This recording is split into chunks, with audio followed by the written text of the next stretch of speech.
before we go any further, uh, what is today? Today is November the 29th. And there's been some weird stuff going on. There's weird stuff that's been going on. Um, Started way before this week. And so I honestly think it was probably about a week or two ago when I first experienced the spotting stuff. Now, still spotting. I thought it was gonna be a full out, like, regular menstrual. A kid click off of here. This is about grown women and their bodies, and my body is not right, so I have to reference this for later. I don't remember stuff. I don't remember to write stuff down. So this is kind of my way of doing that. So I can look back at this.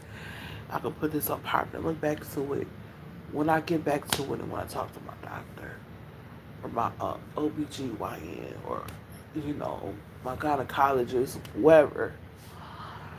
Oh, shit.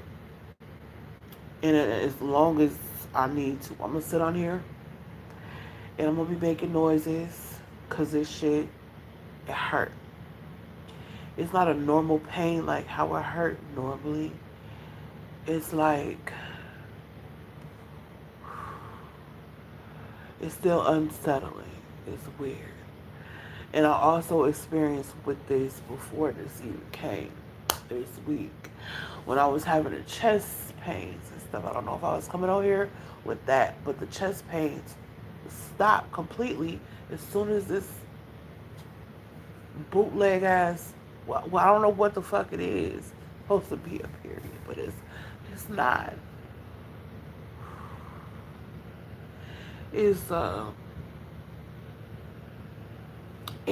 and on top of this, I wonder if I can flip this camera around. On top of this, what I'm going through right here. Not only that, let's look out here.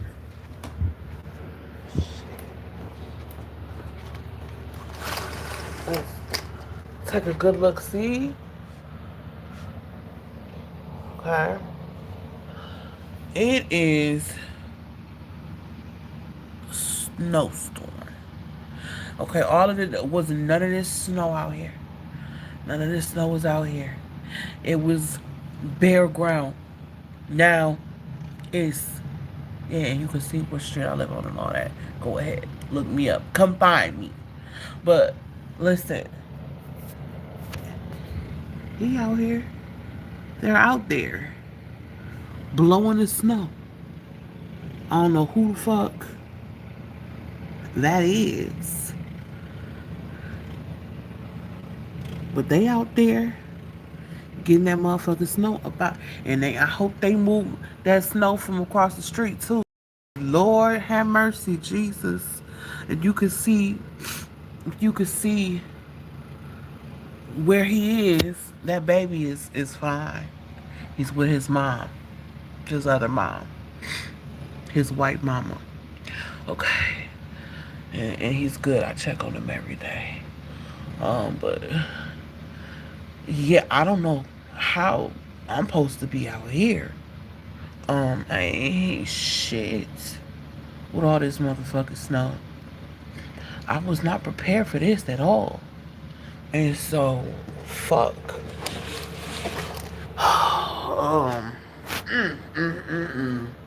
What we supposed to do? I don't know. It's not gonna stress me out though. It's not. I'm dealing with enough. I'm dealing with enough. Whew. Whew. Whew. Oh shit. Oh, oh no, I don't judge. Oh, whatever you said wow because you said it. Yeah, yeah. It is a wild thing though, because it's a lot of snow, And also the fact that my baby has a white mama is a wild thing as well. It take a time to get used to it, but that's my sister. That's my best friend. That's my what I call her. She's my everything. Like I love that girl, and yeah, I'm gonna leave it there without being really weird or saying anything and doing too much. She know how I feel about her, and who the fuck is that out there yelling like that? I really need to mind my business because it ain't got nothing to do. I just started a lady. Okay, I just heard a lady out there loud, and they don't be loud over here like that. They don't be loud over here. The people, it's pretty quiet. Only time you really hear them is if like when it was Halloween and they came over here. All them kids is out there screaming and hollering, and I'm like, what in the world is going on? Is this ICE is coming over here? Because there's a lot of Hispanic people that live by me. I don't live near the black people for a good reason. I really don't feel safe even over here, but I feel more safer. They be wilding, and Milwaukee is crazy. It is so.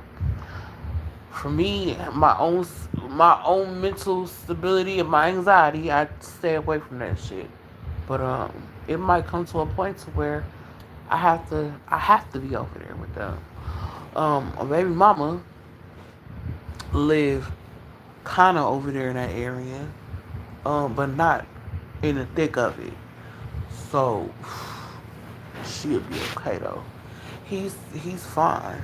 He's good. I don't know what the fuck I would be doing if I was here with that boy by myself right now. Like, ooh, Lord Jesus, to be dealing with he teething, and he not sleeping, and oh my gosh, and I've been having my stuff, and I don't even know what's going on with me and my health. It's not really that great. It really ain't. I had blood tests and everything done. I get tested every so often, because I'm sexually active, so I gotta be on that shit, right? So it ain't nothing like that. It will fuck, man. It is something like it's always something, and now we got dude. Now we got all these different viruses and shit going around. I'm really, really, really scared for my baby too because uh, I love her. I love my baby mom and everything. I trust her with my kid and all that. But sometimes she be taking him everywhere, and he still is a baby. Like you might not have a choice to take him everywhere that you know what I'm saying? Because it's just you and him. If I'm not there, um, your husband be there, but he can't really handle that little boy like his mamas can. So, and I can't even really handle him. Like, she got that patience of a saint. Like, it gets too much for me. I'm like, oh my gosh, like for real, like he doing too much crying. He is really agitating me. I don't be want to do nothing crazy to him, but I just want to just leave him there and let him cry and scream and like, yeah, it's just, it be a lot sometimes, and he just cries a lot. Like she don't want to accept the fact that, to me, in my honest opinion, he cry more than normal. But I'm not no specialist. I'm not no doctor. I'm not no none of that. Like I don't got a whole bunch of kids, so what do I have to base my opinions off of? Um, it's just he cries a lot. He really do. So I was thinking, should he colic? He college, and it makes sense because shit. If I was when I was yeah, they told me about myself when I was a baby. My foster mama told me. She said how I was crying a lot too, and didn't want to stay in my crib in the room by myself.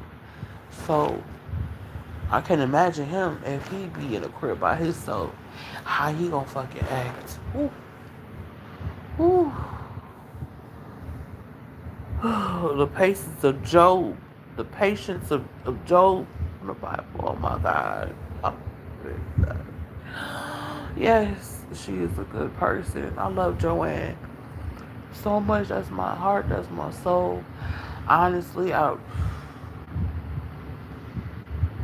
I really love that woman. I really do.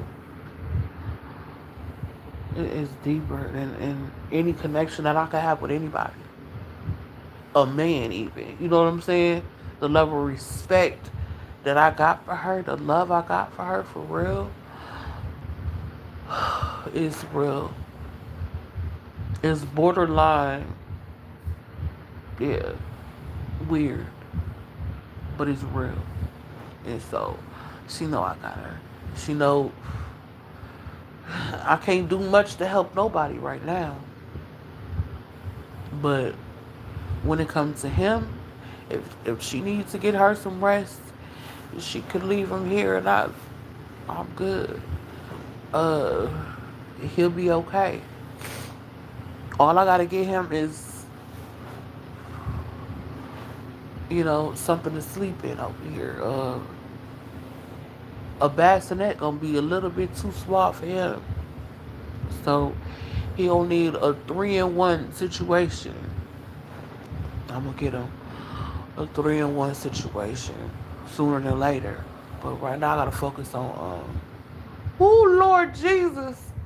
Right now I gotta focus on getting my the rest of the stuff up me for the winter, because I'm gonna have to be out here going to doctor's appointments and all type of shit. And so I don't got no, you know, the boots that I had, I left them. I left a lot of that stuff at the old house, and I ain't go back to get it. That shit was gone. So I had to replace that shit, and me being how I am, with what little I got, I gotta make do what I got. But yeah, I just need to get me some boots and some long socks. I got hat, neck scarf, whatever. I got that raggedy ass coat that it's not raggedy, but yeah.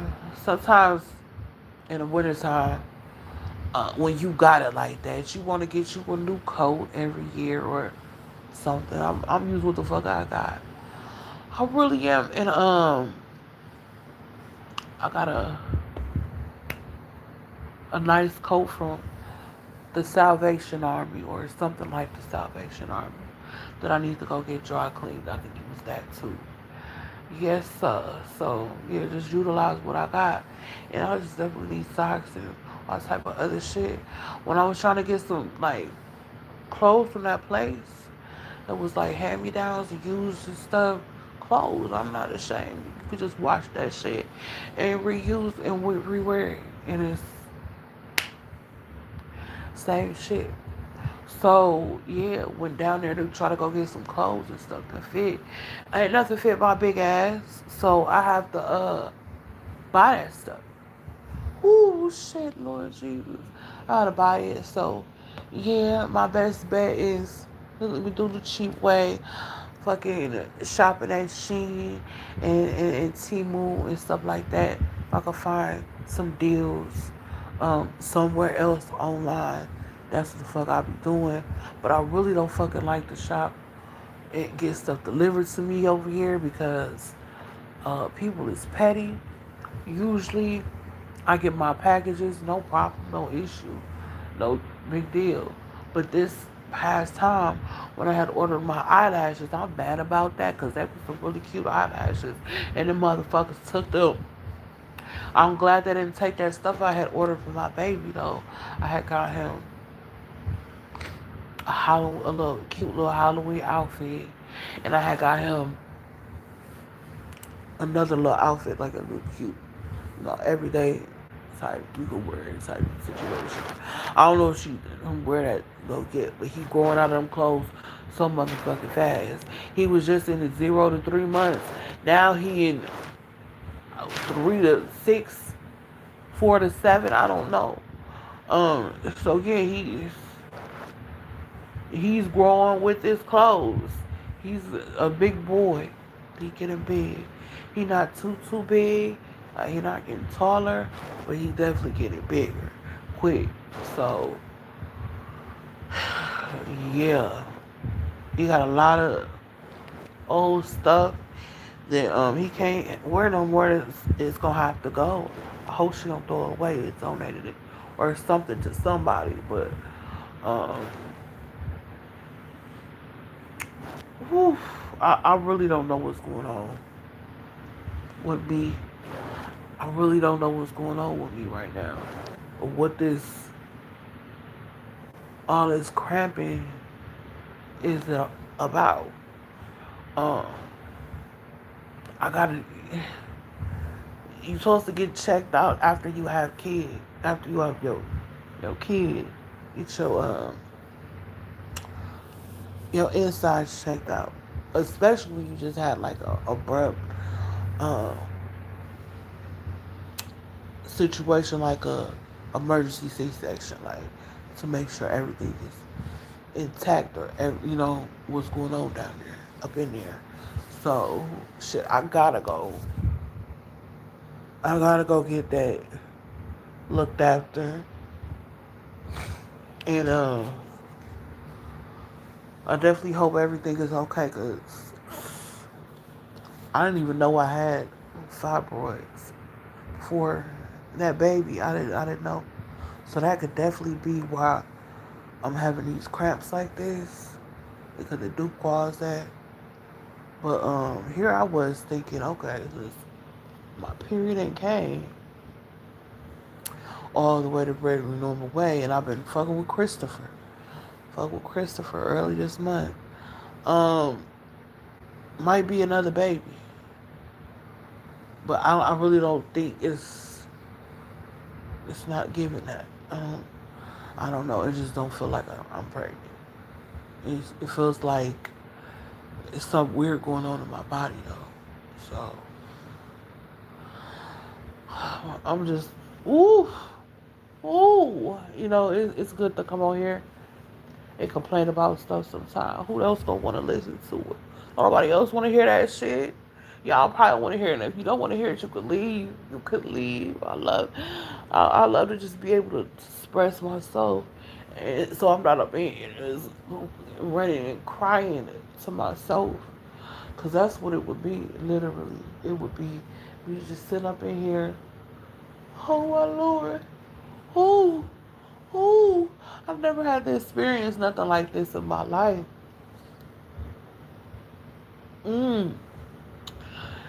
And it's really not even as bad as it could. Like I've had worse cramps for real, but it's some weird. It's really it's not no regular like contracting cramps. It's like it feel like my feminine organ is flipping around. It feel like it's flipping around. Yeah. Mm-mm. Mm-mm. I can't. If it's in my control of my power, oh Lord Jesus, I can't do this again. I cannot do this again.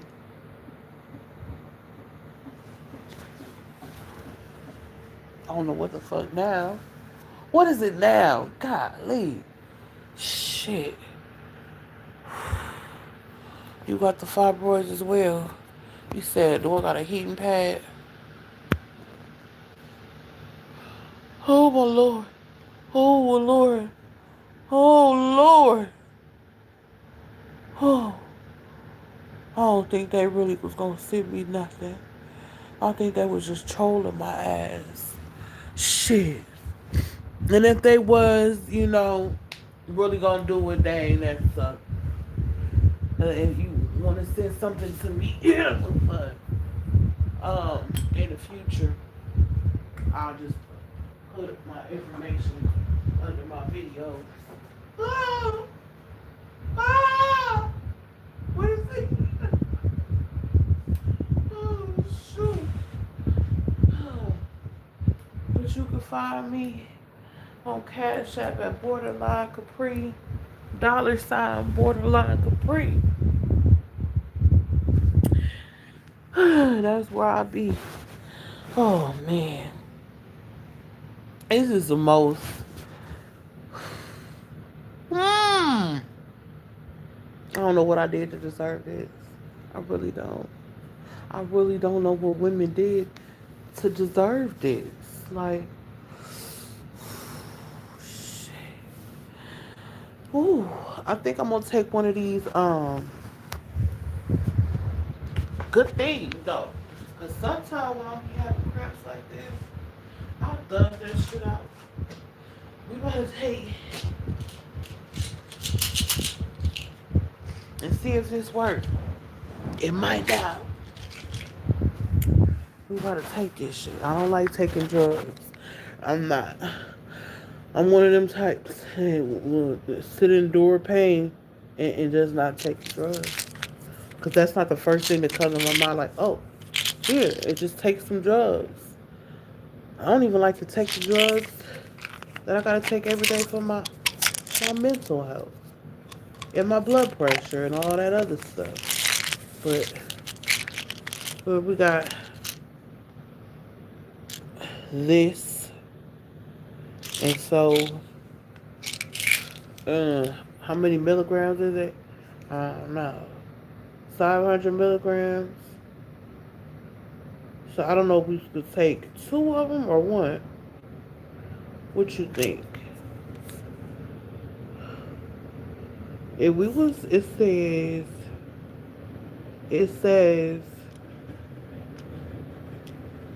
it might be dangerous to take this if you got high blood pressure, right?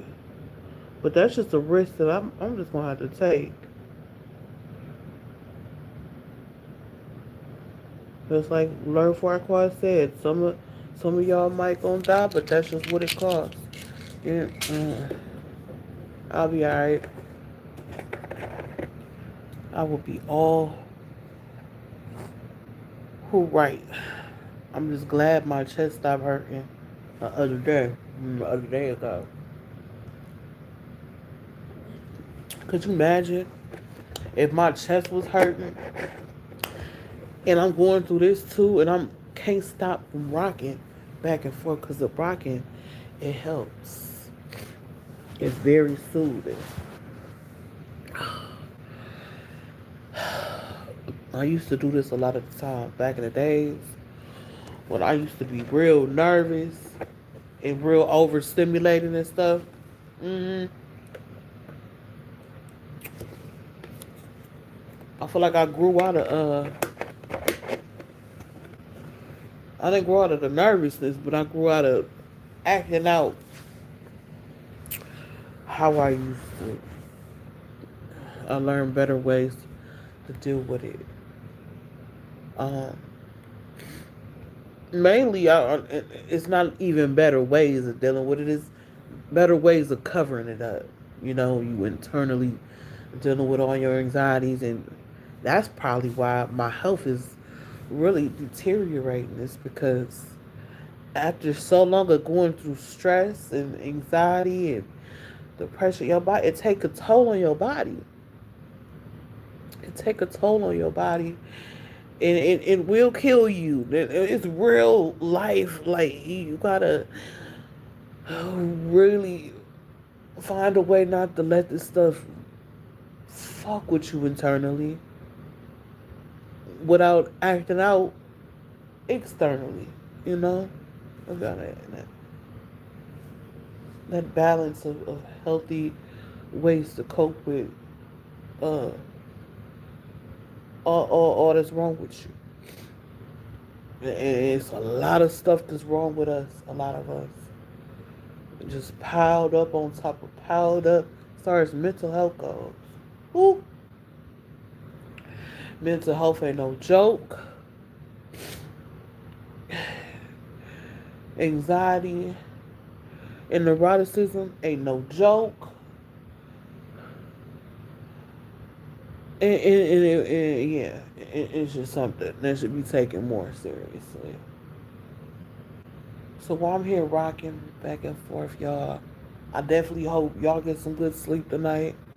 I'm not gonna be sleeping like that probably. I'm probably gonna be up watching, listening to horror stories, the animated ones, and I don't know if I'm allowed to listen to it, look at it, listen to it, whatever on here, but it is a kind of nice distraction. But I got a feeling that this pill is go it's gonna kick in.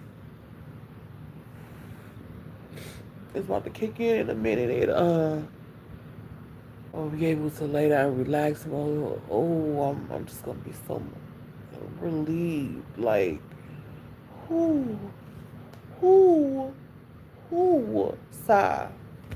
You know, cause that pain. I don't care what kind of pain it is. Anything that's painful, physically, the physical pain. I see now why people are addicted to. I'm not talking about no regular pain medicine either. I can see now why it's a problem in with not the opiates, but that stuff what they give you when you when they give you a C-section or you about to have a baby. That shit. The epidural medicine. Uh, Cause I'm gonna say this. I'm not glorifying drug use at all, but I'm gonna say this for real like a motherfucker. I was in pain before that shit happened. I can imagine the pain though that I would have went through had I not got that epidural. So that shit, woo, I didn't feel nothing. And I was freaking out. I let everybody freak me out. I've heard some crazy stories about people getting epidurals. Crazy stories. Feel me? People telling me the needle is so long and thick and they sticking you with it and they not sticking you right in your spine and they feel it. I didn't feel the way how they did it for real. I'm so glad I had a good experience with that. And I was up in there by myself. They wouldn't let nobody, you know what I'm saying, come up in there with us. Uh, Shout out to the people that had to go through the whole process by themselves, though, because that gotta be scary as a fuck. That gotta be scary. Um, to go through that by yourself, and really, sometimes it seems like when you by yourself in these hospitals, especially when you black, this ain't no oh woe is me situation at all.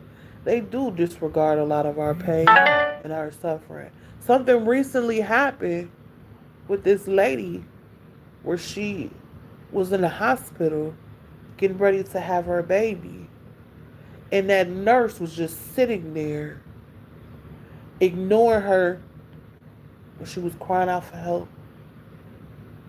And I don't know how it ended up that she got discharged and had to give birth to her baby. I don't know if I'm mapping it out of my mind. On the side of the road on the highway or some shit. I don't know what happened. But she was out of where she was supposed to be at.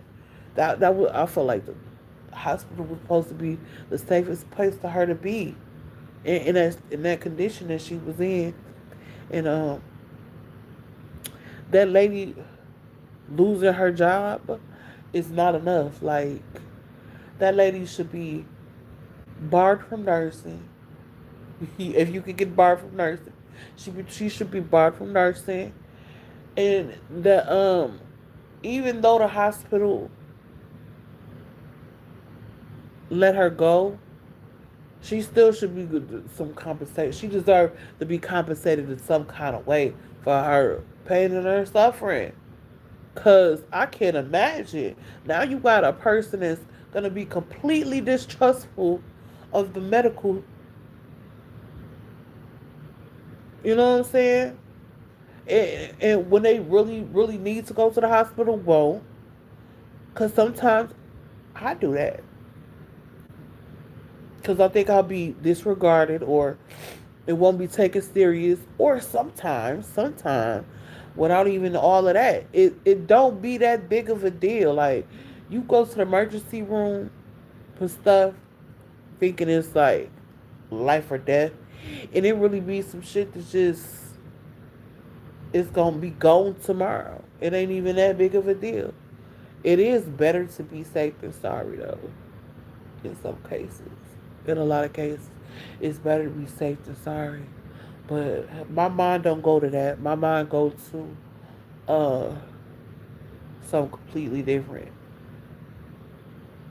What is ooh, look at them cars. They driving oh so slow. Oh so slow. They doing the smart thing now. But I'm gonna tell you what. Mm-mm. I will not be out there if I don't have to be walking, driving, nothing. But people gotta go to work still. People still gotta go do things. You know, life don't stop life and just because it's a snowstorm going on. I'm just glad it's not windy and you know, I'm just glad it's not. It's okay. It's not as bad as it can be. It could be raining and it's sleeting and ice on the road. Which we got that to look forward to. We definitely got that to look forward to sooner or later. I definitely feel like it has to happen. Like it's Wisconsin. And just like anywhere else where it just get cold at, you don't have the luxury of dealing with all these other natural disasters that they deal with in a warmer region. So if you get if you get certain elements that come out of listen, if it starts raining and snowing and sleeting and we get black ice, it's to be expected. Like this is where we at. This is it's a part of our natural habitat where we be at. Our natural habitat where we be being at though. So yeah. Whew. It's starting to feel a little bit better. So once it start feeling a little bit better, I don't know what I could watch that's is not I'm not gonna get in trouble for playing in the background. There's somebody that I could watch that I won't get in trouble for playing in the background. I definitely feel like the interviews, the street interviews are ones. They are. But I'm not sure because the motherfuckers monetized. Maybe not. Maybe the fuck not. Definitely with all the motherfucking ads.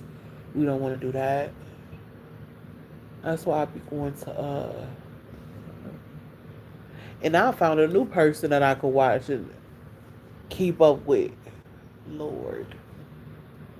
I don't know what that little girl's name is. She said, I'm 15, I'm about to be 16. She did an interview uh, with the soft white underbelly, whatever the fuck that fucking channel is that everybody be talking about. They be doing them interviews with them girls. It's working the streets and shit. So she's popping.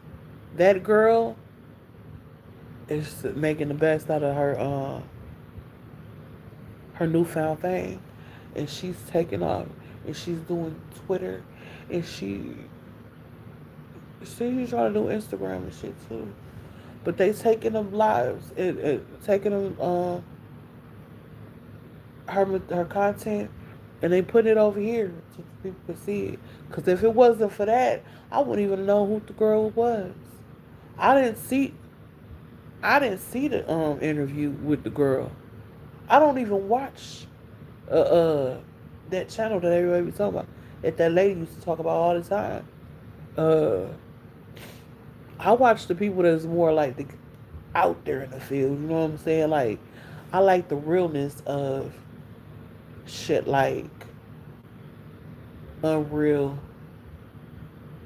I mean, real to the Unreal, real raw, uncut, whatever the fuck that fucking channel is. And yeah, and ASI and shit like that. I like the realness of people just walking up to you, approaching you, and just get, you know what I'm saying? It kind of like it's sick too. Like the motherfuckers sensational. Like they different from the professional uh the interviewers that you know have a more professional type of setup. The way they do shit, where they get you to, you know what I'm saying, come inside and sit down and talk, and they ask you structured questions for a professional good purpose of the viewership, not so where to get the viewers to be like being messy and shit. But I'm really addicted to that type of shit now.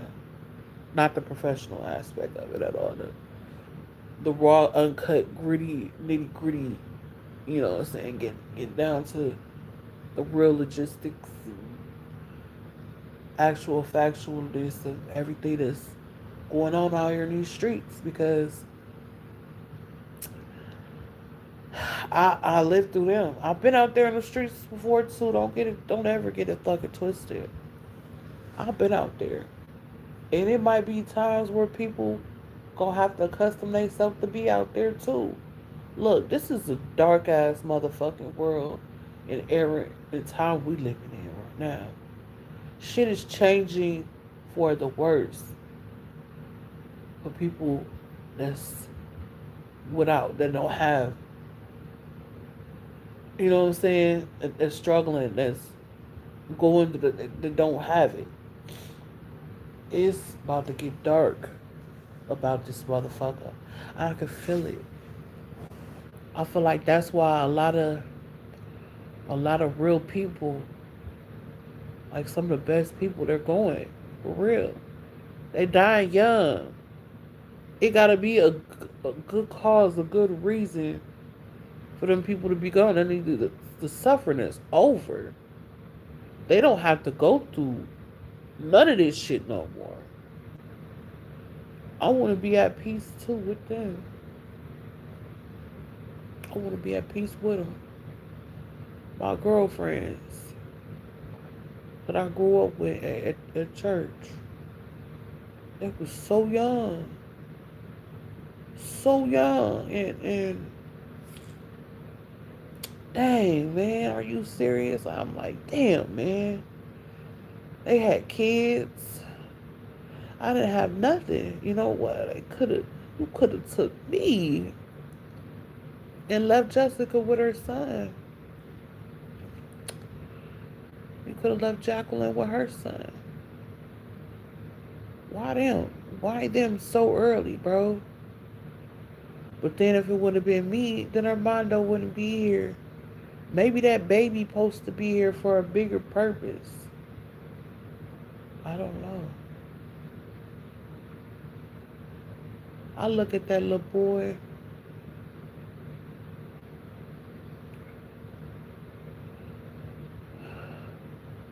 I gave up a lot for him. I put my life on the line that could have killed me. One that could have killed me carrying that baby like I did. Full term. But what else could I have did? Because if given the opportunity to terminate my pregnancy, would I have done that? I probably wouldn't even have done that then.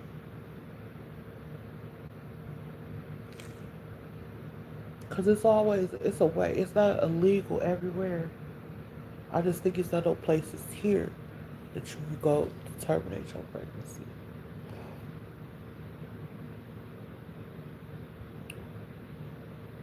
Yeah, that little boy, oh my gosh.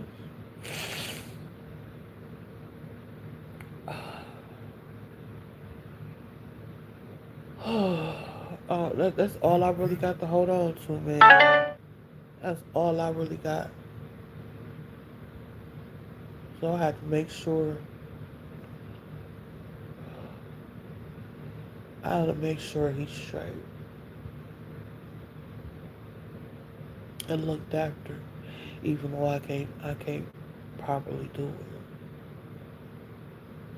the way I wish I could, man. It fucked with me so much. I need my baby here with me. I do.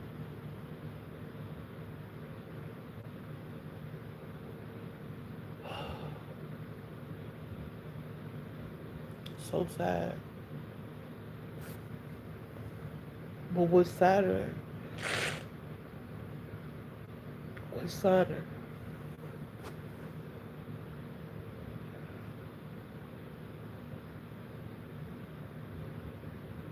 It's something a whole lot sadder than that. That I don't even want to talk about. If you know me, just read between the lines. You probably know what I'm talking about. Whew. I'll never forget about that ever in my life. I can brush it in the back of my head, in my mind. But I remember him. I remember that, and that stuck with me forever.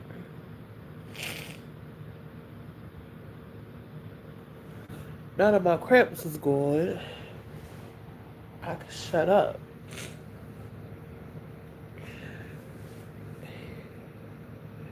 and lay down on my pillow. And it gives me comfort to lay on my pillow. It's so comfortable. It's so rink-a-dink, but it'll do. It's just me here. I don't need no nice luxurious nothing. I don't need this. I don't need that. I'm good. Like, as long as I got a warm place to lay my head,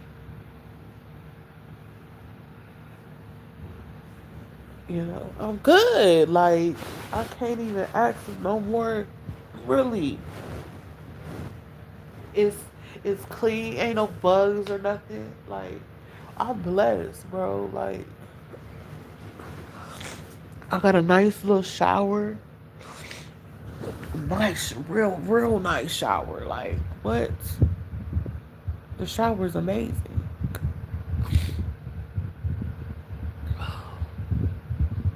I'm so sad, bro.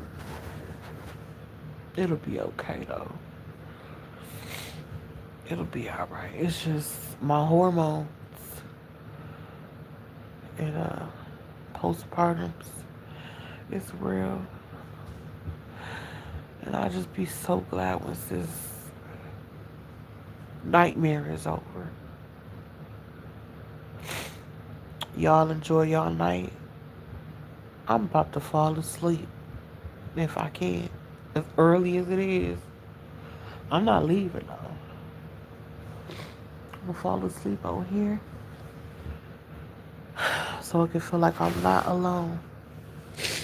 Because I definitely feel very much alone.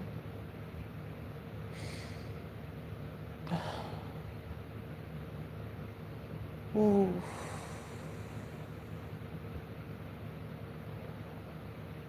Breathing hard, making hard noises and stuff because it's soothing. Don't mind me. I'm so soothing myself. Mm. Okay.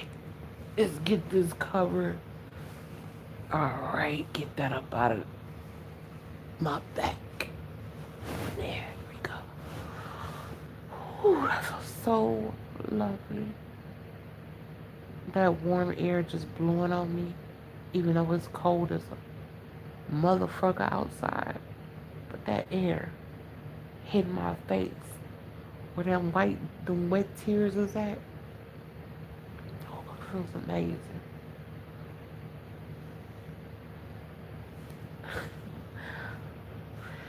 I'm so thankful. I'm so blessed in this moment. I really am.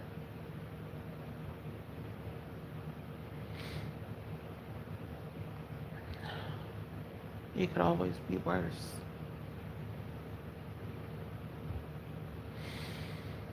It really could.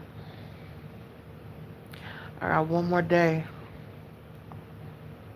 to survive through Sunday. And then Monday I'm gonna be here. Yeah, I can get me some groceries. I can't go splurging and acting crazy because that shit gotta last. But if I want to get me some red beans and rice and make some cornbread that look like pancakes, that'll be a nice meal right there. Figure out what I want to do with these chicken thighs. What would I eat with them chicken thighs?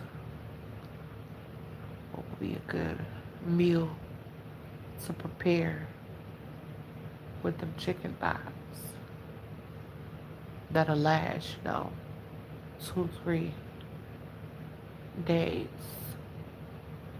or something? Cause that's what we working with. Good night, J Black.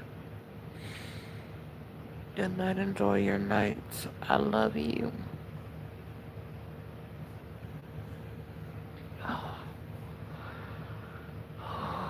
Oh, I feel so much better from taking that pill. Pills work. Pills matter. Pills are important. Because I would be over here in agony. I would be over here in agony.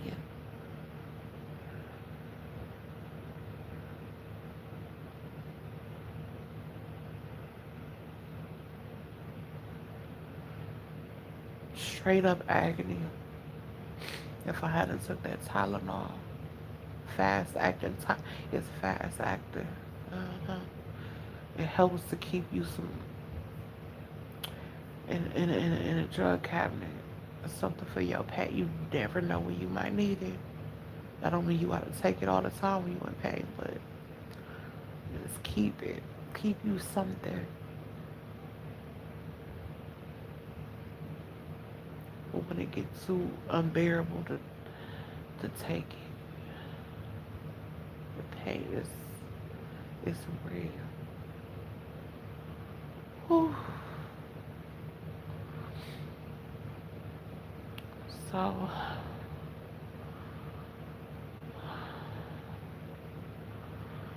yeah, I wanna watch this so bad. I wonder what's gonna happen if I watch this. Listen, ain't shit gonna happen, but they gonna tell me you gotta delete this. I delete it then. I don't give a thing on darn on nothing. Fuck, you can't tell me.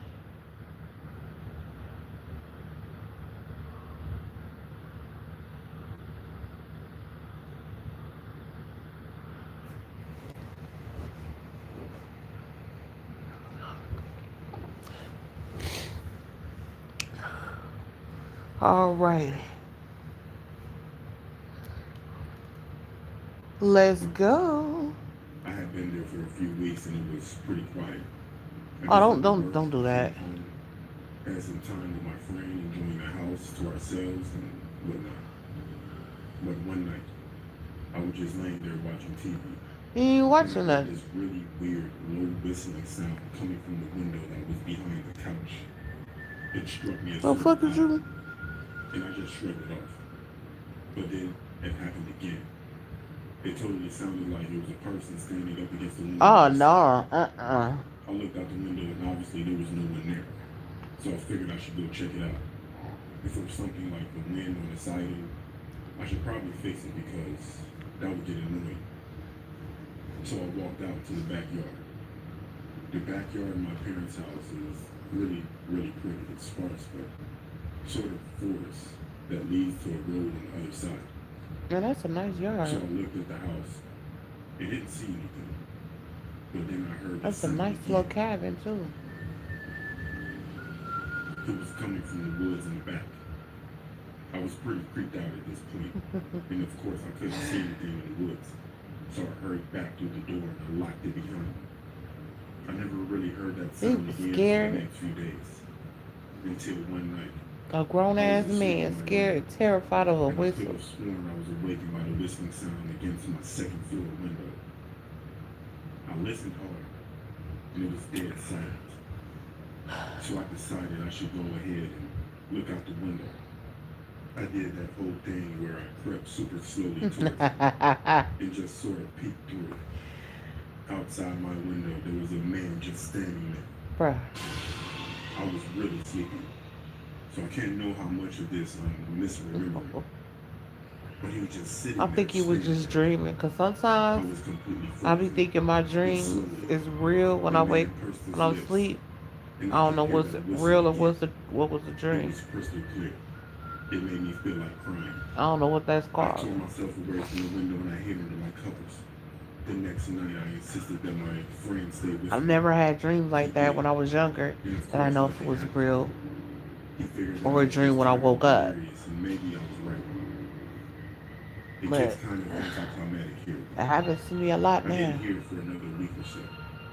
And when I did, it was just one small whistle, just happening randomly, coming from a wall or something like that. It just happens every week or so. And it always freaks me out Oh, what the tremendously. world? To this day, Oh, I will never forget it how somebody full went of live, meaning. y'all.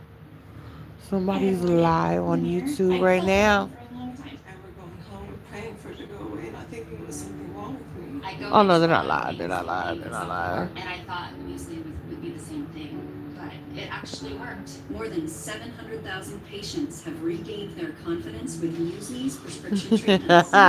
And then you fall in love with Yo, a man who repeats the word as you. You suddenly feel okay. We're gonna get out of it together. That's what I'm girl, feeling. shh. If you don't get the fuck off my screen,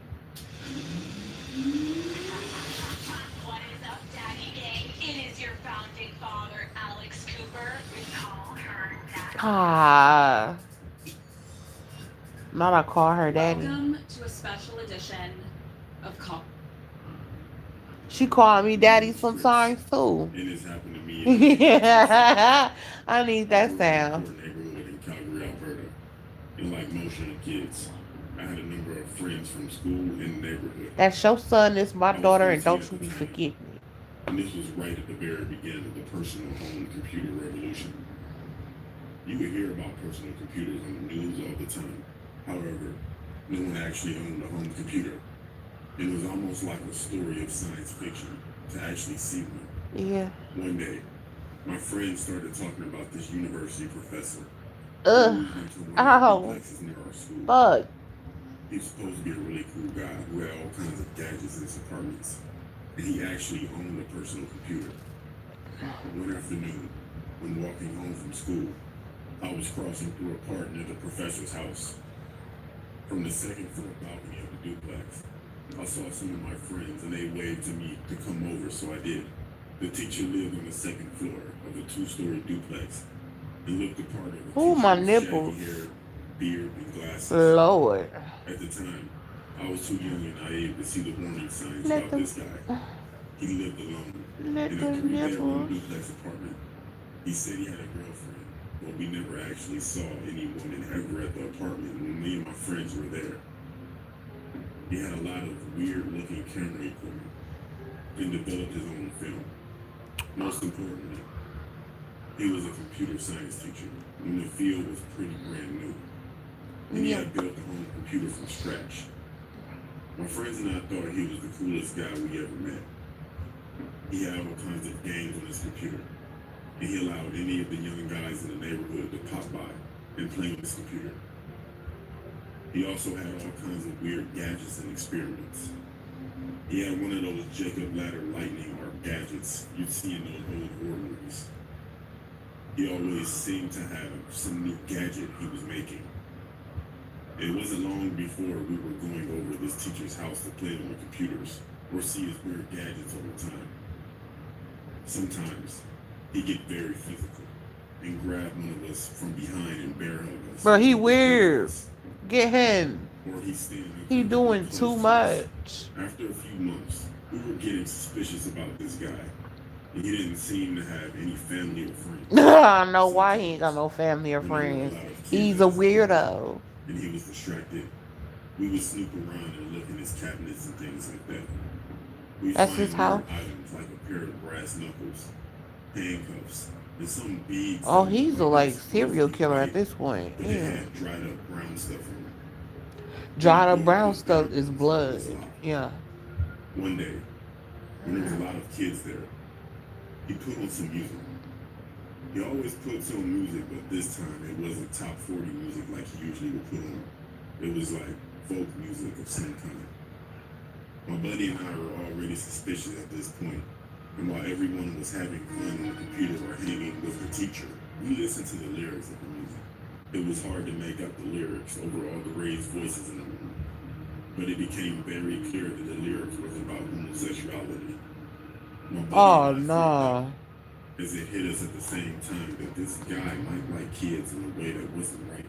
We quickly made an excuse to leave and went home and told our parents our suspicions. My father freaked out and told us never to go to that guy's place again. We also put the word out on the street, and pretty quickly everyone became weary of this guy. However, one of my friends from our block, Danny, he thought we were all wrong, and he kept going to see this teacher. One day, Danny stopped coming to school, and the rumor was that something bad happened to him by that guy with the computers. Danny moved away, and not long after, so did the teacher. I can't say that my buddy's fault. I stopped going to that guy's house before something happened to us. Years later, when I was in my early 20s, I took a course at the University of Computer Programming. My buddy and I were in the Ew. lab, and we were testing out a new program. Gross. Who walks into the lab? That old guy. This time, both my buddy and I stood us and yelled at that guy to get away from us. He quickly left, and other people in the lab asked what was going on. We told them what happened years ago. I don't know if someone reported him, but we never saw him at the university again after that. Milwaukee, Wisconsin. Many are surprised to learn that this lush, nearly 200-acre Oh, forest shut up. is home to more than 300 different species. We already know about that. My name is Stan. Fucking I'm 17 years old. stupid ass And this story fucking happened about 4 years ago. wilderness. The school I went to was in a very rural area in my village. My friend Peter went to the same school, but I lived further away. His mom would always drop him off near my house, and we would always walk to school together. On the Oh, way to school, we would always pass some farms, and one of them had this really old, creepy house that was abandoned for years. One day, me and Peter said we should check it out and see what's in there, basically. We couldn't go out to school because, like I said, Peter lived further away, and his mom wouldn't give him. wait a This was also motherfucking second. winter, so Then what it is got that? dark soon. For myself and Peter, we came up with the Oh, plan that Facebook. Peter would have a sleepover around my house. And when my parents were asleep, we would sneak out and explore the abandoned farmhouse. It was Friday, and the past few days had been snowing. After school, Peter came to my house. We spent the evening playing video games and looking up creepy videos on the internet, anxiously waiting to sneak out. 1 a.m. rolled around, and we put our coats on and snuck out my bedroom window, which is ground level. Huh. We had one flashlight between the both of us, which Peter managed to sneak out of his dad's garage. We walked through the farm fields and made it to the house. Naturally, the first thing we did was try to open the front door, but it was locked. We looked around at a few of the windows, and one of them was smashed open. Shit. So we used this as our entrance. Surprisingly, the place seemed rather untouched for how long it had been rumored to be abandoned. It was just covered in dust and had a really strong smell. Not bad necessarily, but it did smell odd. I shone my flashlight to the top of the stairs. I couldn't see anything, but it seemed really eerie up there. Yep. And then I heard wood creaking. It kind of sounded like slow footsteps, but I wasn't certain. Peter then said, "We should check upstairs." No, you don't. I told him I'm not going. There's probably some maniac up there waiting to kill us. Yeah. There's somebody up there waiting to kill you for sure. Yep. One of those really old phones made myself and Peter jump out of our skin. At that time, I didn't think about it, but Get up I out of thought it there. was weird. They're gonna Someone get was you. in this house and it was abandoned. I picked it up. They're gonna get I you. said in a nervous voice, "Hello?" For a second there wasn't any response. Oh. And then a man spoke on the other end saying, "I'm not a maniac. Why don't you come upstairs and see for yourself?" What? At that point, loud, heavy footsteps ran across the upstairs. That's We hilarious. ran out the farmhouse as fast as we could. We ran I out shouldn't even have been in there in the We first glanced place. back to see if there was someone chasing us, but there wasn't. So I told Peter to slow down so we could catch our breath for a second. After taking a better look at the house, one of the upstairs lights was on, and there was a dark figure standing at the window, watching us. I didn't know what to think, and honestly, I was terrified. The light then turned out, and the both of us made our way back to my house. We managed to sneak back inside without making my parents wake up. Peter didn't say much. I think he was too creeped out as to what just happened. And to be honest, I didn't feel like talking either. I was actually quite paranoid that, I don't know, that guy was going to follow us to my house. Thankfully, at least to what I know of, we weren't followed. From that night on, every time me and Peter walked to school, Peter. we look at that creepy farmhouse. We can't help but feel someone's looking back at us. They are. Bro's most iconic boss is back where it all began. Somebody's always looking back at you. Now it's time for a shift. When people come to Sarah, they expect an energy. It is painless. Everybody who works with Sarah wants to be models, actors, singers. Yeah.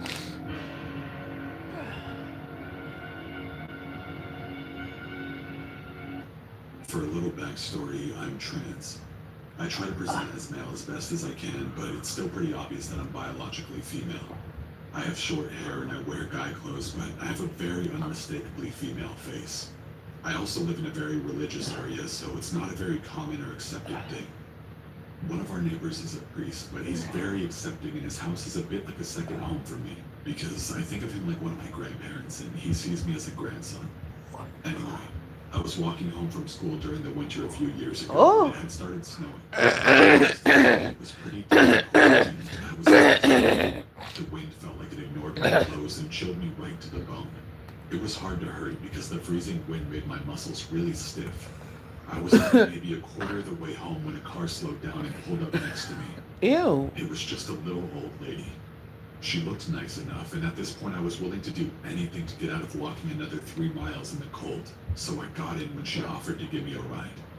It felt a hell of a lot better in that car than it did to walk. She was very nice at first. She At had first. a lot of Damn, what happened same to her? school as me, She was nice talking at about first how and she lucky we flipped were to out. live in such a nice Christian community. Oh, and so Lord. when she started on about being a good Christian, about how much she loved Jesus, I was a bit uncomfortable, but I didn't say anything. After all, even though I'm not a Christian myself, it isn't my place to say anything about religion. Believe what you believe and all that. She'd just been nice enough to give me a ride, so I didn't want to offend her. When she started talking about Leviticus, that's when I knew I had messed up by getting into her car. Oh. She started going on and on about gay people and how they're just confused, how man should not lay with man, and so on. We were getting close to where I was going to have her drop me off. When I mentioned that she could drop me off there, she looked over at me and didn't say anything. She didn't slow down either. I was starting to get nervous. We passed the point I told her about. I looked over at her and said something along the lines of, "You can let me out here." She gripped the steering wheel really hard and said, I can't let you out. You need me. I asked her what the hell she was talking about, and she turned to me. You showed hair. I knew I needed to help you when I saw it. You're a sick girl. You need to let go of the demon inside you. I tried to cast aside the restraints of being called a girl and stumbled out something about just liking short hair, having a boyfriend, anything that would make me seem a little bit more innocent in her eyes. But it didn't look like she believed me. Of course I not. wanted to cry as I watched the drop-off point get further and further away.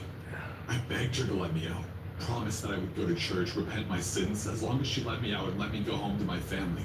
She screamed at me that she hated dykes and that she was going to call her son to help her, quote, fix me.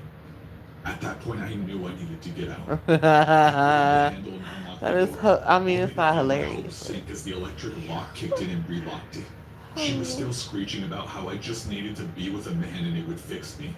That accepting God's truth would fix me. It might sound ridiculous to be afraid of an old Christian lady, but I was terrified. I was so scared of what would happen if I didn't get out. Christian people can be very scary, especially like Carrie's mom. Carrie's mom was crazy. Everything in my body hurt horribly, but I knew I needed to get out of Dodge before she decided to come back. I got up and limped into my neighborhood. As soon as I came to that old priest's house, I snapped out of the stupor I was in and was hysterical. I banged wildly on the door until he let me in, and I cried uncontrollably while he called the police. I was taken to the hospital after I told the police what had happened. The jump from that car broke my femur in 4 places and cracked both my knees. It amazed doctors that I was able to make it to the priest's house in the condition that I was in. I've never seen that lady again, or her car. But since then, I never walked to or from school alone anymore. Gotta be careful I can here. only hope nobody ever got into her car again.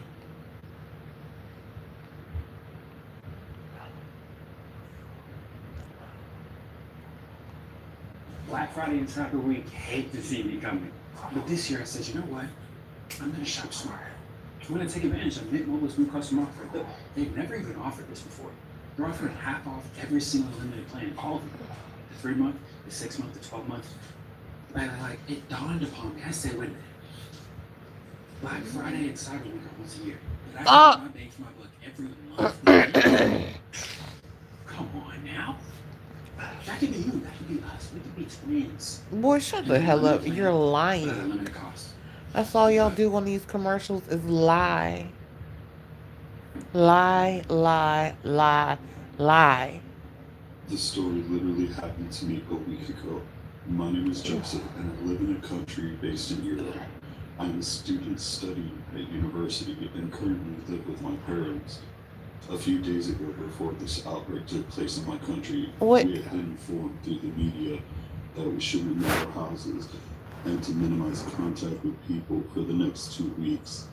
The government had closed down all schools and certain businesses. The government needs to close. I mean, they don't need to close the government down, but they need to close like Friday evening, everything I was because trying of to kill this some time by playing computer games, and me and my parents heard this a door flu opening. thing, I was confused because we weren't this expecting new anyone. virus, It would be really irresponsible to so they visit get during it the outbreak. under control. I thought to myself that it could be one of my aunts or my cousins who needed help or supplies, so I immediately went to answer the front door. I was just surprised that they didn't inform us about this visit earlier. Before I could even touch the door handle, I looked through the blinds to see who it was. It wasn't any of our relatives, but 2 men in dirty yellow What the overalls hell? which looked like hazmat suits. I couldn't even make out their faces. They looked weird. So creepy. My heart started to beat faster. I thought that my father or mother had symptoms, and they called the hospital for doctors or some medical professional. Maybe they didn't tell me so as to not make me so worried or panic about them. But when I checked the living room, neither of them seemed to be ill. They were surprised too. Something doesn't feel right. The doorbell rang once again. I hesitated, but I finally pulled the door open. The men introduced themselves as a disinfection team sent by the city council. They told us that every house in the area will be disinfected and we will need to leave for an hour. They even showed us papers that seemed legit. We had many doubts, but they convinced us. Looking back, it was the dumbest thing we did, but they inspired trust in us. And we were already distracted by the stress of the situation. Me and my parents looked at each other. We shrugged our shoulders and decided to take a walk. They gave us a copy of a warrant, plus we thought we were leaving our house in safe hands. After a few minutes of walking, I remembered that I forgot to turn off the oven. I said to my parents about this and they decided to wait for me. I sprinted back to my house. As I got to the house, I heard some weird noises behind the closed door. Why did they close the door? I said to myself. Fortunately, I had an extra key and I opened the door. The view inside the house horrified me. I saw a huge mess. All of the cabinets were left open, furniture was turned over on the floor, and all of the food we gathered as supplies were thrown out. I froze from fear. Millions of thoughts were flying through my head at that moment. I immediately knew we had become victims of a robbery. How could we have been so stupid? I thought to myself. I turned around. That's pretty fucking dumb. Out of the house and called the cops, but I stumbled upon Could have one of the been robbers me. standing at the front door holding a big knife. I can't let you leave, boy. You seem too much, he said to me in a really evil way. Then he started to run towards me. Without hesitation, I ran to the bathroom and locked the door behind me. He was screaming and pounding on the door. If you open the door, I won't hurt you. Oh yeah, that's so believable, right? I didn't believe him. So believable. You open the door, I'm not gonna hurt you. Stabbed the wooden door. I was so scared I couldn't even blink. My heart was pounding so hard. You open the door, I'm not gonna hurt you. Trying to escape my chest. Liar. I started to pray because I thought that was literally the last moments of my life. Tears started to stream down my face. I'm scared for him, and this ain't even a real story. My entire life. Finally, the pounding on the door stopped. He was gone. I heard police sirens, and I opened the door. My parents ran up to me and hugged me. I felt like the luckiest person alive. I was so happy. They told me that after a while of waiting, they eventually decided to walk back to the house. Then my father saw a robber in the door with a knife. He hid behind the trees and called the police. The police told us that they were searching for these men for 2 weeks. They had already robbed 10 houses in the nearby states and used the situation as a way to gain trust in people and to access their properties. The papers they found on them were also fake. I hope they will rot in prison now. Let this be a warning. I hope you guys won't fall for this kind of scam. I have never been a huge believer in the supernatural, but I'm not. During the summer, my face looked like somebody threw blood at me. It was horrendous. I didn't really start noticing until others really Oh. noticed it. I was constantly sweeping it up or collecting. Not closed-minded either. It's just I have never had an experience of my own. That is, until one Okay, I gotta night in charge December of 2016. because I'm tired of keep I was pressing this 16 at the little time and was button. doing what I love best. That is, hunting with my father and grandfather. I have been an avid hunter since my dad brought me my first hunting license when I was just the mere age of 7. Throughout my life, I have hunted all kinds of game, from pheasants and turkeys, bears and foxes, to deer and elk. So it's safe to say, I am very familiar with the wildlife all over the United States. This particular encounter took place on my grandparents' property in southern Maine. Wait They a own minute. 55 acres of land with a small river that runs through the southwest corner of the property. However, this time of year, that river is nothing but a mud pit. For a little more detail, the topography of the land is very hilly with steep inclines and deep valleys. The plan for the evening hunt was supposed to be a short one and was only supposed to take 2 to 3 hours. My dad and grandpa were supposed to come from opposite sides of the valley, and I would come down the hill, and we would all meet at the halfway point in the valley and walk out together. The valley was very easy to find, and it was an old logging road and was well marked. The idea was to push deer to each other. We had a late start, so there were only 2.5 hours or so of daylight left by the time I started my solo trek down into the valley. Before I started my hunt, I pulled out my phone and looked at the map of the property. I know, I should be able to walk down the hill without navigation, but I have a huge fear that I'll take a wrong turn and get horribly lost. What scares me most is pissing off my grandfather for making him wait for me at the rendezvous point. So to be safe, I looked at the map. The first part of the hunt started off. Oh gosh. It was making good time. Oh my stopping God. every while trying to look for a deer sign. So far, there was nothing worth mentioning, but I was happy to be in the woods regardless. Things, however, became really bad really quickly. As I mentioned, there wasn't much daylight left to begin with, so we took that into account. What we didn't take into account was that the storm came in like a bat out of hell with no warning. In an instant, the sky became dark as night, and the snow came down to the point where seeing more than in front of you was damn near impossible. I had enough and began to haul my butt to the meeting point at the bottom of the hill. Once I finally reached the level ground, a wave of relief finally fell over me. I was cold, wet, and wanted a hot shower. Then my heart sank. I was not at the old logging road. In fact, I had no idea where I was. Crap. Everything I know about making out of situations like this tells me to stay calm. Forget about that. I am everything but calm. I knew I was down the hill, so I had the hope that my grandfather and dad were somewhere close by. Not even thinking about scaring any deer, I yell out, "Dad! Grandpa!" I took a momentary pause to listen for a response. All that I heard was the wind blowing through the valley and the sound of snowfall. Then I heard something I truly cannot explain. I heard, "Dad! Grandpa!" echoed back to me. Oh, it's a What the Wendigo. heck? "Over here!" I yelled back, only to have "over here" yelled back It's to a me. Wendigo. This time it was really close. Whatever was echoing me was moving fast. To heck with this. I pulled out my phone to try to call my dad or at least figure out I where would I have put am. out my Of phone course, it was and dead. started to go live. The only thing I was I sure of don't was know the fact that I why. did not want to Like, be in these woods any longer. I figured that if I walk in one direction long enough, nobody I would ever eventually believe end it up at a unless you house went or a live. road. I must have been walking for close to a half hour with no sign of, well, anything but more woods. The whole way I had an uneasy feeling. It was like something was there, but it wasn't like it was watching me. It felt like it was stalking me. Every time I paused to get my bearings, I could hear the sound of the snow crunching under my footsteps. When I had enough, Oh I yeah. called out, "Who's there?" Nothing but the sounds of steps circling me. Then I remember them stopping. I was able to pinpoint where the steps stopped. It was dead ahead of me. I looked out into the woods, and behind Dead a large ass. hemlock I noticed something ducked behind a tree. It was quick, so I couldn't make out any details.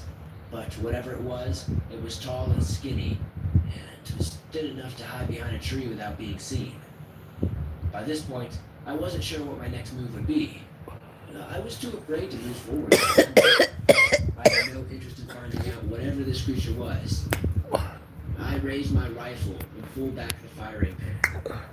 I put a round into the tree, and almost instantly I heard the thing take off at warp speed. Shit. Thinking I got rid of this thing, I continued walking in the same direction.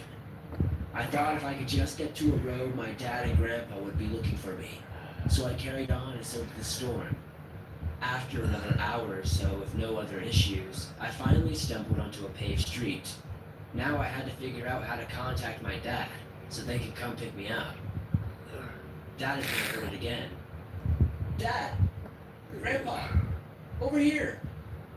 The thing had still been stalking me. I fired off another round into the air, but it had no effect. The creature just kept yelling back to me, and it was getting closer. Once it sounded like it was almost on top of me, it went dead silent. I looked around and heard a welcome sound. It was my dad's truck coming down the road. Thank God. I piled in and began to tell my dad and grandpa everything. When my dad started to drive off, I looked behind me, and through the red glow of the tail light, I saw a tall figure ducked behind another tree. Bruh. I, to this day, never figured out what was stalking me in those woods. Bruh. If anyone has any ideas as to what I encountered, I'm all ears. There's nothing like a haircut to make you feel alive, relevant, you know. And then you feel like $1,000,000 when you get out the chair, you know. Oh, ain't no motherfucking no way. 17 years now. I like his flannel It's been a while. jacket During thingy. holidays, a bunch of It's local very barbers, cute. we go back to the New Orleans Mission, which is a home I shop. want to wear Something that. as simple as a haircut. I need a boyfriend that has that I could wear. I don't want my own. I just want to wear my boyfriend's. My mom's always been one Yeah. to, just always give back. And I think, Boyfriends. subconsciously, I think that's where I got it from. She would cook for the kids. Boyfriends. Everyone thought we're the bad kids in the neighborhood. He did My the mom just looked at them like, boyfriend. we're just kids. You know, they need love too. Love for me is, compassion. Yeah. Love for me is helping. Just being a good human being. It doesn't take much to just be nice to somebody. A simple head nod, a simple smile to somebody. And, I know it because I've done it. I never thought That ain't gonna be enough for me. doing all this help. All these people. I need a sugar daddy. School events. Be a compassionate person and be my sugar daddy. His mother Make the world a better place. He got out of the chair and he looked in the mirror and he was like, I'm ready for school now. Just seeing the gratitude in the mom's face.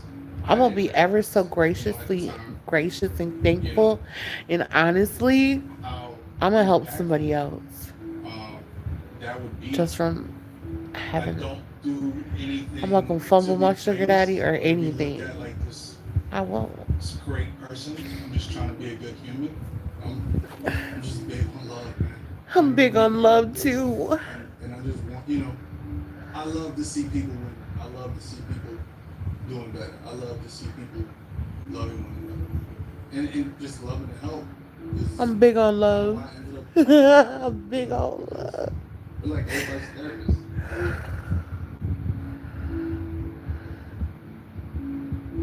Aww. Jesus showed us the greatness of the unseen. 40 years, tens of thousands of cases, well over $1 billion won for our clients. It takes a lot more than just showing up to make that happen. Oh, yeah. Long hours, difficult, heartbreaking conversations. It's a serious business. One call. That's man, this guy been around forever. He's a Milwaukee icon. Every day we must get better. Iconic. Clients have been through so much. They deserve results. We sacrifice for our clients and each other. He's No shortcuts. There is iconic. no other way to perform at this level.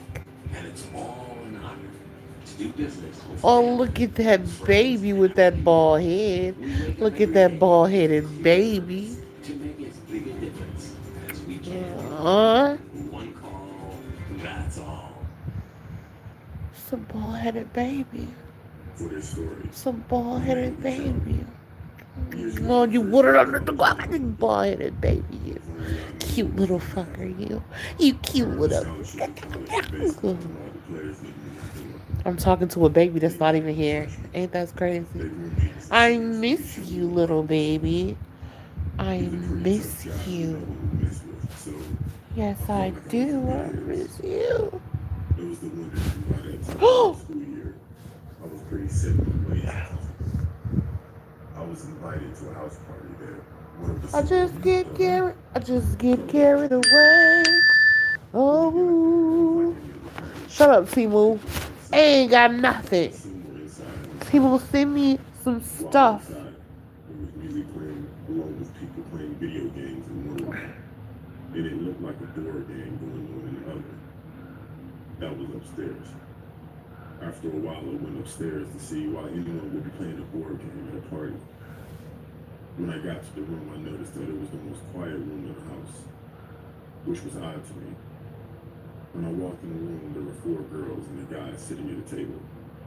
I asked what was going on, and they said they were using a Ouija board. I thought it sounded Oh, don't be interesting, so I fucking with came. no Ouija boards around I me. never really believed when I told Guess the story, what? but we were messing with the board. As They much as said I that had the there was a opportunity girl to in the fuck with a room, Ouija board in but my I life, think back when I was a I'm not kid, playing with I that didn't want shit. to look it, so I left. Listen, That's when unexplainable stuff would happen to me in my dorm. I hear somebody laughing been in the playing with that hallway shit at up odd in times here. of the night. I feel I saw a like window, and I started that's to why have we bad this we got dreams. all this. I It told my ain't no roommate, and paranormal he shit, told me I was but it's stressed just from our upcoming it's incidents. weird, bro. I can't explain it. That This went shit on got for some about 2 weeks. creepy, Then one night, everything changed horrible for both of us. I energy remember it to it. being a It's Thursday like night when this likes happened. to isolate people I and was shit. asleep in the middle And of the if I night, say that to and all I somebody, they're heard gonna be like, "Hey, was, girl, you're tripping. You're imagining stuff." No, I'm not. I'm I not remember crazy. hearing noises and being out of sleep, but I I acknowledged know what I nothing. know. Then he said something that woke me up immediately. Charlie, what the fuck is that in the corner? I looked in the corner of the room and I swear there was a silhouette of a girl. I was so afraid that I jumped back Her into the hair's covering blanket her. and told my Her roommate to hair's get out covering of her bed because I was face, so like the petrified. girl from It was a The rose-colored spirit. Grudge. Then she spoke. Oh You Lord. sound so scared. All I wanted to do was play with you. All we want to do is play. Like I told him that. I'm out when we both ran out of our room. He was yelling as she's talking. That's how people are with After me, that, for we were real. I both don't so mean no harm shaken to that we nobody. never went back to that But as soon room. as they see We me called the coming in police, their but when they direction, came, they they never run. found any girl.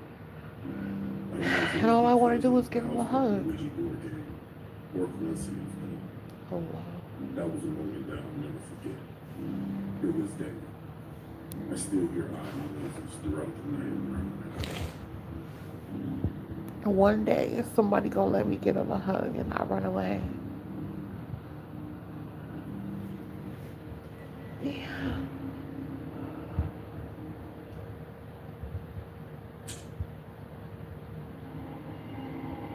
The new staff at SIR share more than just shifts. We're able to work, party, what can I say?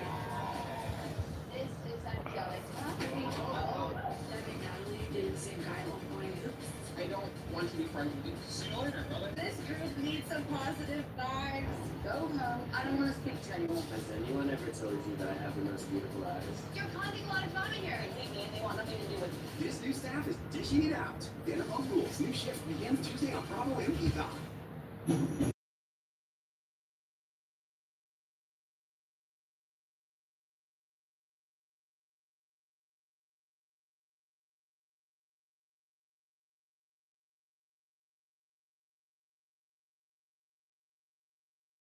I've been watching a YouTube series about deep web exploration. I won't name this series or the channel it belongs to. I mean, I'm not getting paid for advertisements. Anyway, I looked up a video on how to access said deep I web. get paid I for did it fast advertising and stuff. dirty. Not much research on what not to do. Why would I share that Big shit? mistake. That I ain't Let me getting tell paid you for right it. now, I know using that's Windows on right. the deep web is a bad idea. That much I did know. Easy to get hacked that way since it's the most prominent OS. I know you can boot up a live USB on a Linux clone OS. I mean, a simple Google search can tell you how to do that. It's not as difficult as it sounds.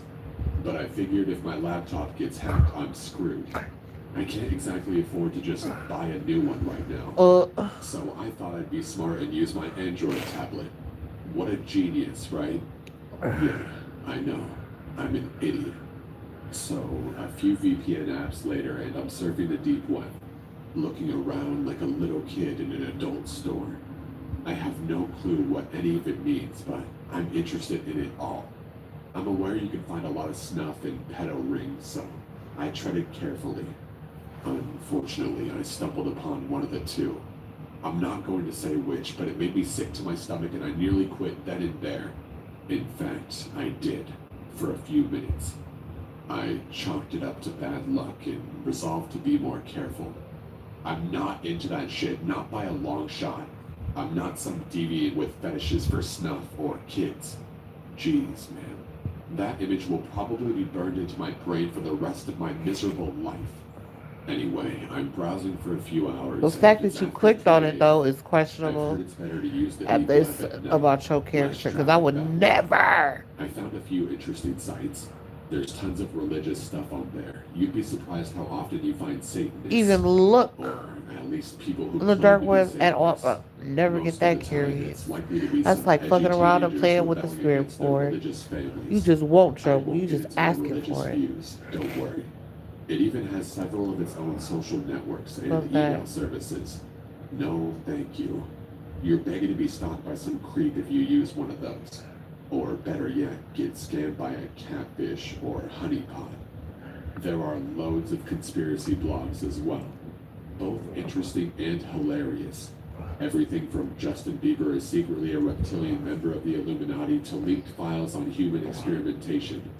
There was even a guy who claimed to have stumbled across interdimensional travel via falling into an actual rabbit hole, as in a literal physical hole in the ground made by a rabbit.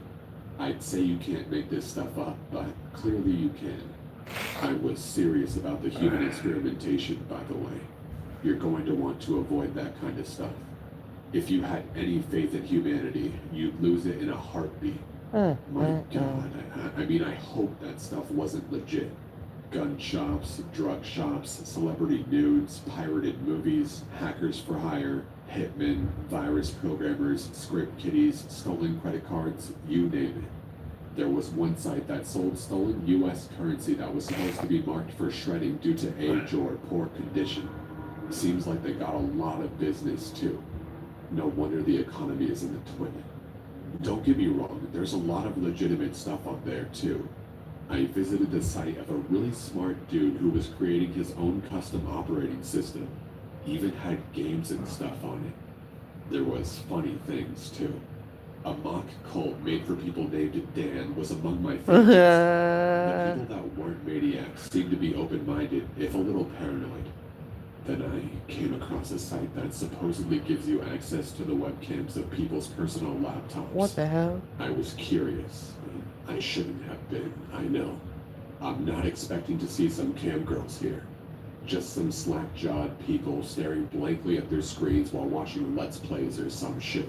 And that's exactly what I saw. Neckbeards, teenagers, old men looking confused, the works. Here's me laughing at unsuspecting people. Then I saw myself. Ha ha, very funny, I thought sarcastically. It's tapping into my camera and trying to give me a good scare. It almost did, at first. Even so, I logged off. I kinda realized how bad what I was doing was. Not to mention how illegal it was. I went back to the clear web and watched some Netflix. Soon enough, I had all but forgotten about my deep web exploits. Then my Skype starts ringing. Another Skype number is calling me. I think maybe it's one of my friends trying it out. After all, I have been pestering one of them for a while to get on Skype so we can chat while playing games on Steam. So I pick it up. At first there was silence. Then I heard a voice. A man's voice. He sounded like he was an older guy, 50 plus. Looking good, he said.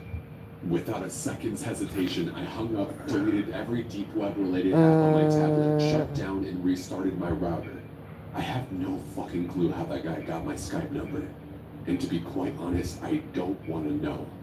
All I know is, if you're going to use the deep web, I beg of you, for your own safety, do more research than I did. Talk to someone who has experience in setting up a proper VPN or some other kind of anonymity. You're sure as hell not going to find it on fucking Google Play.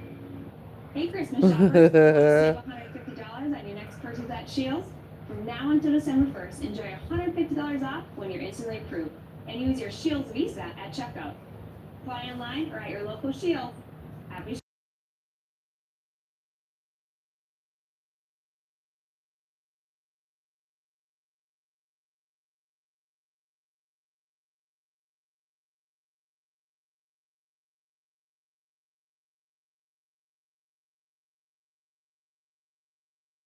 School any time from the 90s onwards. the chances are that you've at least experienced a lockdown drill, maybe even an actual lockdown. Obviously, not all of them end in tragedy. Some schools go into lockdown because of a crime committed nearby, or because some parent forgot to wear their visitor's badge. There's lots of different reasons. Most of them have nothing to do with an actual legitimate threat to students. But better safe than sorry, right? I went to school in a post-Columbine world. Lockdowns were always taken very seriously, despite the fact that we lived in a fairly isolated area where most people knew each other. There were regular petitions to allow teachers to carry guns in school. Who knew how long it might take the police to arrive if something were to ever happen? But obviously, I'm not here to debate gun control, so I'll get to the point. Most lockdowns are drills, but I'm going to tell you about one that wasn't. I've always been a pretty nervous and paranoid person. For example, throughout middle and high school, I despised being in the cafeteria because I always seemed to get stuck sitting in some corner nowhere near an exit. It made me anxious, realizing just how much distance I would have to cross just to get out, even if something as innocent as a food fight were to occur. In upstairs classrooms, I would occasionally glance out the windows and ponder where or not the drop might kill me, or if I could make it out with just a broken arm or leg. In downstairs rooms, I would tend to sit near the windows unless I was forced to sit somewhere else. Admittedly, this was also because I just like to look outside and daydream. But like most routines, after enough repetition, you get used to almost anything. If you work in a school, you probably know this like the back of your hand. In the event of a lockdown, teachers are supposed to lock the doors, turn out the lights, and herd students into a part of the room that can't be seen from the window panel on the door. This always seemed a bit ridiculous to me. I once had an English class in a room where the only spot that you couldn't see people from the door was, ironically, right next to the door. The idea of us just lining up there while someone jiggled the knob outside sounded horrifying. However, I did have one major concern. What would happen if I were caught in one of these drills outside the classroom? Was I supposed to run and bang on the nearest door, hide in a closet, run outside? I always figured if it came down to it, if I was near an exit and it seemed like the real deal, I would take my chances running outside. Teachers never really told us during drills whether or not they were real, but someone always knew. There was always that one kid whose mom worked at the school and would tell everyone else that they weren't real and that there would be a fire drill the next day or something. They have a special code for when it's real. A girl named Kelly once informed our entire algebra class, if they say lockdown 3 times, it's only a drill. 4 times, it's for real. We all snickered, but what she said lingered in the back of my mind every time the principal went on the loudspeaker, voice crackling throughout the building, and I always counted, awaiting for that 4th time. 11th grade swung around. Now officially an upperclassman, I let a certain confidence seep into my step. I was 16. Next year I would graduate and would be going to college. I practically owned this dump. I would see everyone that I hated working at McDonald's. You know, the usual 16-year-old spiel. I no longer felt the need to rush into first period. Instead, I lingered in the hallway with other relaxed juniors and seniors and made fun of confused freshmen and actually made eye contact with my teachers. This newfound skip in my step was what led me to cutting the first period bell very close, as I wiped out my shirt with a wet paper towel in the bathroom. Someone had tripped on the bus and had gotten what I prayed was iced coffee on me. The stain did not look like it was coming out, and I hadn't brought a jacket that day. I groaned, balled up the paper towel, and chucked it at the garbage. I missed. Through the thick bathroom walls, I heard the distant crackle of the loudspeaker. Were they starting the morning announcements earlier this year? Maybe someone had parked in a teacher's spot, again. Lockdown, lockdown, lockdown, lockdown. I was more caught off guard by the fact that it sounded like the secretary was making the announcement than anything else. Only after a moment or two did it sink in. This wasn't a drill. I stood there, completely motionless, wondering what the hell I was supposed to do. Finally, I lunged towards the door and yanked it open, peering out into the hall. Every door was shut. I was on the 2nd floor. I thought I heard distant yelling from below. My panic then settled into a cold fear that pulled in the pit of my stomach. I darted back into the bathroom, trying to rationalize things. Maybe I had misheard it and it was just a drill. I tried to remember how the person on the loudspeaker had sounded. Were they frightened? Forced calm? I don't know, and not knowing was the worst part. The police had to be on their way if this was real, I assured myself. So as long as I stayed put, everything would be fine. What potential school shooter was going to check the bathroom? That said, I ran to the last stall, the one for people with wheelchairs, and scrambled up on the toilet. Should I lock the stall door? No. There was no point. If they did come in, it would be obvious that someone was in there. What if somehow they saw me through the small space in the door? Could I somehow wiggle on the ground from one stall to the next in an effort to evade them? By this point, I was slightly hysterical, but I knew, in the back of my mind, like you always know in these situations, if they did come in here, I would probably die. Ridiculously enough, I began preparing my last lines. What would I say? Should I try to plead with them? What if it was someone I knew? Maybe I could talk them down. But I couldn't even convince myself, never mind someone already homicidal. Should I try to be the hero and go for the gun? Right, and get shot in the face. Perhaps I could stall them. Stall them. I started to laugh. I didn't know why. Crouched on a grimy public high school toilet seat, my chuckles faded into harsh breathing, and I told myself not to look up, no matter what.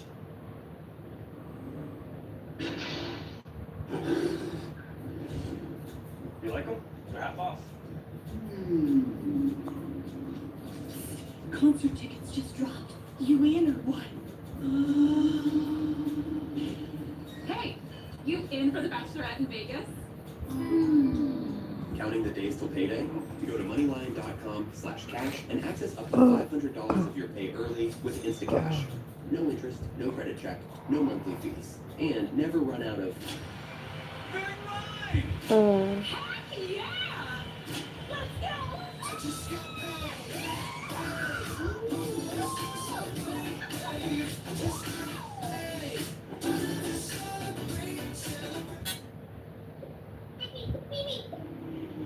You're still paying for that one?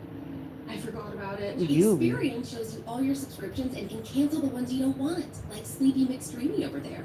This could save me money. Download the Experian app.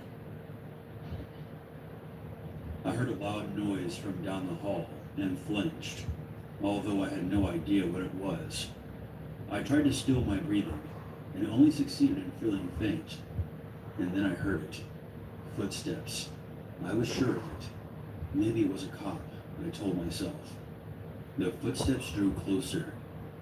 I hadn't been raised to be religious, but right then and there, I started to make bargains.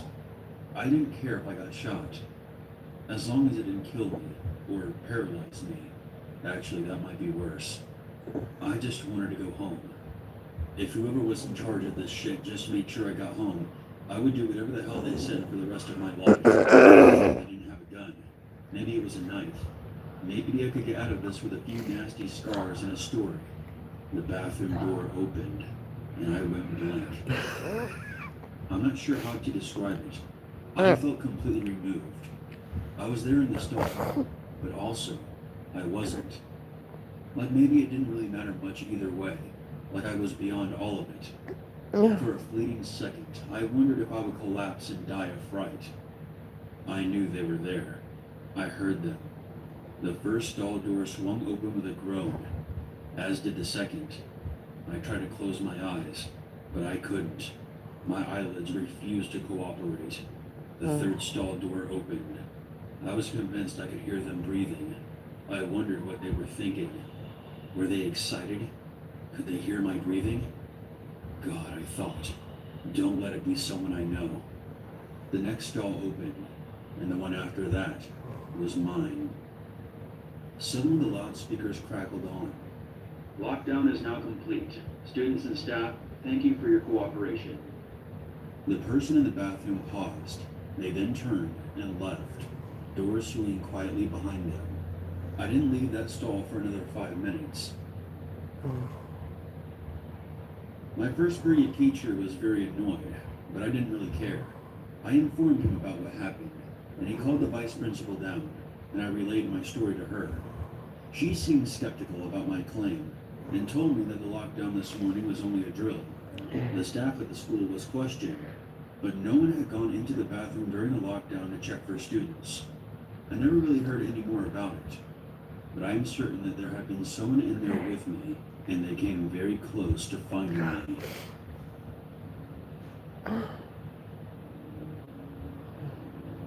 My name is Corey, and I've spent a lot, and I mean a lot of time camping, hiking, and hunting. I've seen all kinds of predators, and I've been in some sticky situations. Everything from a tornado heading my way to being tailed by some bears, so I don't exactly frighten easily. This past July, I was out camping near my family's farm in western Iowa, along with my girlfriend Alexa, my best friend Jason, and his new girlfriend, Samantha. Samantha actually had never been camping before, let alone more than a mile off the trail in the middle of a forest. She was understandably nervous, but we were watching out for her. We do have to watch out for prairie rattlers, poison ivy, and even mountain lions in this part of the state. We made camp in a clearing on top of a small hill with a few trees, but we were deep in the woods to be sure. We arrived to make camp, eat, drink, and went to bed by midnight. Nobody had any injury besides a few mosquito bites. Everything was going according to plan until suddenly I woke up to the sound of Samantha screaming at the top of her lungs. I just couldn't believe how loud she was screaming. It was actually insane. I woke up, I guess at the same time as Alexa, grabbed my light and my Glock and ran out. I told her to stay in our tent just in case.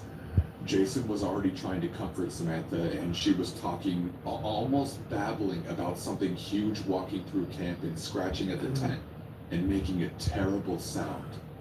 I told her it could have been a coyote or even a mountain lion.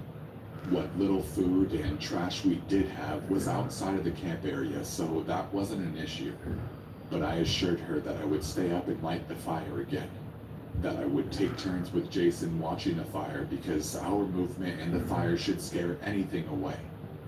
This seemed to comfort her, and she actually went to sleep in with Alexa. Jason and I both stayed awake talking quietly, watching the fire and checking around camp for tracks and signs. We couldn't see anything obviously wrong or suspicious. It certainly could have been a mountain lion, and this did have me on edge with the girls there. About 30 minutes had passed, and Jason walked just out of the firelight to take a leak. He was off to my left, my tent across the fire in front of me, and Jason's tent behind me. There, off to my empty right, I saw something and heard a large crunch. Jason heard it also and was practically still pulling up his pants, running towards the fire. "What the hell was that? That is big," he said. I know, it could be a big cat. Better get your 44 out of your bag too and get that bright tack light, I told him. He returned with those items, and we waited to illuminate whichever area we heard more movement from next. Then we heard a crunch and a snap. More movement almost directly behind us. We stood up simultaneously and spun around, turning the brightest light on. For just a second, we saw what almost looked like a gorilla-sized and shaped figure disappear back into the trees. At this point, I'm trying to keep it together, and Jason is just frozen. I tell him to snap out of it and that we need to get the fire to grow. Once the fire is larger, we both need to take a position, one in front and one in the back of the tent to protect the girls. We heard this awful grumbling and growling sound for the rest of the night. I have never heard anything like it. And large crunching and snapping sounds continued to emanate from the woods behind us. Periodically, we would see something move either to our left or right in the clearing just outside the trees. I kept the fire going. I actually had the fire pretty enormous by the end of the night. As soon as the sun started coming up, we packed up. On our way out, we saw large prints in the mud down by a small stream at the base of the hill we were camped on top of. I can't really say anything other than the fact that they basically looked like a huge man's prints. The thing we saw was definitely not a man. I don't know what it was. I don't know if it was going to hurt us. I don't know if it was Bigfoot. Frankly, I don't want to know. The way I see it, it's really not relevant because I was thinking it was a mountain lion initially. Those are also dangerous. I won't let this stop me from camping. Sometimes I guess you just hear scary things at night in the woods. Because scary things do live in the woods. I guess that's just part of the adventure.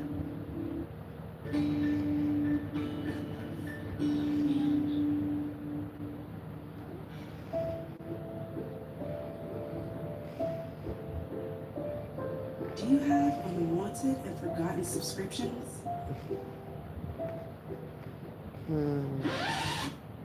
Why am I still paying for all this stuff? See all your subscriptions in one place and easily cancel the ones you don't want. Download the Experian app now.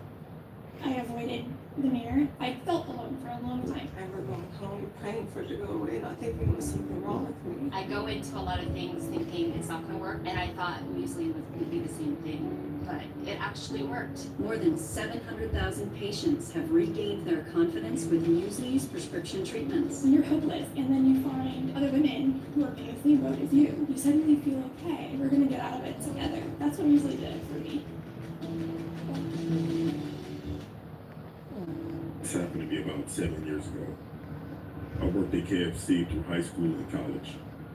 I went to college really close to where I grew up, so staying at the same work location was very easy for me. One day I went to work at 4:30 and had to work the drive-through half of my shift due to someone calling off. It seemed like a regular day until we were getting ready to close. At around 10:50 p.m., this guy walked in and stood by the front register. He looked weird as if he just came from a costume party. I let him know that when he's ready to order, just tell me, as I'm cleaning due to us closing in 10 minutes. He told me that he wasn't ordering and wanted to know what time we closed. I told him 11 p.m. and he left. I noticed that he got inside a van that has been sitting in the parking lot for hours. I thought it was weird but continued to clean up. There were a few of us still on shift. Again, everything seemed regular that night. I grabbed the trash and went outside toward the dumpster. As I approached the dumpster, I noticed someone trying to hide in the shadows behind the dumpster. I stopped immediately, and I tried to squint in order to get a better look. Then whoever that was behind the dumpster moved back so I wouldn't be able to see their shoes anymore. But they didn't know I already saw them. I turned around immediately and went back inside. I told my manager he went to the door with one of my coworkers to get a better look. They couldn't see anyone, so they went outside to check it out and left me inside by myself. I felt safe while they were outside. I went to the cash register at the drive-thru to cash out for the night. Then on my left, in the window, he had a blank look on his face. Then he started hitting the window with a dead raccoon trying to get in while yelling my name. I ran to the front door as my manager and coworker were walking back in. I frantically told them what happened, and my manager ran back outside to the window while my coworker stayed with me and called the police. The guy left before my manager was able to get him.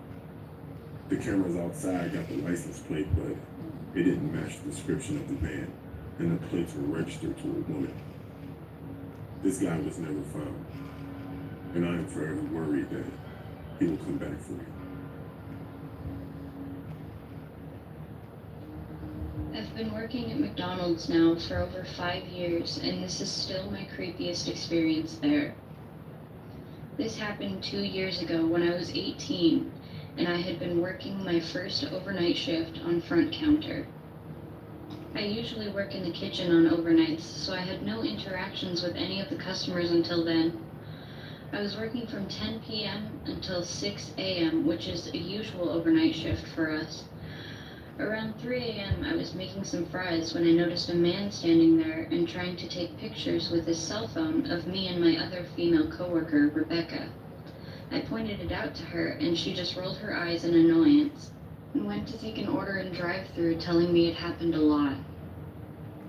I was instantly uncomfortable. I wanted to tell the manager, but he was in the office doing his manager stuff and I didn't want to bother him. I went over with what I felt was a nervous smile and quickly did my usual greeting. "Hello, what can I get for you?" He just kind of looked at me and stayed quiet. He was about 5'8", white, early 20s, medium build with dark hair and brown eyes. An average man, I would say, but something about his piercing glare made me feel super uncomfortable. Then he smiled, a smile that sent shivers down my spine. "I'll just have a coffee. Black, sweetie," he said, and I could instantly smell alcohol on his breath. I nodded and told him the price before he pulled out a $5 bill and went to hand it to me, making sure our hands touched. I avoided his gaze and went to hand back his change when he winked at me and went to go wait for his coffee. I went to go make it as fast as I could, but, just my luck, we were out of coffee on both the front counter and the drive-thru, as we don't sell much through the night. I turned around and kept as little eye contact as I possibly could. "I'm sorry, I'm gonna have to brew you a fresh pot. Should only take about 3 minutes." "Don't worry, I don't mind. I have quite the view while I wait," he replied, shooting me a wink. I just smiled awkwardly and looked away. I had to make sure I didn't fall behind on my shift, so I began to set up the muffins on the display so we had them all ready for breakfast, which starts at 4 a.m. in Canada. "So, Susan," I heard behind me, realizing it was the guy. I instantly tensed, wondering how he knew my name before I noticed I had my name tag on and quietly cursed to myself. I turned around and looked at him, and he said, "What time are you stuck here until tonight, beautiful?" I instantly panicked as I didn't do well in these situations. "I, 7, I said nervously, which then the guy gave me a huge grin. "Oh, so you still have time before you're off, eh?" I nodded and noticed the coffee was done pouring, so I went over and made his coffee as he watched me with an intense stare. I handed it to him before saying, "Have a nice night," earning me another wink. He then waved and said as he turned around, "I'll see you later, Susan." I watched as he walked out the door and tried to calm myself down.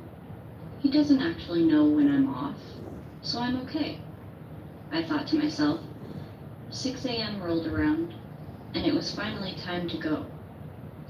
I still felt a little paranoid about the guy, but I knew it was now in the past. My coworker Chris was going to drop me off at home as we carpooled, so we got our stuff together and left. As we were heading to his car, I noticed a parked car with someone in it, and of course, it was the guy.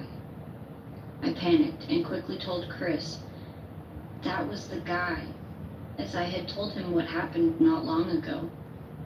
He instantly brought me into his coat and did his best to keep me hidden as we walked quickly to his car. He made sure no one followed the car, dropped me off, and watched as I went inside, telling me to stay safe. I thanked him before going into my house and going to bed. The next day, I went into work and got asked by my manager how I got home. I told them Chris gave me a ride. My manager looked confused and said something that made my blood run cold. "Oh, that's strange, because some guy was here looking for you just before 7. He said he was here to pick you up." I thought before that the man's intentions weren't good. Just the way he looked at me and spoke to me, like I was prey. And this pretty much confirmed it. Since then, I have refused to work front counter overnight shift, and we no longer wear our name tags overnight.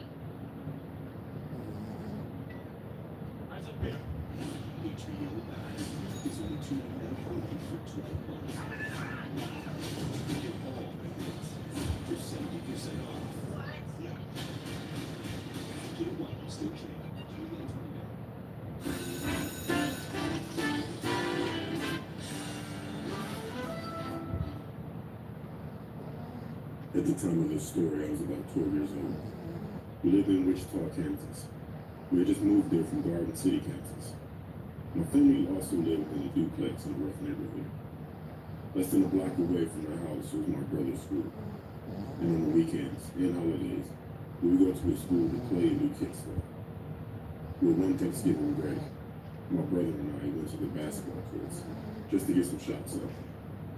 So we had been there for about an hour when I got a strange feeling.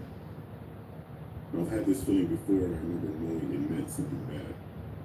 So I looked around for anything that may catch my attention, but there was nothing. So we kept playing. I could not shake the feeling. So after about 30 minutes, we were preparing to leave, which all we had to do was go across the playground and jump the back fence. And we would just be across the street from our own house. So I go to get the basketball from the court, and my brother follows. I get to the ball and decide to shoot a half-court shot. In mid-shot, there's this feeling again. So again, I stop and I look around. That's when I notice a man standing there on the other side of the fence, on the sidewalk. He's looking at us, but he's not moving, just standing there. But I really paid him no mind and shoot the shot. Of course, I missed it, but the ball hits the rim and it bounced near the fence. I race over to get it, trying to beat my brother to it. And I reach down to get it, and there's that feeling again. So I look over my shoulder. The guy is still there, just watching us. Now he's walking along the fence, running his hand along the fence, just staring at us. Now once did his eyes come off of us. Then I notice he's heading to the fence entrance. Now I knew that being next to the busy street, people could see us as they passed. But that feeling was so strong. This guy, he looked so creepy. And he keeps staring at us. Something in me yelled to run. And my feet started moving and my brother was right behind me. We got to the corner of the school and stopped. We turned and looked. And he was entering a fence. He was still watching, but now he's coming our way. I grabbed my brother and we sprinted around the backside of the school. In the block and a half to our house. We bust open the door and ran to our mother. When we told her what happened with tears coming on her face, she held us and told us everything would be okay and we're safe. She called the police, but nothing ever came of it. And ever since then, my brother and I were too afraid to go to the park by ourselves. When I was 21, I transferred to a college in San Francisco. I checked out a room for rent on Craigslist. It was in a really nice 2-bedroom apartment. It was cheap rent and close to campus, so it was the ideal spot. The girl who lived there was 29 and her name was Beth. She was tall and wide, and she had jet black hair and wore pale makeup. She seemed nice, although a little quiet, but she seemed to like me and agreed to let me move in. So far, so good. My first night there, we went out for pizza, and that's when I could tell that something was a little bit off with her. Throughout dinner, she kept telling me how much I looked like Shia LaBeouf. I didn't know what to say, so I just shrugged it off with a thanks. I mean, I look nothing like Shia LaBeouf, so it just didn't make any sense to me. When we got back home, she asked if I had seen her room yet. I said no, and she took me to see it. Her walls were covered in posters of Shia LaBeouf. She had even printed out photos of him all over her mirror. She owned all of his movies. I mean, I didn't know what to make of it. It was creepy. The whole night she had been saying I looked like him, and now it's obvious to me that she's obsessed with the guy. A few weeks passed, and I never really saw her that much. We didn't spend any time together, really. She would come home from work and practically run to her room. She would spend the whole night in there. She had this really creepy, high-pitched giggle, and I would hear her giggling through the walls at night. I wondered what the hell she could possibly be doing. Occasionally, she would come out and talk for like 2 minutes, and then she would always be slurring her words, so I suspected she was drinking a lot. Sometimes she wouldn't say anything, and she would just stand in the hallway and watch me in the living room. I would turn and see her and be surprised and say something like, "Hello, Beth." And then there would be this long, awkward pause, and she would just give out her creepy, high-pitched giggle. It was uncomfortable being around her. She gave me the chills. One night, I woke up at around 2 a.m. because I heard what sounded like the front door being unlocked. I came out of my bedroom, and all the lights were off, but I could still see Beth standing at the front door. She had her face against it, and she was turning the lock back and forth over and over again. And every time she turned the bolt, she mumbled my name.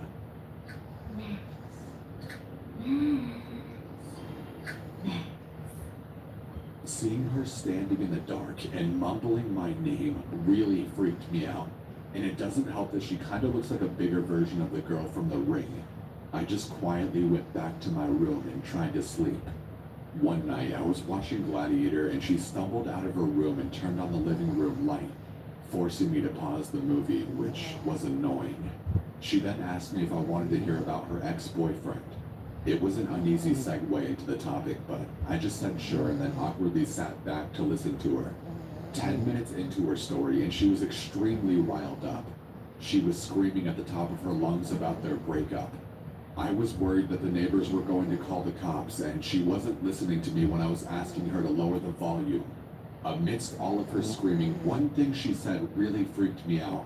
She was in such a fit and she yelled that she'll slit his fucking throat. That was a big game changer. Suddenly I had no idea what this girl was capable of. I mean, she was practically a stranger, and everything I had seen was becoming alarmingly disturbing. After a few more minutes, she told me thanks for listening and started doing her giggle. I got out of there pretty fast and went to my room to go to sleep. I had a pretty unsettling feeling about being in the house with her. And what's worse is that there was no lock on my bedroom door. I pushed the edge of my dresser in front of it to act as like a little barricade. I woke up in the middle of the night to the sound of my dresser scraping against the floor. Beth was pushing the door open. I turned on my light, shouting at her to stop. I could see her through the opening of the door. She was so drunk and had this insane look in her eyes. I pushed the door closed and yelled at her to go to bed. I could hear her walk back to her room, but I couldn't fall back asleep. The next morning, when I went out into the hallway, my heart dropped. I saw that one of her steak knives was on the floor by my door. I got goosebumps all over my arms. All I could think about was her saying she would slit that guy's throat. I confronted her about it, and she said she didn't remember trying to push my door open. She said she didn't even remember telling me about her ex. I had enough. My lease was month to month, so I found a new spot and moved out. About a month after I moved out, she contacted me. I was at the movies and my phone was off. When I got out, I turned my phone on, and to my shock, I received 40 plus text messages that she had sent me over the past 2 hours. They were all just insane texts that ranged from everything between, "Hi, how are you?" to, "I fucking hate you." It was insane. I didn't respond, and I never heard from her again. I always wonder if I hadn't set my dresser in front of my...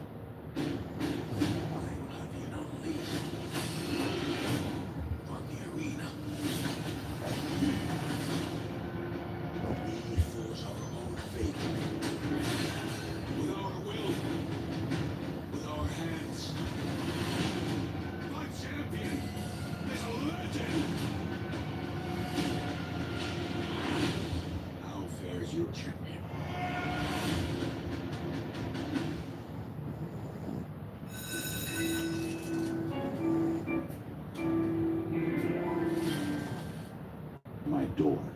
Would she have quietly crept into my room and slit my throat? It freaks me out.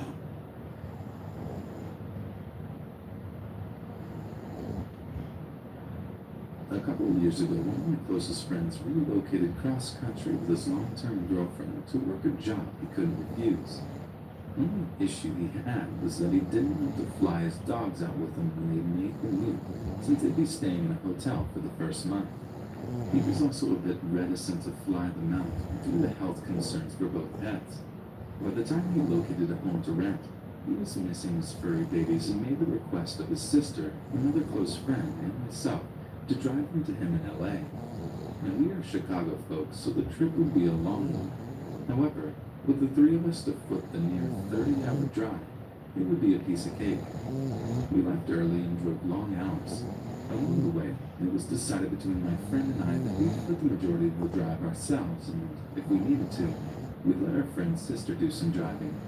We were in a bit of a time crunch due to a snafu with the rental agreement, so we didn't have the luxury to stop very often past an 8-hour stay in the Denver La Quinta Inn. As for the journey itself, it was relatively smooth, barring getting pulled over right before entering Utah for driving 2 miles in the left lane of an empty highway. Whoops. From that point, we made it through Utah, Arizona, and Nevada without much problem until we entered California in need of gas. I had been driving for the majority of the first day and tagged my buddy in after being pulled over. I remained in the shotgun seat as navigator, searching through the GPS for a fuel stop. We kept our eyes peeled for road signs and discovered a sign pointing to Yellow Ghost Town, or something along those lines, which had a mobile station. How wonderful. It was convenient, too, as it wasn't located almost directly off of the interstate. We rolled in on little more than fumes when we approached the pumps. Normally we'd let the dogs out at every rest stop, but having stopped not long before then, and with both dogs sleeping snugly in the back, I decided to pump gas without anyone else leaving the vehicle. My buddy pulled up on the opposite side of a beat-up green sedan with a short, plump gentleman who just turned in to approach the shop. I noticed a few other hoopties at the pumps, all unoccupied, and there were a couple of other cars parked up near the station, most likely belonging to the employees, so nothing seemed out of the ordinary. Until I swiped my credit card. The pump rejected my first swipe attempt, which I chalked up to a misread. I swiped again, and the pump read, "Please see attendant." I was annoyed, but we needed gas. I tapped on the window and told my buddy what I was going to do, and asked if anyone needed anything. After taking their orders for Gatorade and Marlboro Reds, I walked up to the store to make a mental note of how strange this gas station was. Kind of quiet, especially for one right off the interstate, but it's no matter. As I walked in, though, more weirdness. First thing I noticed is that there was some boxes of chips just left on the floor, like someone was stocking shelves and just quit. As I peered to my right, I noticed immediately that there was no one milling about in this place. With the 6 cars besides my own out there, I felt like I would see someone. Things got even weirder when I realized that there was no one behind the counter, no customers or workers. And it dawned on me, what happened to that gentleman who was at the pump adjacent to mine? Surely they can't all be in the bathroom. This is when I began to feel this gnawing sensation in my stomach. Something isn't right. I have always been a person who felt like I could always trust my instincts, and those instincts were screaming at me to just get the hell out. I want to run, but I hold back. I would look suspicious booking it out of the gas station that was empty, and decided to just play it cool. Natural. Don't your body language let on to how badly you're freaking out in your head. I was probably inside of this gas station for only a couple of minutes when I left, but I stopped just before exiting to listen for something. Anything. A flushing toilet would have been a good sound, but nothing. As I entered the shop and see my car, I began to feel dread. It's like that moment in the movie where the hero is about to make it to the end of their trial, where the celebratory fanfare disappears, and in that silence, something comes and strikes them down. I'm about 25 yards from the car when I see this gentleman come out from around the side of the shop opposite of me. This is not the same man as I saw while pumping gas. He was larger and had a peculiar look on his face. And the best way I could describe it was like Nick Cage's smile from Face Off before the titular act had occurred. I continued walking towards my car, but when I turned back to look at him, he was now walking towards me with a purpose. At this point, I got the fuck back to the car with increased urgency in my step. And of course, my friend has the door to the car locked like a complete douche clown. There's also the 95-pound golden retriever sitting in my seat. Apparently, my travel companions did not notice how freaked out I was, but the creepy gentleman was still walking in my direction. I punched the window and told him to unlock the fucking door, to which he only half rolls down the window to tell me the dog was in my seat, and they were afraid she'd jump out when I opened the door. I reached my hand in and threw the dog towards the back seat as hard as I could while my friend is just now realizing how freaked out I am. He started the car and drove off quickly. I took one last look back and see Nick Cage had stopped about a hump away from where we were, still with that same look on his face. We found another gas station further down the road, this time with a ton of people inside and out. After thoroughly creeping out my friends with a story as I pumped gas, we made our way back to the interstate, which meant passing that gas station again. It's been about 15 minutes since we pulled out initially, and we go silent as we notice that those very same cars are still sitting in the same spots where we had left them. After thoroughly freaking out for a few miles, I received a phone call from my credit card company about $100 charge at a mobile station. The lady on the phone was really helpful in fixing the situation for me, and was as entirely creeped out by the situation as we were. In the end, we made it to LA on vacation, but it still bothers me as to what the hell was going on at this little gas station off the highway, and what the hell was that smiling man's story.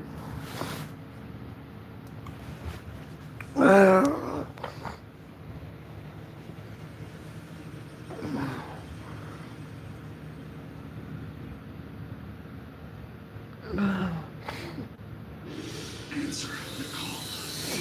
Oh. One of the most prestigious tournaments in pro wrestling. Best wrestlers in the world. And they're all the toughest competitors battle it out weekly in a well-funded tournament. Now it's on rise and earn the honor to become Continental Champion. This is all elite wrestling is supposed to be hard. Miss the Continental Classic on AEW Wednesday Night Dynamite. Live Wednesdays at 8 on TVS.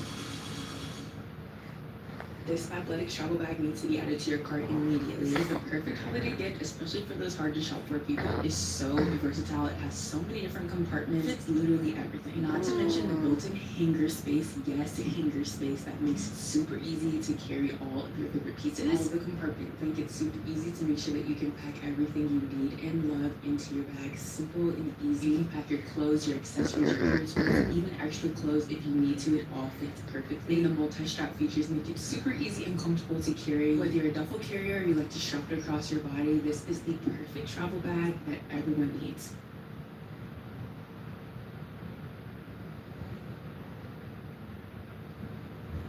Just out of college, and despite having a degree, it was almost impossible for me to get a job. Day after day, week after week, I sent out my resume to every game developer and computer company in the country, and a few in Europe and Asia. 6 months into this, my money was running very low. This was when I was forced to face the facts. I needed a job immediately, and it didn't matter where and for how much. Just in time, I found a job listing for a video game store at the mall. You know the one I mean. And the terrible stories you hear about them are almost always true. Because of my background in games, I was given an interview immediately and hired soon after. My first shift was the following morning. Other than a few hiccups along the way, it kept my head above water until I got on with Dell 2 years later. The meat of the facts began just before my second year was about to start. Because of the high turnover, I was made an assistant manager by month 9. None of my shifts were evenings, so I was tasked with keeping the younger employees in line. A job I never really took seriously since I was only a few years older than they were. I didn't care how they acted, as long as they did their job. Around this time, a girl was hired that could have been my undoing. The second I saw her, I knew she would be a problem. However, it wasn't just her that was the source of trouble. Her super jealous boyfriend became a thorn in the side of every guy that worked with her, and sometimes just spoke to her. A shift of hers didn't go by without him showing up to check on her. Some nights, he would do no more than sit on a bench outside the store and watch her work. But anytime she would get too close to a guy for his liking, he'd approach them and physically intimidate the guy she was talking to. She never said a thing when this happened. I actually think she kind of liked it, but it would be what would push her away from him in the end. She worked at the store for a couple of weeks before someone showed her the hallways that ran along the back of every place. She took advantage of the fact he wasn't aware of them, and this turned out to be a big mistake. If any person reading this doesn't know what I'm talking about, pay attention. You're about to learn something. I'm not sure how common this is, but some indoor malls, those built in the old way where each store inhabited an area that leased from the mall owner, there are a network of paths or halls that run behind each business. They're used mainly by the employees. The system allows them to enter and leave their jobs without being seen by the customers. Although I'm pretty sure their intended purpose was to give janitorial staff an uncluttered pathway to maintain the spaces. That being said, in all my time at that job, I only saw a member of the cleaning staff a handful of times. Most of those times, they were sneaking a cigarette rather than working. Luckily, we could still smoke inside the building back then. No one said anything to the office if they caught you, probably because they were doing the same thing on their breaks. If we are all on the same page now, we'll get to the real story. Like I said, his jealousy, no matter how it turned her on, was at the same time pushing her away. On her breaks, she'd often sneak out the back and disappear for a while. Where she went, I had no idea or really cared. The boyfriend took forever to catch on, but when he did, he was super angry. She continued this routine for a few months, and just one day, she never came back to the store. I didn't attach any importance to this. It was during the holidays and work was a nightmare. It wasn't uncommon for employees to go on break after an especially hectic rush and not return. The turnover was simply that bad.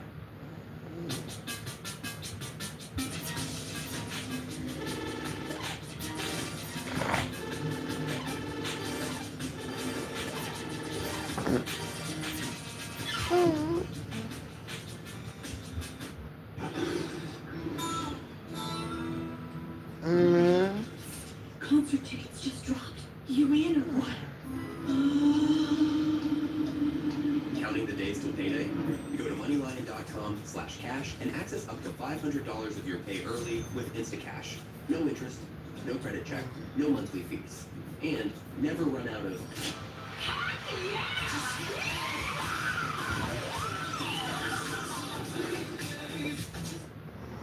Things got a bit more interesting about 4 or 5 days later. The police showed up and had some questions about her disappearance. I was like, disappearance? What's going on here? They then informed me that she had been reported missing the day after she bailed on work by her parents. She had never made it home. They thought we may know something. The crazy thing was that when they visited her boyfriend's place to see if she was there, in addition to him not being there, after some digging, they learned that nobody had seen either of them for about a week. I was quick to make it clear that I didn't know anything. I had just assumed she got sick of the place and bailed. I guess they were happy with that. Never heard from them again. Time passed and the situation around her almost faded completely from my mind, until something really big in February happened and brought it back into crystal clarity.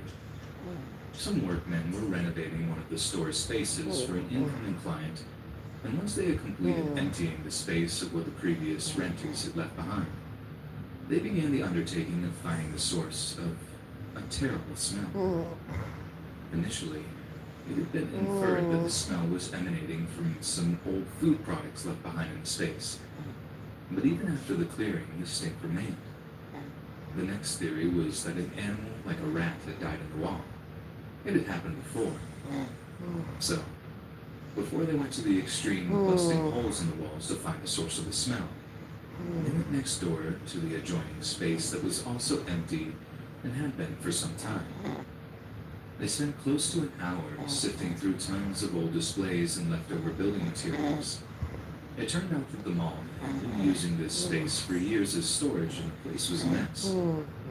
The two guys tasked with doing this were about to say forget it, when one of them stumbled upon the source of the stink, and it definitely wasn't a rat. Someone had taken a large piece of plywood and put it over a tiny little closet, thus making it invisible. The guy had caught on that the smell grew worse as he got closer to this board, so he pushed aside the heavy display rack holding the board against the wall, and as soon as he pulled back the board, he found what was causing it. The semi-mummified body of what looked like a female was lying on the floor facing the wall. It appeared the arid and dry Arizona heat had preserved the corpse and suppressed decomposition. This had to have been why it wasn't stinking up the entire mall and managed to remain hidden for so long. Naturally, the mall was alive with talk of who the body could possibly belong to. Numbers of people had just stopped coming to work one day or skipped out during their lunch. We'd gone through at least 15 people in the last year ourselves. When the answer came, no one could have guessed who it was. Early one morning, I was awakened by my manager with the news that Becky Morrison was the person he found in the empty store. My only answer was, who? He reminded me that she was the girl with the crazy, jealous boyfriend that had disappeared just before Christmas. I hung up and went back to sleep. When I returned from my shift that night, it was the only thing anyone could talk about.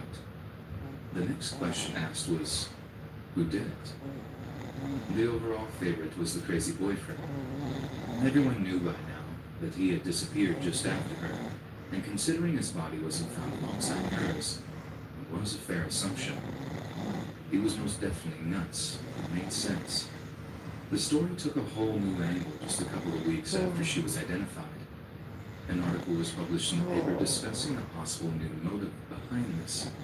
The police had recently received information that Becky had been messing around with a fellow mall employee during her breaks. They were meeting in the unoccupied store her body had been discovered in and fooling around. After following some leads, they were able to identify the employee. He was a 22-year-old guy working in a Hallmark store, but no name was given. He told the officers that he and Becky were supposed to hook up the day she disappeared, but he got holed up by the time he'd reached the empty space and she was gone. He figured she couldn't wait and returned to work. It was only a few days later, when cops showed up at the mall to ask questions, that he heard she was missing. His mind went straight to the worst, and he was afraid he'd be blamed for it, so he said nothing. Then, when the news reached him that the boyfriend was also missing, it was too late. He figured if the boyfriend was hiding out, waiting for his chance to get him, it was best for him to say nothing, just on the off chance he didn't know for sure who the guy was. It all boiled down to him being afraid, and with what I knew, I could understand. What nobody knew, and still probably doesn't, is that her and I had a thing for a short while too. It wasn't long, but once is all it takes. I was the person who told her about the back hallways, after all. We slipped out there a few times to mess around. Fortunately, we never got busted. When she moved on to the next guy, I wasn't hurt. I knew she had a boyfriend anyway. Now you know why I had to act as if though I didn't care about her. We figured it was the safest thing for the both of us. Turns out we were right. One day you may recount grand tales of glory. I've never seen a matcher.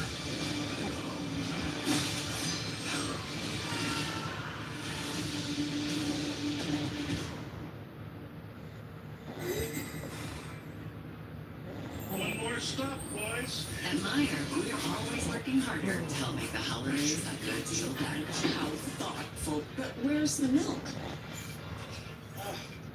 Meyer, I was overjoyed no one knew about us.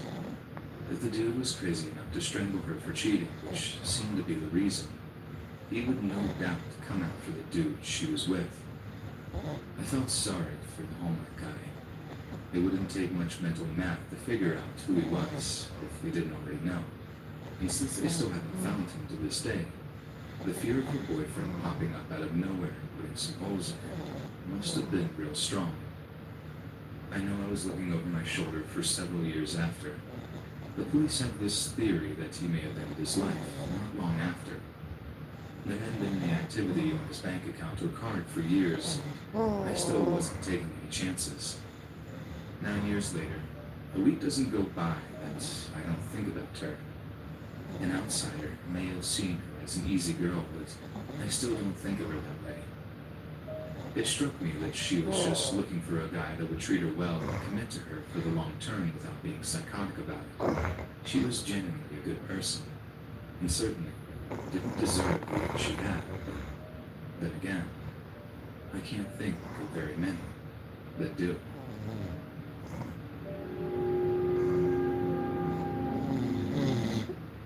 I'm not sure if this is the creepiest or the most disgusting thing to ever happen to me, but here it is.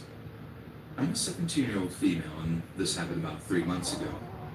Me and my friends always like to go to McDonald's after we had a good yoga session. You could call us regulars. We probably did yoga together 2 or 3 times a week, and it wasn't class or anything. It was just me and 3 of my friends. We had another friend, Olivia, who occasionally joined us, but she was kind of flaky. If she didn't feel like doing yoga that day, we just went ahead and did it without her. We had been in this routine for a couple of weeks at this point, and we always looked forward to getting some nice junk food. There was something about McDonald's that was like the guilty pleasure of my entire existence. I normally didn't get it otherwise, but I really looked forward to the couple of occasions that me and my friends went there. But this one experience was horrible. I had been there enough that I started to recognize the people who worked there. I never had conversations with them, but I knew their faces well enough to spot when someone new was in the back working. That's exactly what happened this one Wednesday afternoon. I noticed this guy with really thin hair. He had a really creepy face, and I'm not sure how to describe it exactly. His eyes were humongous. They looked like the eyes of a bug. And then he had this really strange body language that always kind of freaked me out. It was like jumpy or something. If he was deep frying French fries, for example, he would stand perfectly still for a second, and then really quickly submerge them in one motion, and it would splash grease all over. This was very unusual considering I had seen enough people put down fries that there was an easier way he could have done that. He didn't have to splash it like that. I was watching him one day and we made eye contact. It was really unusual too because I was looking at him as my mom's credit card was processing to pay for my meal. He had his back turned toward me. I was trying to figure out if I knew who he was, and then he just spun around to look at me, and it was all in one motion. It was just really freaky. So I started noticing him more and more. He was always working whenever my friends and I got finished with our yoga. It didn't bother me too much. My friends also noticed how weird he was and told me about similar experiences. It wasn't creepy enough that we stopped going or anything, but it was certainly enough to notice. I remember the day in particular. It was a weekend because I didn't have school that day. Me and my friends had just finished a really good yoga session and we headed over to McDonald's. Anyway, my friends and I ordered our food and we're waiting for a few minutes. It took a little bit longer than usual, which isn't really an issue because we're not impatient or anything. But here was the weird part. They weren't busy. We were basically the only people in there waiting for food, and I think they had one other person who had already ordered who was sitting down and already eating. I didn't see any cars in the drive-thru, and I just found the whole situation extremely bizarre. I had noticed that the creepy guy was working, but I didn't see him for a very long time. He went behind a wall that I couldn't see him around, and I wasn't sure why he did this either. Life went on, and we got our food and sat down. I normally start by eating my fries, and then have whatever my main meal is after that. Today it happens to be chicken nuggets. I got a 10-piece. As I was eating, I felt that creepy guy's watchful eyes looming over us. I felt really freaked out, and I convinced my friends to take our meal into the car to leave. As we left, I looked back to see him frowning at me. I didn't stop walking. I use PayPal to buy this ticket. I'm paying it off over time. No fees, no interest. You know what else is no interest? Me. You can pay your own way. Excuse me, sir. The captain needs you back in the car. Oh, yeah, sir. Are you ready to save big at Shields? Get all your shopping done during our holiday sale event happening November 23rd through December 1st. Get everyone the perfect gift and save on their favorite brands like Nike, Unreal, 7 Diamonds, Cool, Lego, Sitka, and more. Shop at Shields or Shields.com during our holiday sale event and don't miss your chance on these multi-year savings. Well, we got out there, and for a few minutes I felt like I was being paranoid and I overreacted. My friends thought so too, until I looked at my chicken nuggets. I looked inside of the box they were in, and they seemed to be covered in some kind of weird substance. I couldn't quite make it out, and I didn't know what to think. My immediate reaction was that they had put mayonnaise on it or something. Thankfully, I was smart enough to ask my friends before I took a bite. My one friend screamed, "That freak jizzed on your nuggets." The more I analyzed this strange substance in my chicken nuggets, the more convinced I became that it really was, in fact, that. That certainly explains why it had taken so long for us to get our food. I didn't quite understand how he was able to pull it off, though. He was one of at least 5 other workers there. It's not like they would have just allowed him to do this, right? Whatever the case may have been, I didn't feel comfortable eating those chicken nuggets, and I threw them out without hesitation. My friends and I were all really freaked out that this had happened to us. My friends threw out the rest of their food just to be on the safe side. We weren't really sure if we should have reported this incident to the police or something. We really didn't know what to do. We just kind of laughed it off as being one of those crazy life experiences, and that was it. I haven't gone back to McDonald's since this whole experience. But yeah, that's the story of how I ordered chicken nuggets one time, and the freaky guy working there put his secret sauce on them.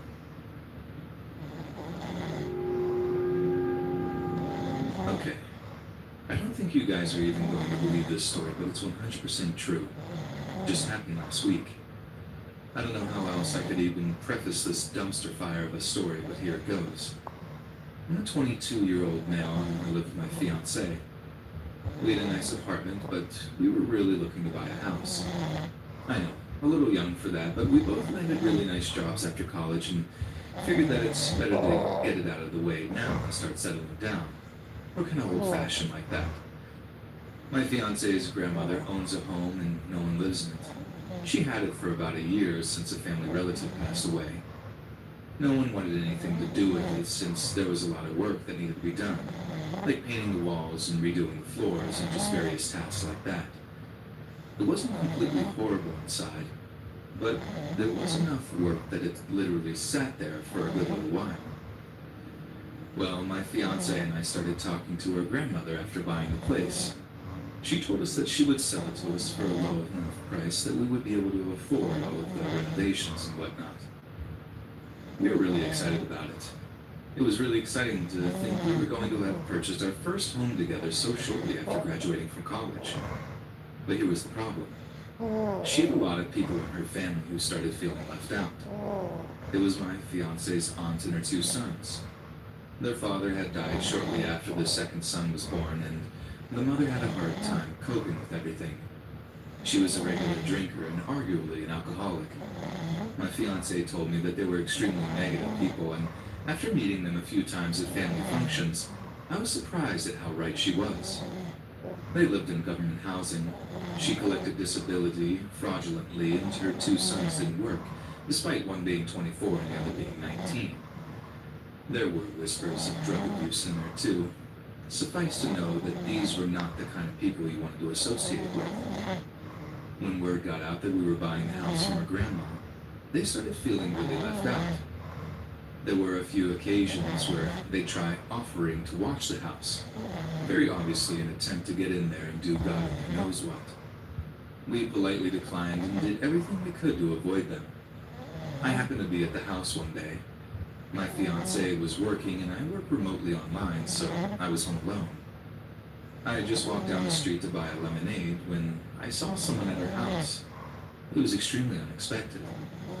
I got ready to confront a potential burglar when I noticed it was my fiancé's cousin trying to break in. He was startled when he saw me and froze for a minute. I asked him what he was doing, and he told me something about thinking he saw a car he didn't recognize in the driveway. I explained that it was my car, and he left without any big confrontation. As he walked away, though, I heard him start cursing under his breath. This was the point when I started feeling like we had something to worry about. Not feeling unsafe inside your own home is the worst feeling ever, especially being 2 young, recent college graduates. We both worked really hard to make this happen, and the idea that it made us feel unsafe there really bothered us. I still didn't even understand what they wanted out of the whole ordeal. They didn't have enough money to afford the property tax alone. Forget about utilities and anything else. About 2 weeks went by without any kind of confrontation. I had falsely convinced myself that they'd finally leave us alone. I was dead wrong. We went to McDonald's one day, Exactly 1 week ago today, the day I'm writing this, me and my fiance both just wanted to be out of the house for a little while. Considering we were in the process of buying a house, we didn't want to go eat anywhere expensive, so McDonald's just seemed like a logical decision. The game of thrones. Together is gold. You want paradise for toes in the sand. It doesn't get any better than this without the cracks. Finding a cheap beach house is actually very possible. Cheap beach houses series premiere Wednesday, 99 on HGTV. Now before I continue, I feel the need to explain something about my fiance and I. We are normally very serious people. We work very hard and we're both kind of workaholics, but when we get together to have some fun, we go hard. Work hard, play hard, right? But we got kind of silly when we played. Let me cut to the chase. We were both playing in the ball pits at our local McDonald's. We always enjoyed goofing off like that, and we weren't too concerned with what people would think of us. We'd only been messing around for 5 minutes when her cousin showed up at McDonald's too. It was creepy. He walked right in, looked at us the entire time.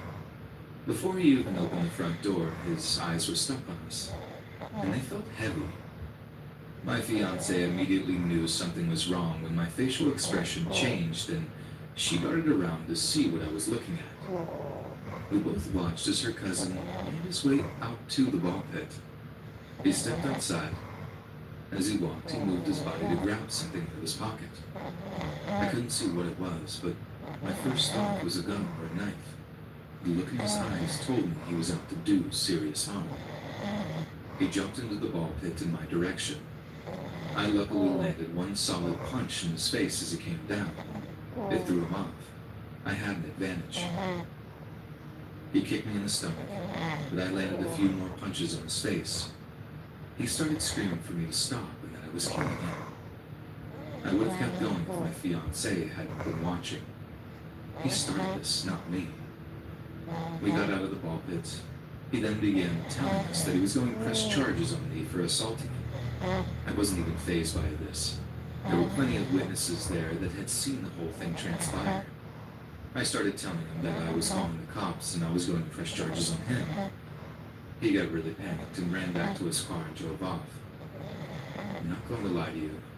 This whole thing really shook me up. I didn't know what to think.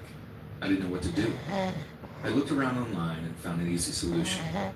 A restraining order. My fiancée and I had both gotten restraining orders on our aunt and her two cousins. I didn't know why we didn't think of this sooner. It really solved the issue, and once they understood that we had a restraining order against them, they buggered right off. I haven't seen or heard from them since. And thankfully, hopefully, that's the end of my story. My name's Gerald and I'm 22. For the past year, I've encountered a buttload of crazy people and have accumulated even more crazy stories. While most of them would make you laugh, the one I've chosen to share was terrifying while it was happening, and still gives me shivers when I remember it. A little more than a year ago, I applied for and got a job at my favorite convenience store across the street from my house. I moved there my sophomore year at college and decided to stay after I left school. This little store has served as a savior to me. Living as young men often do, I had very little money, but I was always confident I could find something to fill my belly regardless of how much was in my pocket at the time. So, when the time came, I was no longer able to rely on my parents for money. The corner store was the first place I went for a job. I was in luck. Only the day before, one of the employees was fired for stealing from the register. I took his place, and I've been here ever since. Like any other corner store, we sell alcohol. Beer, wine, liquor, the whole boat. Naturally, this makes us a beacon for the local drunks. These folks have served as countless hours of entertainment. While most are harmless people, on one specific occasion, a horribly violent outburst occurred. It was a quiet Saturday night, about an hour before close. Most of the regulars had made their appearances, a few more than once.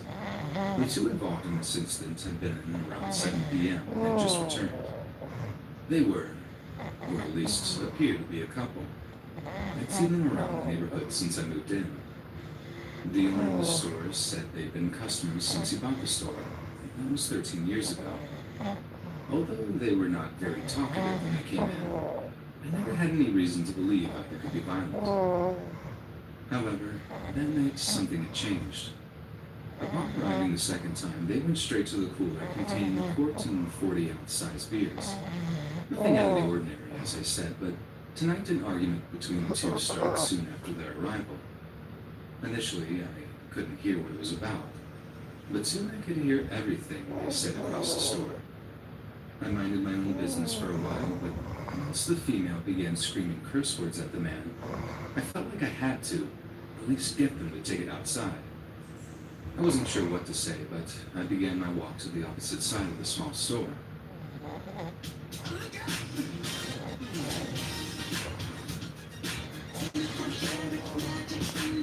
Behind all the Halloween magic is you. That's what makes you, you.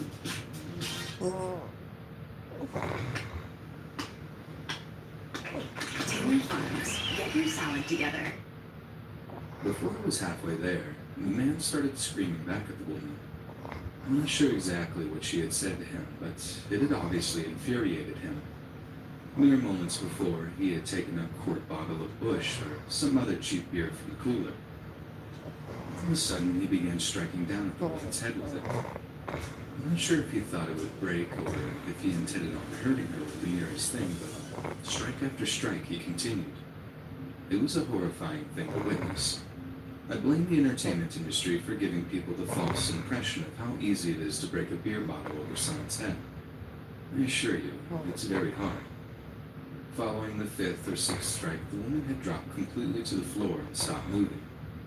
The guy stood over her for a moment, but looked up when I assumed he heard me running towards him. The second he saw me, he ran out the side door and disappeared into the darkness. The sight of her laying there made me sick to my stomach. The blood dripping from her ears was almost as shocking as the ever-growing pool around her head. It seemed like a bad idea to touch her, so I made a decision to let the paramedics check her for a pulse. When they arrived, she was still alive, but they didn't have much hope for her survival. The cops certainly weren't in any hurry to get there, but when they did finally arrive, 45 minutes later, I filled them in on all I had seen. From the way they reacted, I got a strong feeling that they were very familiar with the two. While on shift, a few days later, my boss called with some news. The female was brain dead, and her family had made the choice to let her pass. The cops had picked the guy up the following night. From the description my boss gave me, he didn't even seem to remember what had happened. The doctors that examined him said that it's likely he truly may not remember what he did, because of the many years of alcohol abuse had possibly destroyed his brain. Sounds like he might not get the full punishment due to him under the law. I'm not really sure how I feel about that. Sometimes it seems like people really do get away with murder. During my time in college, I had a friend whose dad owned an 800-acre piece of land in eastern Texas. In the past, he leased it out to hunters and paper companies, but was no longer doing it. He had built a cabin on the land a few years before and would let us go out there from time to time to mess around. It served as a great way to relax from the pressures of school and getting closer to nature. The spring break of 1997, we loaded up our trucks and headed for the cabin. Our plans included shooting guns, drinking beer, and other things rednecks like us do in the woods. Our first morning kept us pretty busy cleaning the cabin and moving all our stuff inside. Around dinner, we made a big fire outside and cooked a bunch of steaks and fried potatoes. We skipped dessert and broke open some beers. The sun went down not long after, and for the remainder of the evening, we got loaded and passed around a joint or two. At some point in the night, I heard a shuffling noise outside and went out to check on it. The fire was barely burning at that point, and just outside of its light, I swore I could see the shape of a man standing completely still. From what I could tell, he was facing me, perhaps waiting to see what I would do. I blinked my eyes real hard to get a clearer look, but my position and lack of light made it hard to see clearly. The shape continued to stand still, so I decided I'd walk up a little closer in hopes of getting a better picture. The thought terrified me, but I was transfixed by the being. Or perhaps I was still too intoxicated to make wise decisions. I took 2 steps forward, but was distracted by a voice behind me. My friend had woken up and noticed the door was wide open. So he got out of bed and saw me walking around the fire. His voice caused me to jump a little, but I soon realized who was speaking. I asked him if he saw the figure on the other side of the fire pit. He just laughed at me and said I must be so stoned I was seeing things. We laughed it off and returned to bed. On my way, I turned back to take one more look, but the shape was no longer there. I chuckled to myself and went back to sleep. The next morning, I wrote the whole experience off as the result of too much fun and went on with my day. We spent the first half of it fishing at the big pond. Post-lunch was shooting guns and one guy's compound bow that he had just bought. The beers and smoke were broken out after dinner. A game of poker was attempted but soon canceled in favor of another evening telling lies around the fire. On one of my many trips to relieve myself that night, I was spooked by the sound of a stick breaking close by and noped it back to the fire. The look of fear on my face made the other guys laugh their butts off. I tried to explain what had happened, but was quickly reminded that we weren't the only creatures in the woods. The reasoning seemed sound, so I accepted it. Get ready with me, credit card edition. First, I get a Experian. They match me with new cards based on my FICO score. Cashback, travel rewards, balance transfer, the app's free, and I got the card I want. Get the app from your big financial friend, Experian. Experian.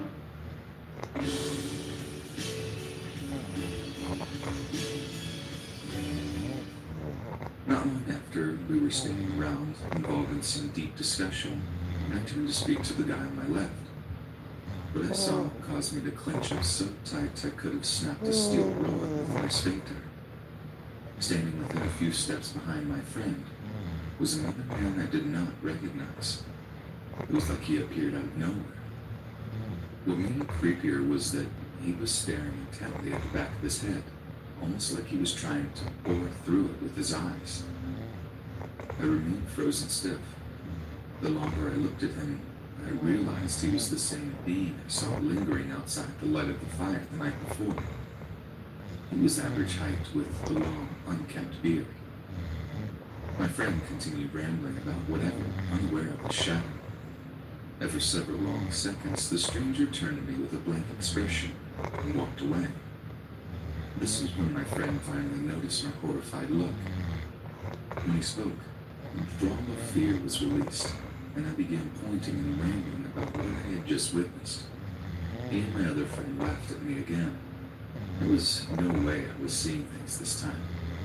I described the man, and one of them suggested he was a Bigfoot. Despite my protestations, no one was buying it, and I eventually cut my losses and shut up.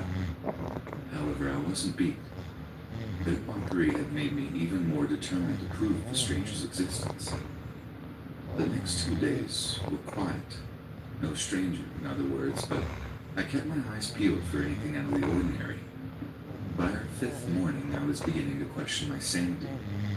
I'd seen this mysterious being stalking around us twice, and now it had suddenly disappeared. I resolved to put my quest on the back burner until some new evidence arose. My friend's dad had mentioned him, the owner of one of the surrounding properties had spotted a small group of wild hogs running through his land, so we grabbed our rifles and went on the search for them. A mile or so down one of the property's many roads, we came across some hog wallows and knew we were on the scent. We went up the road, now on foot tracking them. Another mile on, we stumbled upon 3 large hogs rooting up the ground and prepared to make bacon. 2 of us chambered around as quiet as possible on our rifles and took aim. I was less than a second from saying 3 and pulling the trigger when the loud crack of another rifle filled the air, followed closely by a burst of wood and bark above my friend's head. It took a moment for it to register that we were being shot at. A few seconds later, another crack and strike. This time even closer, my friend. We weren't going to wait for a third. The friend who appeared to be the target led us down a side trail that led back to the cabin. No more shots followed as we fled. However, instead of finding safety at the camp, the shots began again. Seeing no other option, we hopped into my truck and hauled it out of there. This was a time just before the commonality of cell phones, so we had to drive the 20 miles to town to get help. After we explained the situation, we returned to the property a few hours later with some deputies. We approached slowly and remained in the cars when we parked. We waited to see if the shots would start again, but nothing happened. A cursory look around counted 3 holes in the cabin and another 2 in my buddy's windshield. Perhaps the worst was that all of our camping stuff, sleeping bags and such, were spread out all over the ground. Luckily, we'd smoked everything the night before, so the police were none the wiser. Nothing was missing but a box of 30-30 ammo and, strangely, my sleeping bag and wool blanket. A theory began to form in the deputy's mind that we had stumbled upon a squatter or a poacher camping out on the property for whatever reason. They had acted as if they were going to let it go, but once my friend's dad, who owned the land, heard about it, he put pressure on them to start a search. This was about the time I repeated my story of seeing someone lurking around the cabin. No one was laughing now, and my story was finally being taken seriously by someone. The search was led around the property by my friend's dad. School had already begun again by the time it took place. It continued for a full week, but nothing other than a few old camps were found. It was assumed that he knew the heat would be on after the shooting incident and he moved on. During the course of the investigation, several avenues were followed to ID the stranger, like escaped cons, but he remains unidentified to this day. Because of the chance of another attack, our trips to the property ended. The next year, we tried to camp out somewhere else, but it wasn't the same, and our nature getaways died out. Within 5 years, my friend's dad had a heart attack and lost interest in the cabin. The paper company's lease were renewed, and the land's trees have been used to make paper and pulpwood products ever since. Each time I jot down a quick note, I'm reminded of our awesome trips, and especially the odd and terrifying week that caused them to stop. I do, once or twice a year, talk to my old college friends on the phone. As far as he's heard, that crazy stranger still hasn't been caught. We sometimes theorize as to his origins and where he may have ended up. I, however, often take this much further when I'm alone. I wonder why our so-called strangers... This holiday season, add a little McCormick magic. A sprinkle of cinnamon, a splash of vanilla, a pour of gravy, a dash of pepper. So people can't wait for this. Because there's no better feeling than when all you do to create something special turns into more moments that everyone will remember. Making the holidays memorable for over 135 years. Seemed to focus so much of his anger onto my friend, and perhaps far more concerning, is he still out there waiting for his chance to finish what he began all those years ago.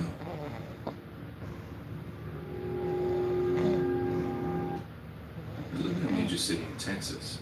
My apartment complex is gated and in a good neighborhood, but the security isn't extremely tight. Sometimes the gates are left open and anyone could piggyback off of someone else entering the access code. Maybe twice in the past 3 years, the management has put out notices of vehicle break-ins and other items being stolen from porches. We also have frequent door-to-door solicitors, even though there are signs forbidding it. So this particular Friday evening, I go to bed at about 2:30 a.m. For some odd reason, I was having trouble getting to sleep, so I put on a podcast to listen to and eventually start to doze off. I've become aware of a noise that sounds like a clicking sound, but it sounds like one of my upstairs neighbors making some noise. I kind of zoned this out, as I'm used to my neighbors staying up late on weekends. After about 30 seconds, I realized the noise is extremely repetitive and getting louder. I then started focusing on it more intently, trying to isolate what it could be and where it was coming from. Suddenly it hits me. It's coming from the entrance to my apartment. I leap out of bed and head to the foyer. I identified the noise right away. The lock mechanism is moving back and forth rapidly, like someone is trying to unlock the front door. I can hear that an object is inserted into the lock and the person is jimmying it back and forth with a lot of force. I instinctively turn around, head to my bedside safe, unlock it with the combination, and pull out my .357 SIG pistol, load a 14-round magazine, and chamber a hollow point round. I head back to the door, and as I exit the bedroom, I see the lock twist and unlatch. I immediately pointed my weapon straight ahead, knowing that if someone comes through, I will have to make a split-second reaction. I decide that if someone comes through my door, I will give them a momentary chance to retreat. But if they do anything other than that, or enter aggressively, I'm going to shoot and ask questions later. And they don't enter. However, because I had also locked the deadbolts inside only. When I first moved in a year prior, I remember thinking that the deadbolt was a great security feature, and I got in the habit of always keeping it locked when I'm home. In hindsight, this decision saved me from a life-or-death confrontation. Upon realizing that, I approached the door and looked through the keyhole. On the other side are 3 Asians, 2 men and 1 woman. All 3 are wearing hoodies, so it's difficult to make out their faces. The men have objects in their hands, but I can't make out exactly what. The 2 men are talking back and forth, probably trying to figure out why they can't open the door, even though they have successfully opened the outside lock at this point. The woman is also talking loudly behind the 2 men, such that anyone in the hallway would be able to hear her voice. She's talking in another language. The only words I can make out are blah blah blah, apartment 250, blah blah blah. And she keeps repeating that over and over like a broken record. Upon hearing that, I start to wonder for a moment if maybe they're just drunk and have the wrong apartment number. But that's impossible. To open my lock, they would have to have a copy of my exact key or some kind of lock-picking device. I've never copied my key or even given it to anyone. And here's the other thing. Not only is 250 my apartment number, but, as I figured out later, that apartment number doesn't exist anywhere in the complex. Standing back from the door, I take a long broom handle and jab it hard in the face of the door, letting them know that I'm on the other side. They immediately stop fiddling with the lock and take off running. I debate whether to call 911 and decide against it until they return. I know they'll be long gone by the time anyone gets there. It would be too risky to follow them to try and get a better description or license plate, and I don't have enough identifying info as it is to make an arrest. I filed a police report the next day and let the apartment management know. They said it was unusual, but they would alert the resource officer and ask for a police presence for a couple of nights. Nothing ever came of the report, but it's not a surprise to me. It's been 7 months since this happened and no further incidents. Nobody else in the apartment has reported anything similar happening. I don't think they'll be back, but one precaution I took was to buy a smart lock for the deadbolt, so I can leave that deadbolt always locked from the inside, even when I'm not home. It's crazy to think that the deadbolt was the only thing between myself and an armed confrontation with intruders. They say you don't really know what you'll do in those situations until it really happens.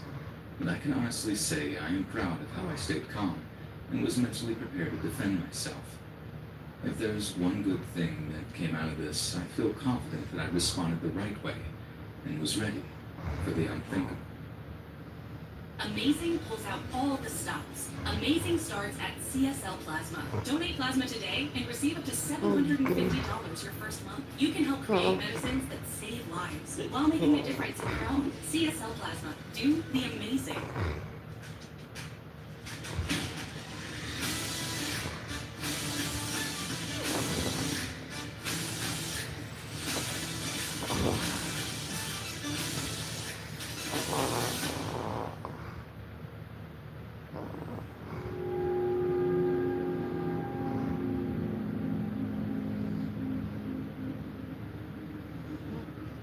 I've had a few delivery jobs that have given me the creeps. 1 or 2 that I was pretty sure I was about to be robbed. Another was a gunfight between gang members unfolding in the street I was delivering to. I was always turning on to it. But these are just occupational hazards. Yeah, it sucks, but I guess you do get over them. Only one delivery job really, truly terrified me. The only one that scares me to think about even today. So we get an order from an address that none of us drivers had ever delivered to before. This normally causes some suspicion among us since we're always pretty wary whenever delivering to a new address. A fair few first-time deliveries have resulted in an address getting blacklisted. Sometimes they try to stiff you for money or some other scam to get free pizza. Generally speaking, the drivers take turns delivering to a new address, and this time, it just so happened to be my turn. So once the order is completed and the pizzas are boxed up, I take them out to my car and punch the address into my sat-nav. It turns out the address is right on the edge of our delivery area, pretty much in the middle of absolute nowhere. It dawns on me that this could be the oldest trick in the book. Call the pizza into some hard-to-reach location, then demand it to be free once it takes more than 45 minutes to deliver. But, to my relief, I make it out onto this old dirt road with time to spare. Yet my relief doesn't last long. Not when I see the state of the address I'm delivering to. The house is so run down it looks like a squat, like it's been commandeered by the homeless as a place to avoid sleeping rough.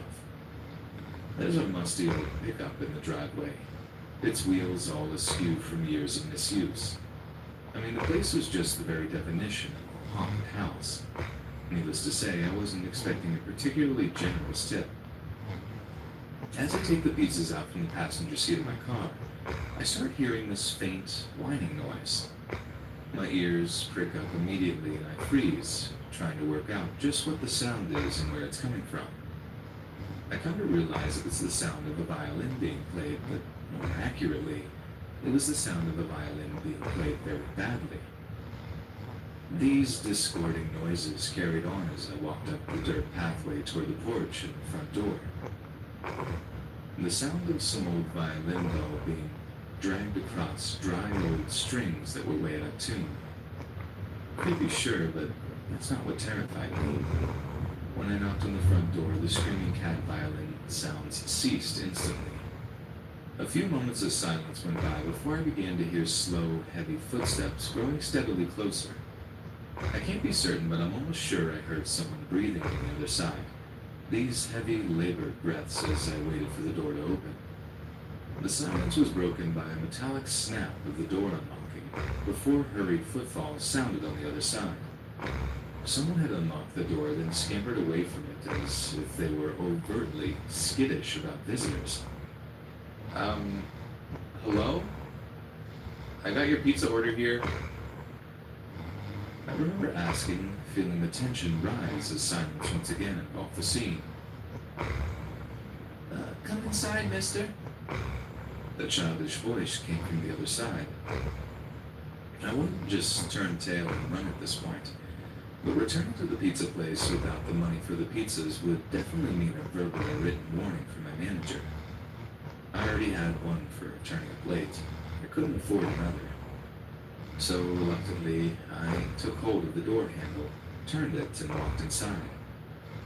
The interior of the house was bathed in darkness, only a handful of weak oil lamps to give me any sense of the layout.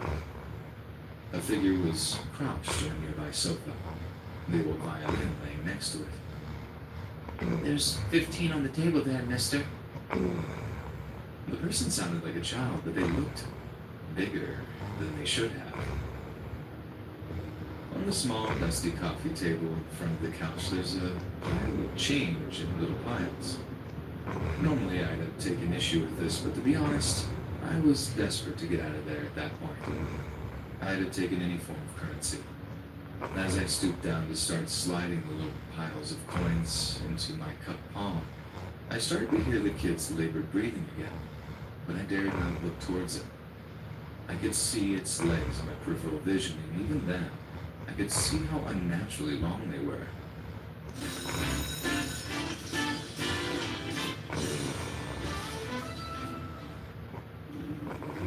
To be the best is not a climb. You fall into a black hole. And where others turn back, we begin. Cookie, here to hunt. This person was not a child. Sorry about the coins, mister. I saved them up. I saved them all up to afford this treat for myself. It's all I have. I told the person not to worry in the sunniest disposition I could muster. The last thing I wanted to do at this point was upset them. I pocketed the coins, barely having counted them. I'd come up with a difference myself if I needed to. Like I said, I just wanted to get out of there. But as I turned to leave, hastily thanking the person, I caught a glimpse of the person's face in the low light of the oil lamps. They were burned, horribly burned, and down their arms and chest. The scarred flesh extended all the way up their face and head. Only the person's features were obscured by a small rubber mask. The mask didn't even cover up their entire face, only a small central portion that concealed their eyes, nose, and mouth. The only thing I could really make out was that the mask had a long wooden nose, kind of like the puppet Pinocchio, whose nose would grow whenever he told lies. The small carved eyes were blank. I averted my gaze from the mask and was unable to return it. It was one of the most hideously sad and scary things I'd ever laid eyes on. Just as I had reached the front door, I heard that same childlike voice emanating behind me. "Want to hear me play a song, mister?" Before I even had the chance to answer, to tell them I was too busy with deliveries to hang out, they had grabbed the old violin next to them and began to whine out of tune. Although the strings were almost totally out of tune, I started to make out the tune they were trying for. You can go on. If you go down in the woods today, you're sure of a big surprise. If you go down in the woods today, you better go in the skies. For every bear that ever there was will gather there for certain, because today's the day the teddy bears have their picnic. I was in the back of the driver's seat of my car before you could say, "No, I'm out," scrambling to start the engine so I can make a quick getaway. I don't think they had any intention of hurting me. I certainly wasn't as much danger as when those idiot Crip and Blood wannabes decided to shoot it out like right in front of my car. But something about that place still creeps back in my mind while I lay there in darkness trying to sleep. Something that means I'll never, ever make another delivery there. I'll quit before I go back.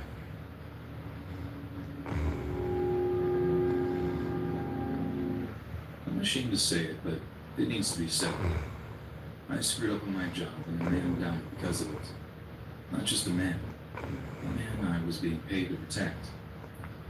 Usually it can be forgiven for making a mistake on my first job. However, when it's your first job protecting another man from outside dangers, a mistake can be the last. In retrospect, hindsight, whatever word you use, I wish I'd never agreed to taking the job. Just being a large-built man with a license to carry doesn't make you qualified to be a private security. This all being said, I took the job. The client losing his life is a direct result of my negligence. Maybe if I discuss what happened, I can relieve myself of a small amount of this burden. However, I can assure you I know the guilt will never truly fade away. The job came out of nowhere. Mike, a close friend of mine, had been a bodyguard on and off for years. He made it clear the job was a one-time only deal. No other guys he knew were available on such short notice. His next client was coming into town in the morning. Mike needed someone with a carry permit to back him up. He knew I had one, so I got the call. He assured me it wasn't a dangerous situation, but he'd like to have another guy to watch his and the client's back. I was somewhat nervous initially, but the money I was offered was too good to pass up. We met up at his place later that night. He gave me a rough outline of what I was expected to do. Once it had been all laid out before me, it seemed simple enough. Although this would be his first time with this particular client, he assured me once more it would be simple. After all, the guys with the real problems always had their own staff. Our client was a regular suit and tie in town for some business. 4 hours of work and he'd be back on a plane home. The morning of the job, we met with the client at the airport. A third guy, Roger, was doing the driving for us that day. He's a retired SWAT officer who picked up the occasional driving job for Mike. He had a boatload of training in evasive maneuvers while he was in the Army. Plus, he could be a third gun in an emergency. He drove us to the client's first appointment, and everything was going well. From what I could make out, the dude was a wholesale jeweler out of London. Stuff didn't really start falling apart until we were leaving the second place. As we exited the jeweler's store, I noticed this sketchy-looking, possibly Middle Eastern guy. He was standing in front of the place next door. When he noticed us leaving, he pulled a knife from his pocket and ran towards us. Before he could get anywhere near us, I instinctively moved toward him. I use PayPal to buy this ticket. I'm paying it off over time. No fees, no interest. You know what else has no interest? Me. You can pay your own way. Excuse me, sir. The captain needs you back in the cockpit. Oh, yeah, sir. What?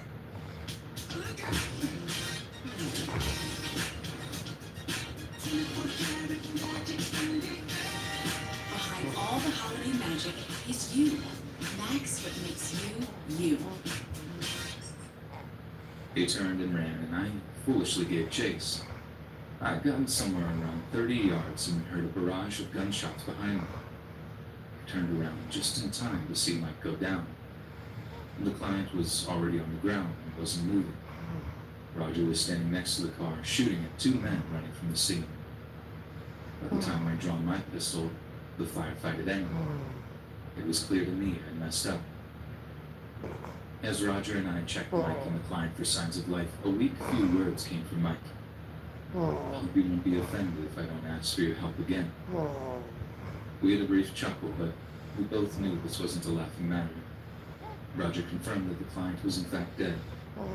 I rode to the hospital with Mike, and Roger stayed behind with the cops. This big mess made no sense. I knew I could trust Mike. He said the client indicated no current danger to his life. We were supposed to be only there to prevent robberies. We both seen the guy with a load of stones on him, so no flags went up. Regardless, considering the number of guys in on the hit, I had a strong feeling we didn't get the whole story. Been waiting for news on Mike for about half an hour when Roger finally showed. The cops were right behind me. Now it was my turn. When they were done with me, they wanted to talk to Mike, but he was still in surgery. 2 hours later, we got the good news. He was going to make it. But he'd be in the hospital for the next week at the least. For the next 9 days, I stayed at his side. It was the least I could do. The following morning, we had our first discussion since the shooting. You do realize the guy with the blade was a decoy, right? It became pretty obvious once I heard you all yelling to come back. Listen, don't feel guilty. It's not your fault. I've fallen for dumber things than that. We continued our talk for a while until Mike fell asleep. No matter what he said, though, I always feel bad. A man lost his life after all. The detective showed up later that day and pumped him for any new info, but Mike hadn't. Mike was released 8 days later. Neither of us heard anything new until Roger called Mike 5 days later with some inside information we'd gotten from one of his pals. The client had been far from honest with us.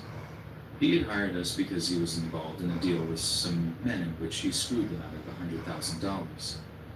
They had made it known if he was to return to the States, he'd be whacked. If Mike would have known this beforehand, he wouldn't have taken the job. That's likely why the dirtbag kept it quiet. Somehow this bit of info had made it past the background check. Nonetheless, even a crook doesn't deserve to be sprayed with bullets on a public street. We were only hearing it from their side. It could have all been a huge misunderstanding. After my anger cooled, it became obvious to me that I was just deflecting my feelings onto the client.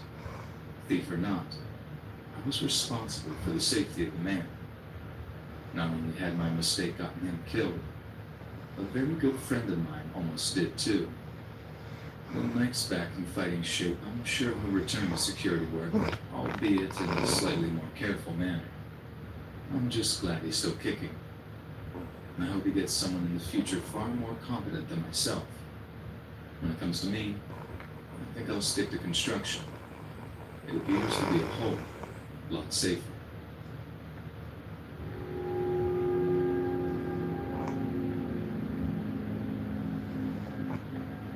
For a little context, I am currently a senior in college and live off campus with my two best friends. This time of year, particularly around Thanksgiving, my friends try to help me stay busy as it is typically a difficult time for me. My mother left our family the week of Thanksgiving when I was 8 years old, and my dad passed away 5 years ago on November 22nd. So as I said, it's a pretty easy time of year to get myself down in the dumps if I don't stay active. Every year for the last 3 or 4 years, I have gone to one of my friends' houses to celebrate Thanksgiving with their families. But this past year I decided I wanted to just stay home and have a long weekend. I figured I could catch up on work as well as my schoolwork, which was pretty far behind. My roommates and I didn't live particularly close to the university. We lived in a suburb about 15 to 20 minutes outside of the school. This was nice because we didn't ever have to host any parties. We could just attend them near campus and head back home afterwards. Anyways, there was one house in our street that didn't quite match the others. It wasn't that the house was worse than the others, but it had no landscaping and desperately needed a fresh coat of paint. My roommates and I knew the owner as he introduced himself when we moved in a few years back. His name is Jacob. He's about 5'6" and probably weighed 100 pounds soaking wet. Every time we've had an interaction with him, he was always very nice and polite. He even helped us fix our porch light when it broke last summer. He seems to be very cordial with everyone in the neighborhood and has helped numerous people with small handy jobs similar to the one I just mentioned. On the Wednesday night leading up to Thanksgiving, my two roommates went back to their families' houses in their hometowns. They both asked several times if I was 100% sure I wanted to spend Thanksgiving alone and that I'd be fine by myself. I honestly thought I would be, and thought perhaps enough time had passed that I could just focus on other things and not dwell on the past. I stocked up on Mountain Dew so I could stay awake after my assignments to play some PlayStation.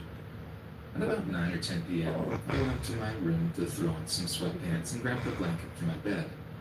I glanced out my window and saw Jacob sitting on his front porch with the two porch lights on.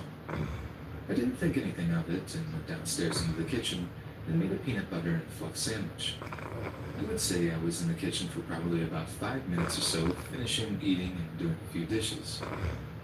You want paradise for toes in the sand. It doesn't get any better than this without the price. Finding a cheap beach house is actually very possible. Cheap Beach Houses series premiere Wednesday, 99 on HGTV.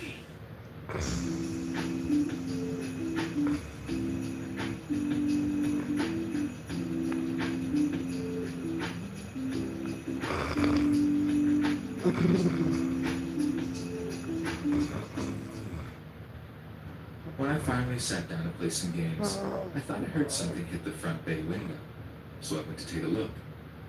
At first, I didn't see anything, but then I noticed that Jacob had now turned the porch lights off and was standing on his front lawn, staring at the house with his head tilted like he was looking towards the windows upstairs. A little creeped out, I tried calling one of my friends who knew I was still in town to see if she wanted to meet up or stop over to hang out for a little bit. She didn't answer, so I sat on the couch for a couple of moments trying to figure out what to do. He was still standing there staring and seemingly moving a few feet closer to our property each time I looked. I wasn't sure what to do. I couldn't call the cops. He hadn't done anything except freak me out a little, and to this point, he hadn't even stepped on my property. After another few minutes, I looked out the window again and saw Jacob now on our lawn looking at the corner of the house. At least that's what it looked like he was staring at. At this point, I wasn't sure what his intentions were, and I didn't want to find out. Perhaps I was blowing this out of proportion, but I was legitimately scared. I grabbed my keys and phone and a few other items, thinking I would just drive to campus. Maybe the library was still open, even though we were off for the holiday. I kept all the lights on so I didn't seem like I was leaving and decided I was going to sneak out the back door. As I quietly sneaked through the yard, I turned the corner to quickly get to my car, and there was Jacob, standing in our driveway. I asked him what he was doing in the driveway, and he put his finger over his mouth to make a shh noise. I slapped him as hard as I could and made a run for it past my car. My instincts and adrenaline told me to just run until I found someone or someplace else. As I got about a block or two down the road, I saw a bunch of cop cars pull up towards the area of my house. Confused, I began to go back towards my house, thinking perhaps another neighbor saw Jacob stalking outside of my house and called the police. As I approached the house, one of the officers asked my name, if this was my residence.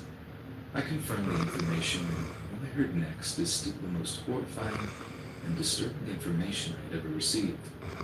The officer stated that Jacob reported that he was on his porch, and he saw me from across the street.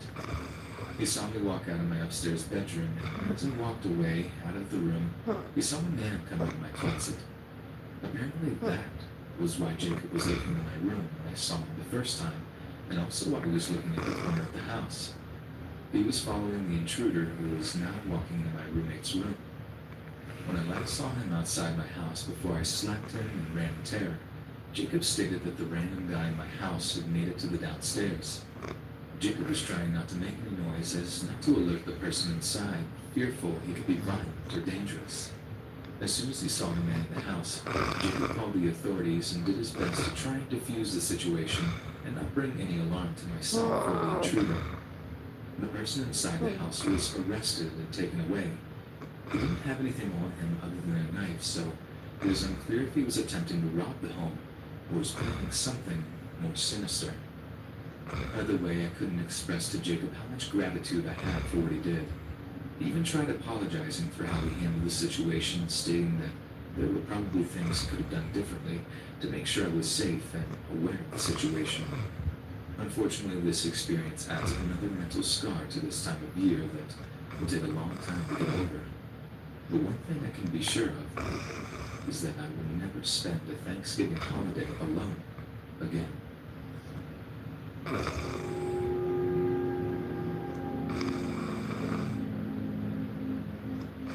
This incident occurred during my second year of college, sometime in the fall of 2002.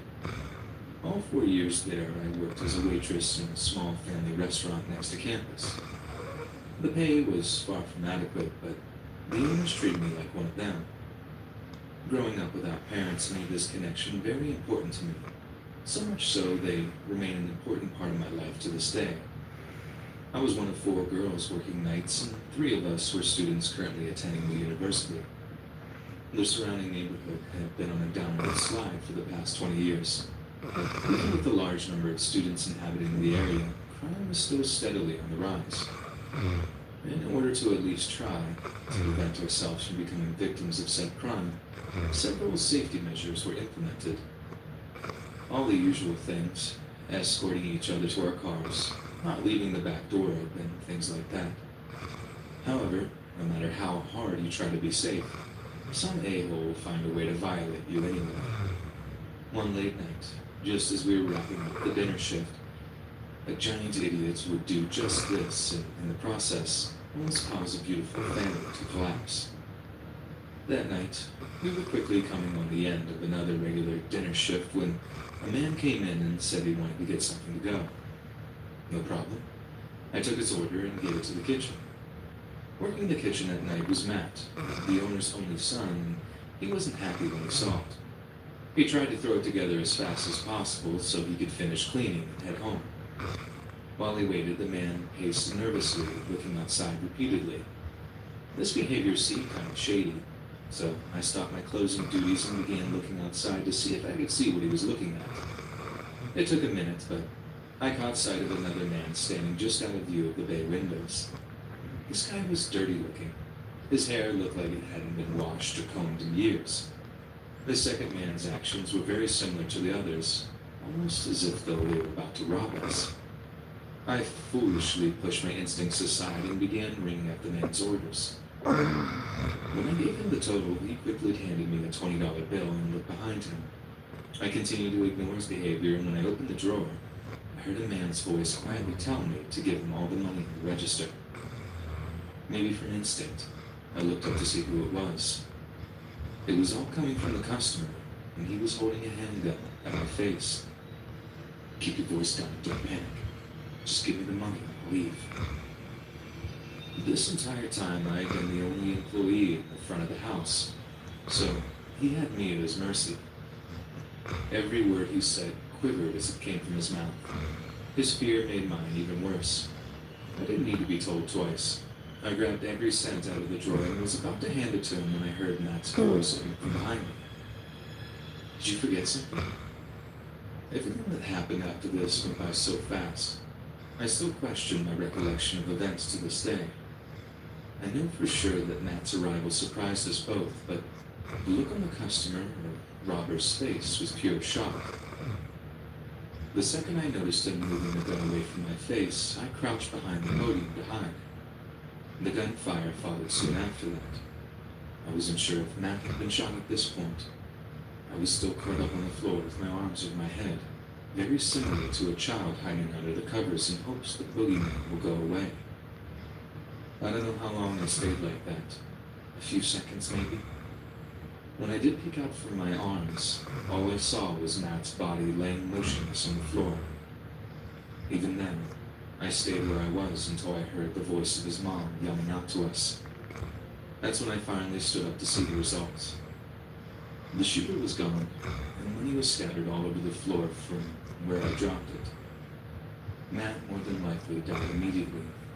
At his feet, grilled chicken salad was scattered everywhere like the money. Matt's mom stormed out of the back. When she saw her only son lying on the floor, she collapsed in grief next to him, and this is where she stayed until the police arrived.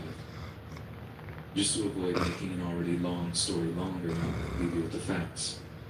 Even after telling the cops everything I saw and giving a detailed description of both men, not a man was caught. The family closed the restaurant for several days after the shooting and stayed that way until a few days after the funeral. From the day of the reopening, a cop in plain clothes has protected the place, and there hasn't ever been another holdup since. My work at the restaurant will continue for the remainder of my time at the university.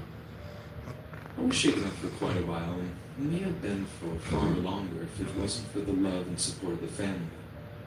We seem to have served as a coping mechanism for one another, and through the shared pain of Matt's death, brought closer together. After I graduated, I moved on, and I'm currently living in Atlanta with my partner. The restaurant continues running 5 days a week and doing well. It seems the neighborhood may be on its way up. In the last year, several large companies have opened branches, and the continued growth has proved to be a positive thing for all concerned.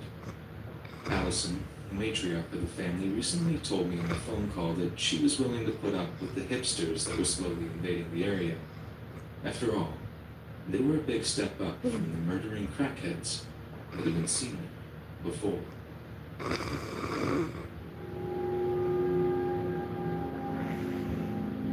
Do you remember as a kid where you imagined dentists as some kind of crazy psychos who enjoy hurting people? And how they wanted to rip out all of your teeth against your will?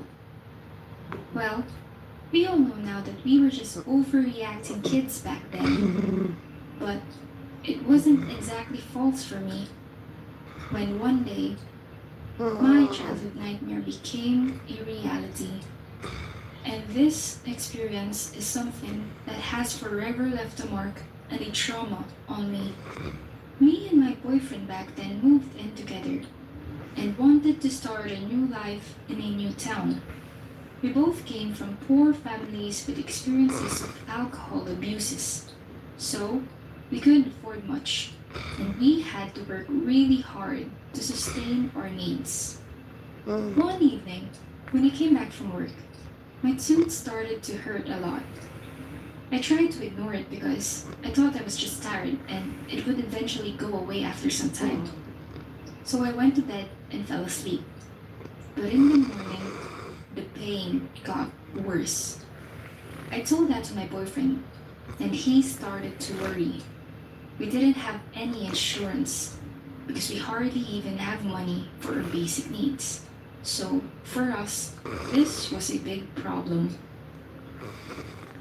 We started to search through the internet and local magazines for dental clinics, but most of them were very expensive and clearly we couldn't afford them.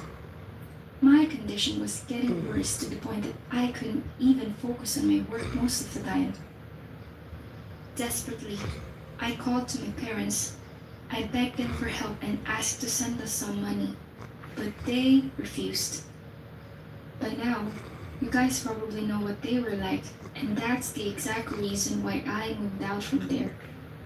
At the end of my shift, my boyfriend called me with some good news. He found a really cheap dentist in town, and he immediately made an appointment for me. He texted me the address and told me to be there at exactly 7 p.m. tonight. I packed my things from work and went to the bus stop. When I arrived there, I went into the building and sat down on a chair next to the clinic room. I could hear two people talking inside the room, so I decided not to interrupt and wait for my turn. After 10 minutes, some lady just ran out of the room like she was in a hurry or something. She dropped her wallet on the floor, but before I noticed it, she was already gone. Meanwhile, the door opened again, and a pleasant man's voice invited me in. I turned around, and I could see a short, middle-aged man with a big smile. I greeted him and told him about the lady and the wallet she dropped. He said, "Oh, don't worry. She was in a hurry for a bus. You can give me her wallet. She's a close friend of mine, and I'll give it back to her." I gave him the wallet and brushed off the situation. For the next few minutes, we talked and filed all the necessary papers. I told him about my toothache. He seemed so nice and funny. Then he prepared his dental equipment and I sat down on the chair. And after that, things started to get weird. He told me to open my mouth wide so that he would start the examination. I don't know why, but it felt like he was standing too close to me. Besides, shouldn't dentists sit down on their chair while working too? Then I felt a rubbing sensation on my arm. It was so weird. I thought it was his leg, but later I realized it wasn't. I thought he wasn't doing it on purpose, so I tried to move my arm a bit, but his body followed my arm. He tried to chat me up to distract me from whatever he was doing, but I could feel everything. Then he stopped for some time, but a few seconds later, he just grabbed my arm and told me not to move that much. He was holding me really tight. I had enough, so I gathered my courage to tell him to stop. But he just sighed. Fortunately, a few seconds later, he released my arm. After this confrontation, he started to act harsh and rude. He seemed like he was offended and didn't want to smile anymore. Nothing really happened after that, until I finished my dental appointment where he told me to come back again for a follow-up treatment next week. After leaving, I felt so scared of him and didn't want to go back. I could see him looking through the window of his clinic with a really angry or disappointed face, like he was expecting something from me. I told what just happened to my boyfriend, but he told me I was just overreacting and we couldn't afford any other dentist. So I should be grateful that he found me a clinic that fits our budget. I knew that he wanted what's best for me, but as I said, we were in a bad financial situation, so I couldn't complain and be picky in this time. I knew I had to go back there again, but at least he did his job and my tooth didn't hurt anymore. Fast forward to my second dental appointment. I was feeling so anxious right before the meeting, but unexpectedly, he greeted me with the same big smile as before. He chatted like nothing happened and he proceeded to the treatment very professionally. Everything seemed to be okay while he was treating me. This time, he sat on the chair and didn't do anything weird. In the middle of the operation, I was looking at him and he seemed nervous. We were sitting in silence for some time when, out of nowhere, he told me, "Hey, I really like your body. You were just my type." It was so confusing and it felt so awkward. I couldn't even answer with a fully open mouth, but I started to move my lips and replied, "I appreciate your compliment." Then there's just dead silence. I started to look around the room and I noticed the wallet. I realized it was the same wallet that I gave him a week ago. after some lady dropped it on her way out. Something was wrong with this guy. My heartbeat was pounding and I started to sweat. Then he said, "Come to my apartment after the treatment, just for a tea." I immediately knew what was going on and I replied to him, Thanks for the invite, but I have a boyfriend and I respect him, so I don't want to hang out with some other men." "Come on, I don't ask you to go to bed with me. Just for a tea. He won't find out," he replied. I refused again, but he insisted. He was trying so hard to convince me that he was literally forcing me to agree. The worst thing was he was holding his dental drill and started to become violent with it. He started to push it harder and harder into my teeth. I couldn't see, but I knew something bad was going on and he was intentionally doing it to me. I could feel more and more pain while he was doing this. "You will go with me, right? Just for a tea. Just for a tea, okay?" He was repeating it over and over again. I stopped replying to him, and now I was just looking for a way to escape. But I didn't want to hurt myself with all this dental equipment, so I just didn't move. I could feel he was drilling in my tooth harder and harder. I felt like crying from the pain, but I didn't want to show him that I am an easy target. Finally, I said to him, "Okay, I will go with you." His face instantly turned from angry to cheerful, and he said, "Sweet," with a big smile like nothing had happened. It must be complicated for you, friend. But you need to really tell that you have nothing to be embarrassed about. I'm sorry, I know! Oh! We see you out there making holiday magic. From unique traditions to cozy celebrations, Lane's has what you need for the season at unbeatable prices. So you can bring a little more joy to your world. So cute. Lane's Farm and Fleet, be an original.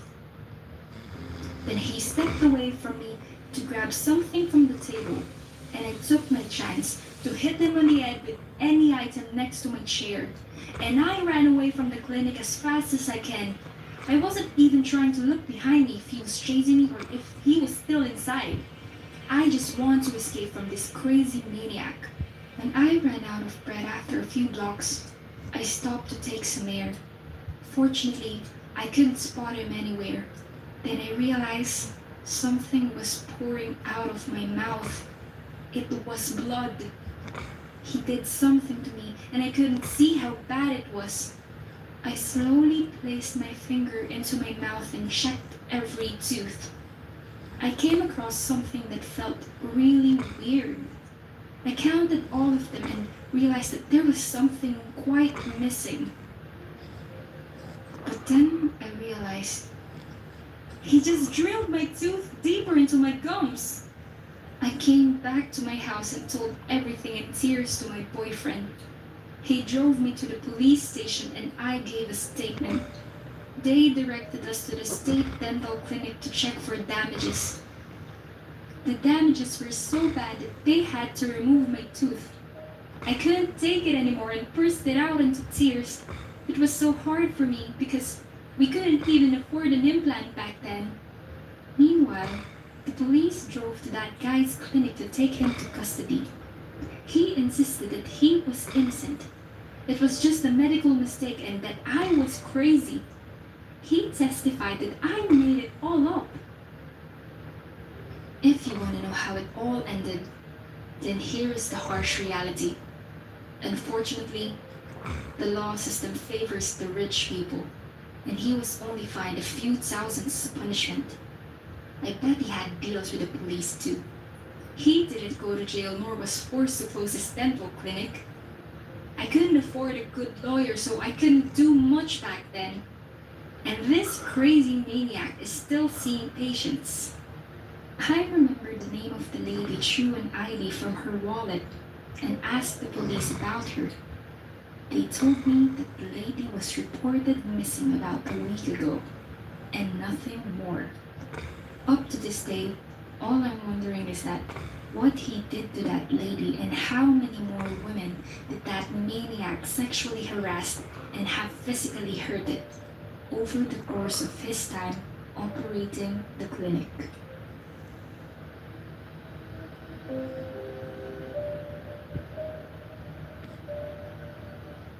Back when I was 17, I used to babysit for our neighbor, who at the time was a single mother who happened to be going through a particularly nasty divorce. She had 2 young sons, one of which was 8 years old, while the other was only around 18 months.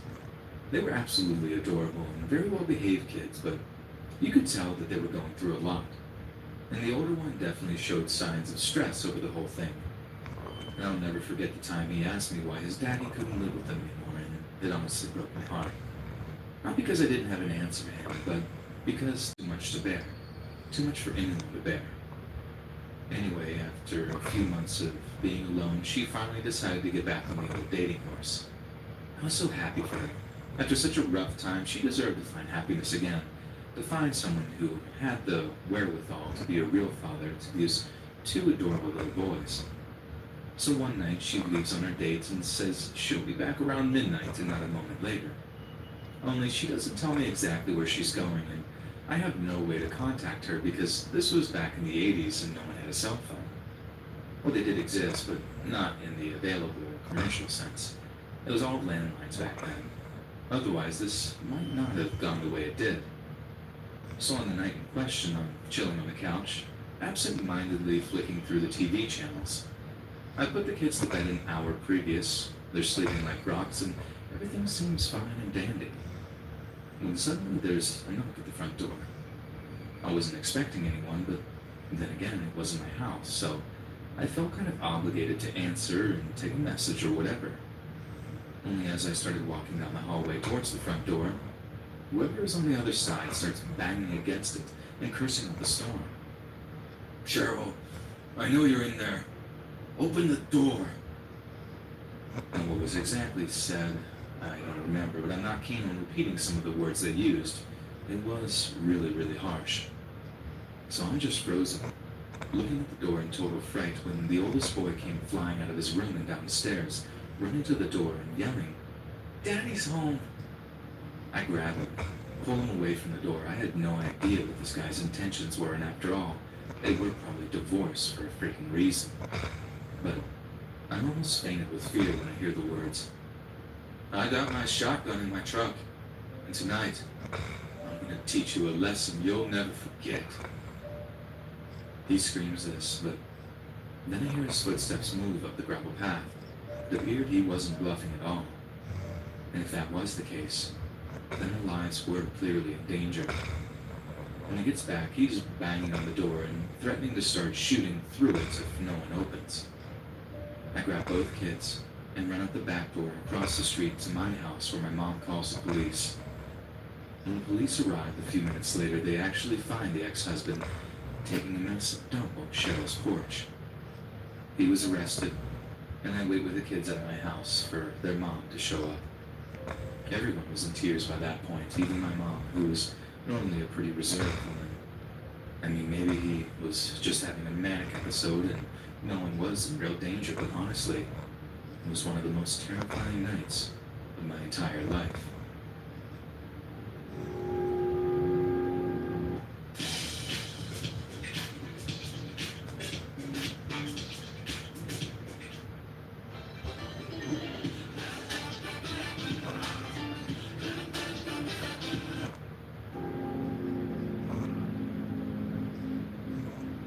When my grandfather was younger, he became the principal of an elementary school.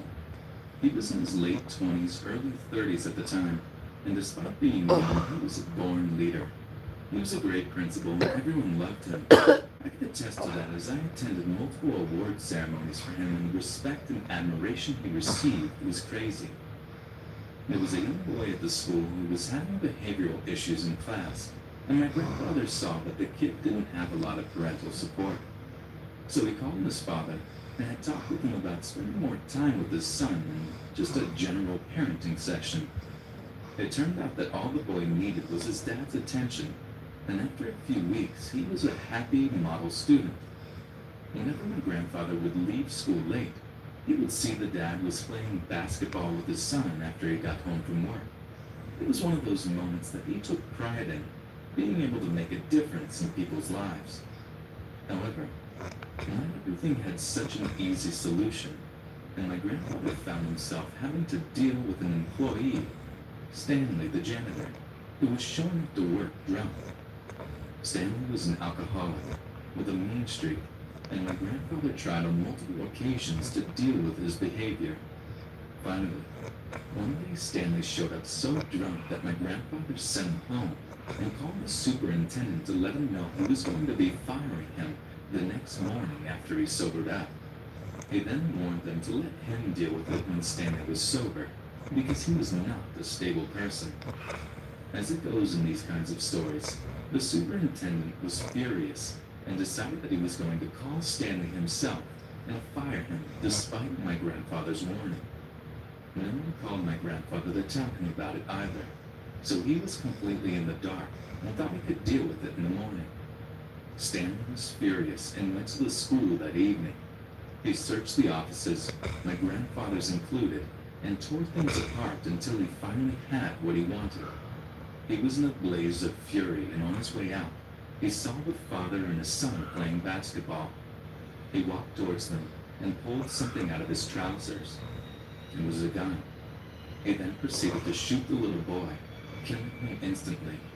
The father was so upset, was hysterically crying, but somehow managed to get the gun away from Stanley and shoot him. My grandfather was called to the elementary school immediately by the police because there were 2 dead bodies. The little boy and Stanley were dead. What was even worse was the cry from the father and him saying that he couldn't save his son. It was clear that he could never forgive himself for that day. My grandfather was pulled aside by one of the police who had searched Stanley for evidence. They had found a list, a hit list of people that he was going to kill, and all the addresses of those people that he had retrieved when he searched the offices. My grandfather was number 1 on that list. So, if it weren't for that father, it's likely that I would never have been able to meet my grandfather, and possibly my mother and grandmother would have been killed if Stanley had been able to complete his mission. To this day, I get goosebumps whenever I hear that story, and it's just so chilling. My grandfather never uttered a single word about this after his initial recount, and my mother made me swear to never tell him I knew. He carried the weight of that boy's death on him until the day he died.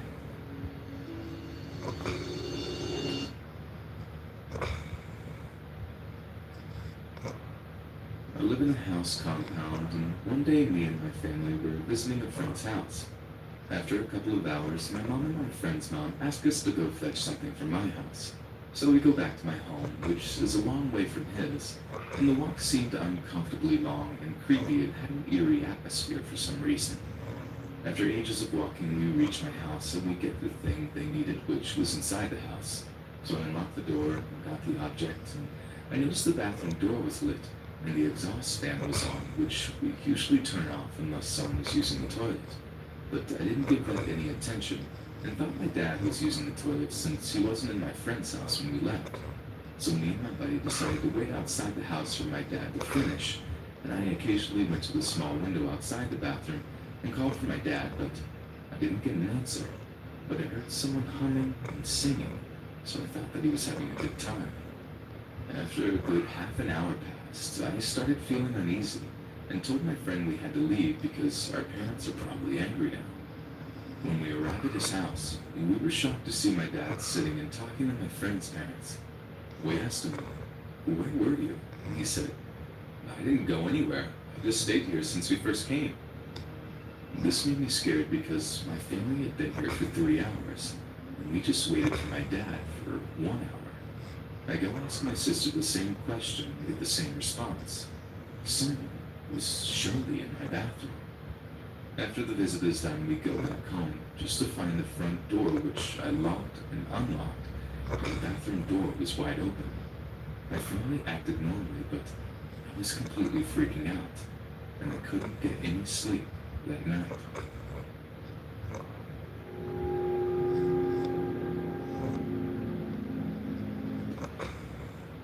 First and last time I babysat, back when I was 16 in the early 80s. I just got my driver's license and needed gas and insurance money for the old beat-up car I bought. I was watching two boys, about 6 and 10, while parents went out to celebrate some anniversary or something. They had promised to be home at 11. At the time, cell phones were pretty rare, so no way to contact them other than calling the restaurant. The evening was going great until about 9:30 when their large, aggressive Doberman goes crazy running around the house barking and growling before running into the basement, refusing to come up. Sort of freaks me out a bit because this dog is huge, aggressive, and very protective of the house and kids. I do a quick check of the house and kids and everyone was okay. I let the dog stay in the basement, put kids to bed at around 10 as instructed by the parents. Job done. This holiday season, add a little magic so that everything you do to create something special turns into more moments that everyone will remember. Making the holidays memorable for over 135 years. McCormick. Lather, rinse, repeat. It never feels like enough. It's not your products, it's your water. Culligan water softeners prevent damaging hard water buildup, revitalizing your hair and skin. Upgrade your routine with Culligan. So I'm watching TV at around 10:30 when suddenly I begin to smell something burning. Running into the youngest boy's room and find the oldest boy in bed with him. Both are asleep, so I wake them both and tell them that we need to get the dog and go outside. But the dog just straight up refuses to leave the basement. And I had to prioritize. So I get the kids outside and tell them to sit in the front yard while I go in to call the fire department. I'm not showing good judgment here, but I was 16. Oldest says, I left a candle burning under my bed. As I go back in, yep, a candle under their bed, since apparently monsters couldn't live anywhere where there's light. I know, dumb kids. As I open the door to go back in, there's this huge explosion behind me across the street and power goes out. The kids start screaming and following me back into the house. I grab the phone, but there's no dial tone. I get the kids out of the house again, onto the back porch this time, and make it really clear that they're to stay there. I can still hear the dog whimpering in the basement. I run to the oldest kid's bedroom with the fire extinguisher and flashlight from the kitchen and look under the bed through hazy smoke. The offending candle has gone out, but has burnt a hole in the box spring, which also has gone out. I flip the box spring and blast it with the extinguisher just in case. I then run to the front porch to see the transformer on a telephone pole had exploded. A lightning pole. What? Lighting the pole on fire and taking out the phone and electricity service for the street. I run and check on the box springs, which are still out. I open the bedroom windows to air out the room, then get the kids off the back porch into the living room onto the couch, where they both are just crying their eyes out. The oldest was apologizing for the fire, but insisted that if he didn't keep the candle lit, then, of course, monsters would get him. Fire department shows up for the transformer at around 11. Kids fall asleep on the couch around midnight after watching the firemen across the street put out the transformer fire. The power comes back on about 1:30 a.m. The parents show up at 2:30 a.m. when they were supposed to be back by 11. They're somewhat buzzed and start complaining that the kids are not in bed and the oldest room is trashed with a flipped over mattress and dry fire extinguisher powder covering the box springs. And to add insult to injury, they straight up refuse to pay me. The situation gets really tense, and would you believe it? The Doberman picks this time to come out of the basement and starts aggressively growling at me. Walked out with $1 to my name, and I never babysat again. For the longest time, I was a tombstone caretaker for a cemetery in rural Georgia. It was only a summertime job for a 16-year-old, nothing too crazy, just cleaning off the grime and build up dirt from off of the tombstones and stuff. Now, to kind of set the scene a little, the cemetery included one building that housed bathrooms for the 5 caretakers employed by the cemetery, in addition to one small, simple mausoleum. Other than that, it was all just flat earth with tombstones littering the entire site. The whole place felt pretty cut off, too, as surrounding the place were some of the densest forests in the entire state of Georgia. Naturally, because of the eerie surroundings, I was always a little bit more paranoid than maybe I should have been. That, and I watch a ton of horror movies and such, which I get is a terrible combo for someone working at a cemetery. So one night, I'm doing my rounds when I had to go into the small mausoleum. We had some of the wealthier families in the area entombed within, and it was my job to go in, make sure all was neat and clean, making sure it met the standards of these uppity folks. I'm walking over to it, and right off the bat, I feel like something is off. I couldn't quite put my finger on it at first, just this general sense that I wasn't alone. And that's about the time that I noticed candlelight coming from the small mausoleum. I was also pretty certain that I could hear voices coming from inside too, like younger voices, kids my age at the time. They were giggling and laughing, and it didn't sound particularly wholesome. Now, I hadn't seen anyone enter or leave the cemetery, but I also wasn't about to potentially take on a bunch of drunk teenagers on my own, as I definitely would have got my butt whooped. So I called a lone security officer on duty, the dude that does a few rounds on the lot. He was an older, retired cop, but he was definitely tough, and I knew he jumped at the chance to help me out. When the ex-cop finally turns up, we both go inside. It was empty, which made absolutely no sense, as I'd literally just heard voices and stuff inside. And there were indeed lit candles inside, burning around one of the tombs, a tomb that had been opened up to reveal the remains of a child-sized skeleton. Nothing other than that was disturbed, but that was bad enough, mainly because the open tomb contained a rotten old child's doll, like the knitted kind. It was seriously disturbing to see that old thing smiling away whilst lying hand in hand with an actual kid skeleton. Me and the security guard quickly got out of there, doing a lightning sweep of the grounds to try to at least get eyes on these sick idiots that desecrated that girl's final resting place. Neither of us saw a soul, which was more frustrating than it was scary, and after about a quarter of an hour, we met back at the mausoleum to set the girl's grave in order by sliding the stone tablet back on top of the tomb. When we stepped inside, the doll that was previously hand in hand with the dead girl was sitting on the other side of the mausoleum, like just sat there, upright, with that same uneven smile stitched across her face. Whoever was messing with us had actually gone back to move that doll to taunt us. I quit the next day and never went back, not even to the... Hey, I'm Thomas Trent. Did you know that thanks to Marathon Rewards, you could be earning rewards on every fuel purchase up to 5 transactions a day? I can clean your teeth, but I can't wash your whole mouth. Yes, we're toothbrushes, not mouth brushes. Listerine works with brushing to deliver 5 times more cleaning power, plus it contains clinically proven essential oils. For whole mouth health, Listerine. Wash your mouth. visit.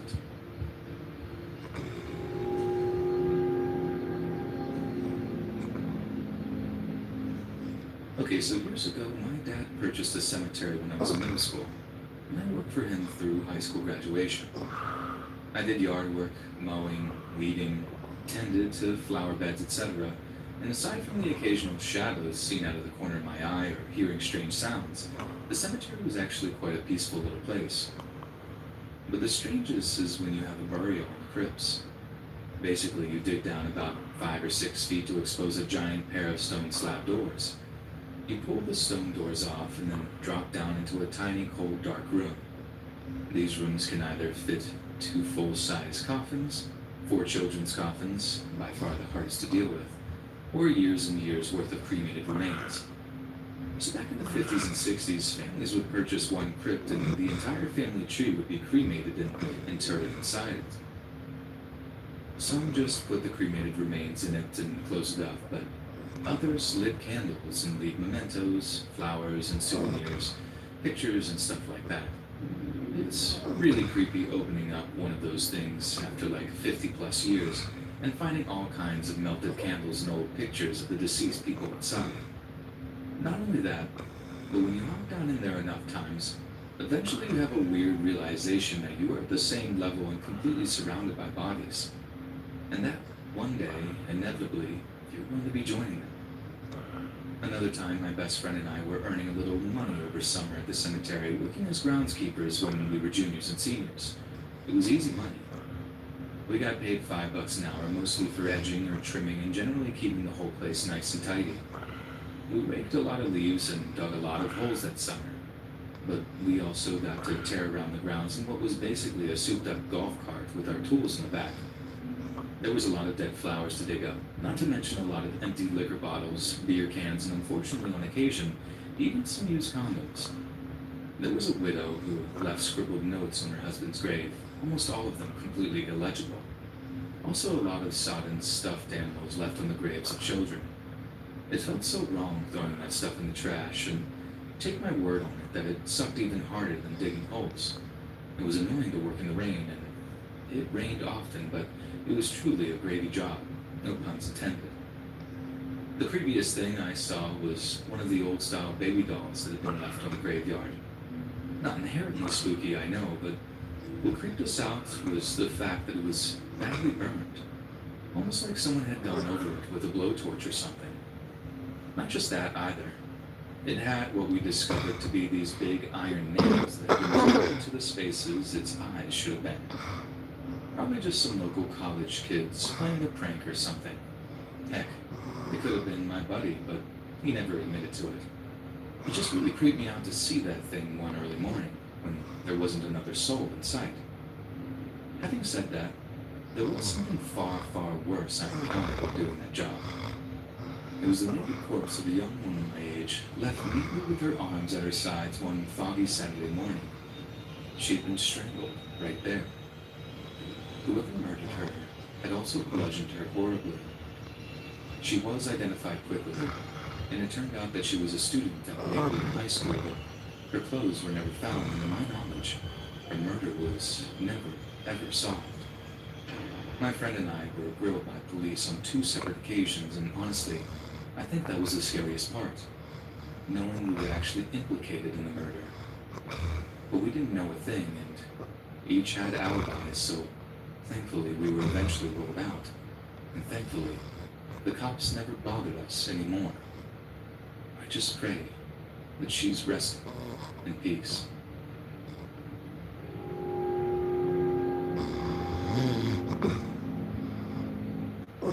You want paradise for toes in the sand. It doesn't get any better than this. Without the price. Finding a cheap beach house is actually very possible. Cheap beach houses series premiere Wednesday night at 9 on HGTV.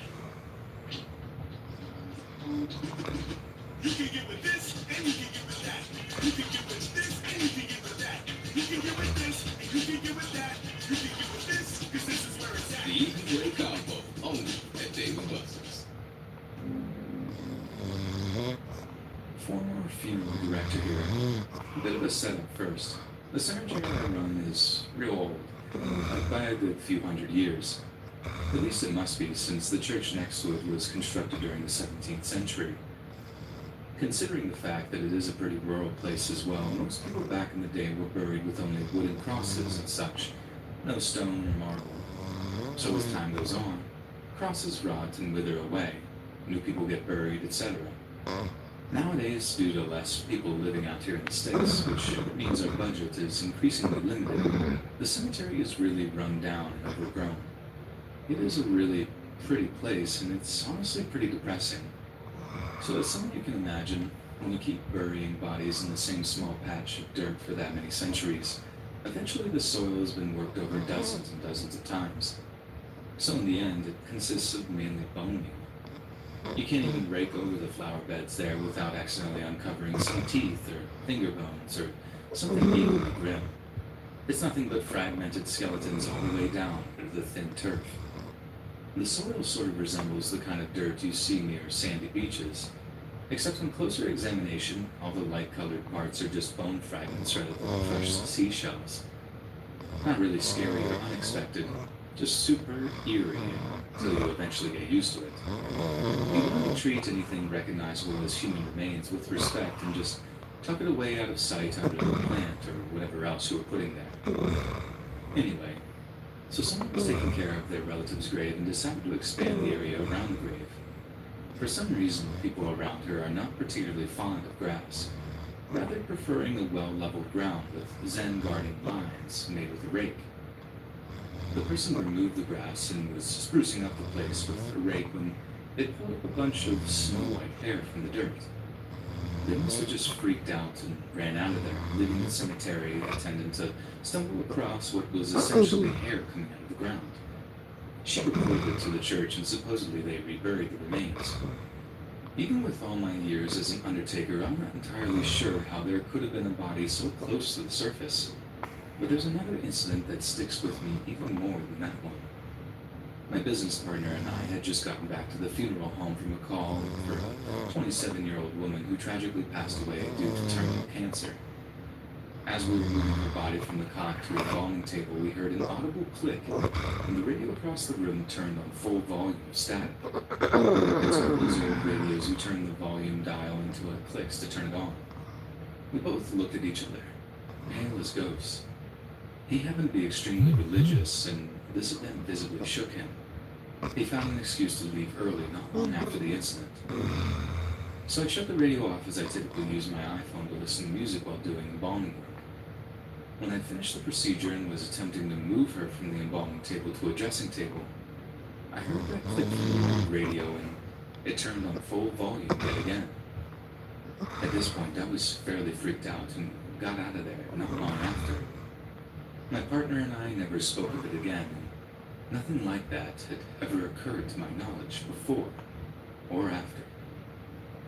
So this happened back in 6th grade, and I think it's the closest I've ever come to dying. At the school I went to, we always used to have some end-of-the-year field trip. We'd usually go to some city and look at all the important or historic buildings, have lunch, learn some things, and leave. That year, we were going to New York. Me and a couple of friends planned what we wanted to do. We wanted to go do our own thing, go shopping, get some new clothes, that kind of thing. Only when we got to school the next day, the teachers made it really clear we had to stick with the group. But since we were all stupid, rebellious 6th graders, we decided we'd just have to walk around it. On the ride to New York, me, my friend Olivia, and my friend Devin decided we were going to leave the group and do whatever we wanted. Our class was pretty big, almost 60 of us, because they put 5th, 6th, and 7th graders together. So we thought if we weren't gone too long, nobody would notice. We had brought money, and we had planned on buying tons of stuff, because even though we were a big class, we lived in a small town with only a couple of stores. Olivia loved shopping, and she had actually researched the area we were going to be around and picked out all the good stores. She even made us a little map. She was good at that kind of stuff. Anyways, when we got to New York, Devin chickened out because his parents were pretty strict, and he didn't want to get his phone taken away again. Olivia and I just decided that he could just give us some money and we'd buy his stuff for him. So we did that, and after they herded everyone off the bus, we kind of lingered back. We were right about being distracted by everyone else because we got away no problem. Olivia's map worked out pretty good, and we were gone probably around 10 or 20 minutes before things started getting crazy. We had just left the store, and Olivia was carrying her shopping bags when this guy noticed us. It probably wasn't hard to pick us out. Two little 6th graders walking around alone, carrying a ton of clothes. He started calling out to us, saying how he could buy us more clothes, all the jewelry we wanted, and if only we would just come with him. We didn't believe him, of course. We just kept walking, heading on to the next store. This guy wouldn't stop talking. He started following us now, and getting kind of angry that we wouldn't answer him. I told him to buzz off because I thought that he would take a hint. There were tons of people around, and we figured he couldn't really kidnap us in front of 200 people. But he kept following us, and he started getting a lot closer. He had probably been 30 or 40 yards back, where we could barely see him under the people, but now he was only 15 or 20 feet. That's when we started panicking, because God was a potential kidnapper after us, and we had no idea where the group was. We decided to split off from the sidewalk and head down into some alley because we figured people would call out the guy if he started following us. But of course, it was New York, and everybody else was wrapped up in their own little problems. So now we're walking down this dark alley, and this guy is still after us. He fell a little back, probably back to about 30 feet now, but now he's been pretending to be a good guy. He's talking about how he's going to kill us, and how they're never going to find our bodies, and how much fun he's going to have with us. And he's smiling this deranged grin the whole time. We're both on the verge of tears now, because we figured this sociopath was about to have his way with us. Olivia just decides to drop her stuff and yells run, so we both start booking it. And we're probably around halfway through this alley. But then she turns around and she screams. So I turn around and I see this psychopath is now running after us too, and he has a knife. We're both screaming now, and I'm running faster than I ever have before, and we just run out of the alley back into this crowd of people. And as we try to get into this group of people to make sure this guy can't stab us to death, I turn around and he's just standing back in the alley, smiling. And I turn back around and this random lady is asking us what's wrong because we're both sobbing and Olivia's dress is ripped. And I'm bleeding because my arms scrape the wall. And we're crying so hard we can barely talk. As soon as we can actually manage to talk, we tell her about our school, and she looks up and calls them, and we somehow manage to find our group again. We're both forced to stay right next to the teacher because they don't trust us anymore, and I honestly don't blame them. We didn't even tell them about the man, though. And as soon as I get home, I'm grounded, and my phone is taken away. But still, nobody but me and Olivia knows about that man. School ends a couple of days later and I get my phone back, so I text Olivia and she sends me a picture of our class in front of some important building and says, look in the bottom left corner.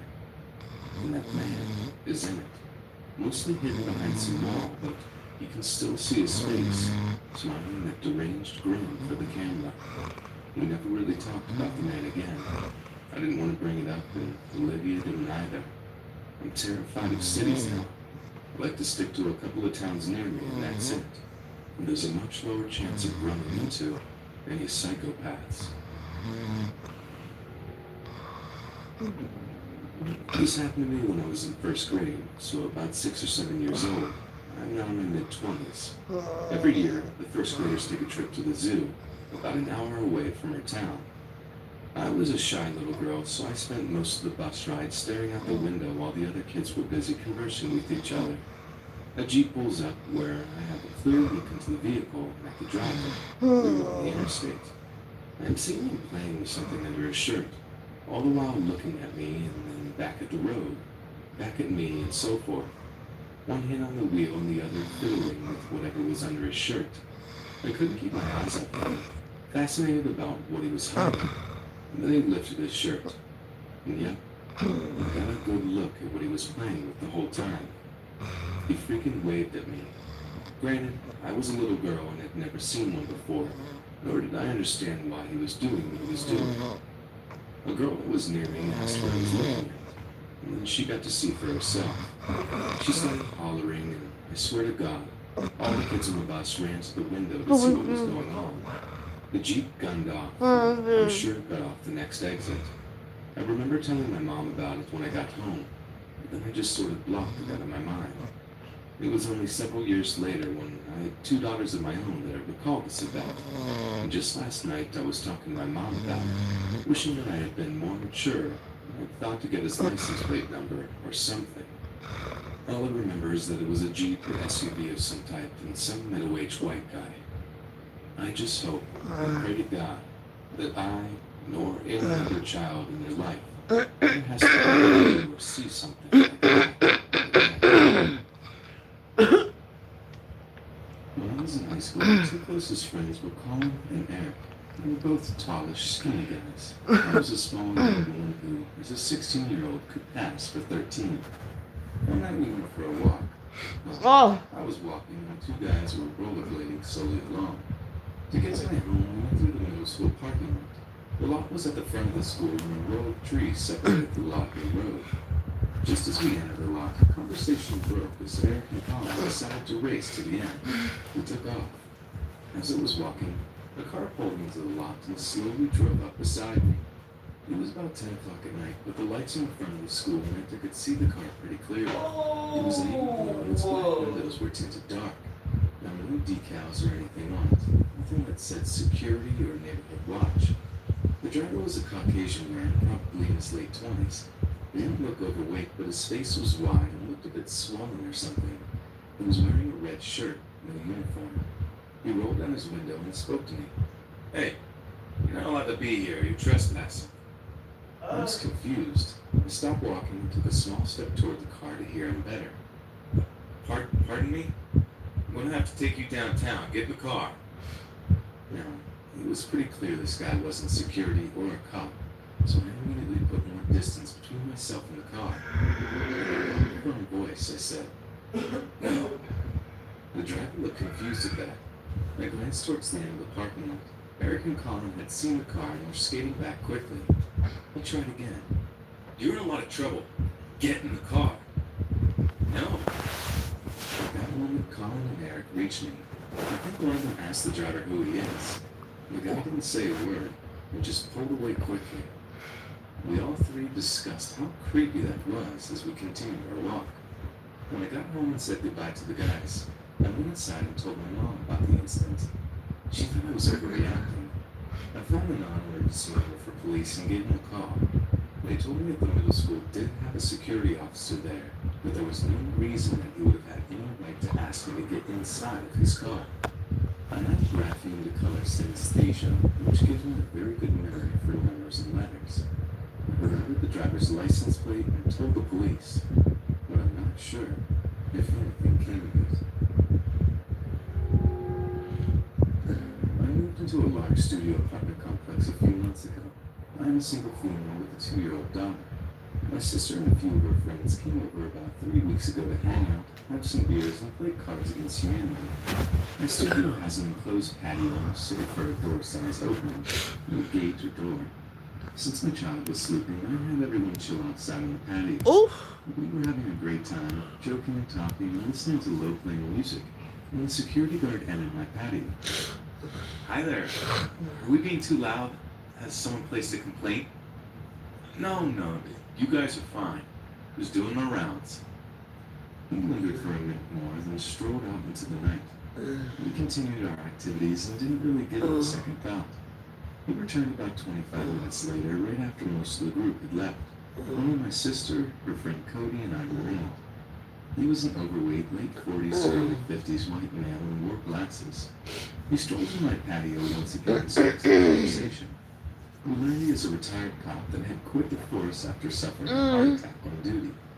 He states he had to undergo a quintuple bypass surgery, and after recovery, he started night security jobs. I felt sorry for him because of his medical history, and sat and listened to him for quite a while. He must have stayed at least 30 minutes before my sister got uncomfortable, and loudly announced that we were going to bed. He bid us good night and left. Once again, my sister said that she didn't like the way that he was looking at me, and she thought that he took a liking to me. I initially told her she was reading into it too much, and that the dude was just lonely and had a long shift ahead. A week and a half later, my sister was visiting again, and we were sitting inside my place talking.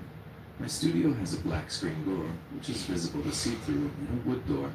I had the screen locked and the wood door wide open to let some air in. My sister is talking to me, and I have the sensation that someone is looking at me, so I glance up.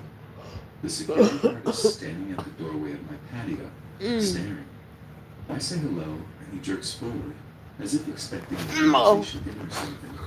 I turn my attention back to my sister, and when I glance back again, he's gone. This week on Tuesday, I took a shower and threw on my red soaked Japanese-style robe. I was washing dishes for about 25 minutes and I poured a glass of wine. I turned from the kitchen to sit on my couch and I strangled a scream. The security guard is almost pressed up against my screen door, staring straight at me through the foot-long crack of the wooden door. I was so startled and shaken, but the first thing I did was make sure my robe wasn't exposing me. I ran up to the screen. What are you doing? You scared me. No emotion, no apology. I was just doing my rounds. My scalp is crawling and I'm still shaking. Okay, well, I'm going to bed now. He is still right up next to the screen door, inside my patio, and turns and looks at my beach cruiser parked against the wall. Oh, you have a bike? You should put that inside because someone could take it.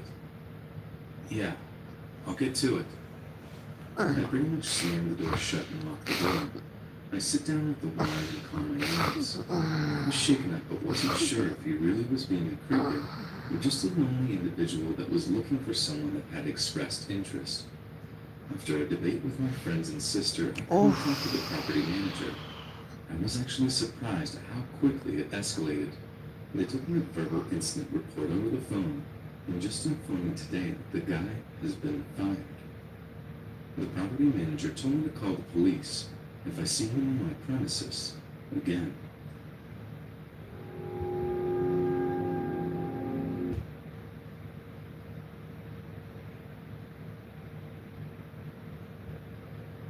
It was spring break of 2007, and I was home from college during what felt like the worst semester of my life.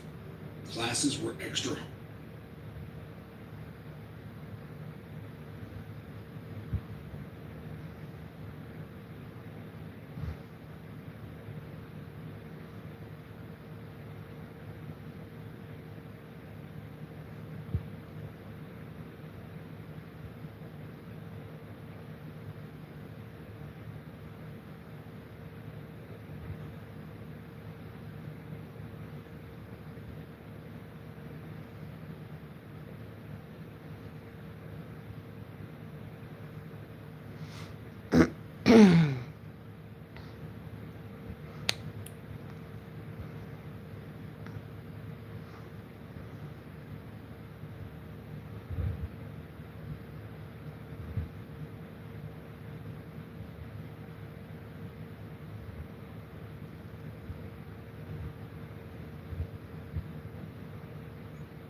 I'm gonna end this and start a whole nother thing just for me to sleep. Nobody will call me. And for me, that's great. Watch.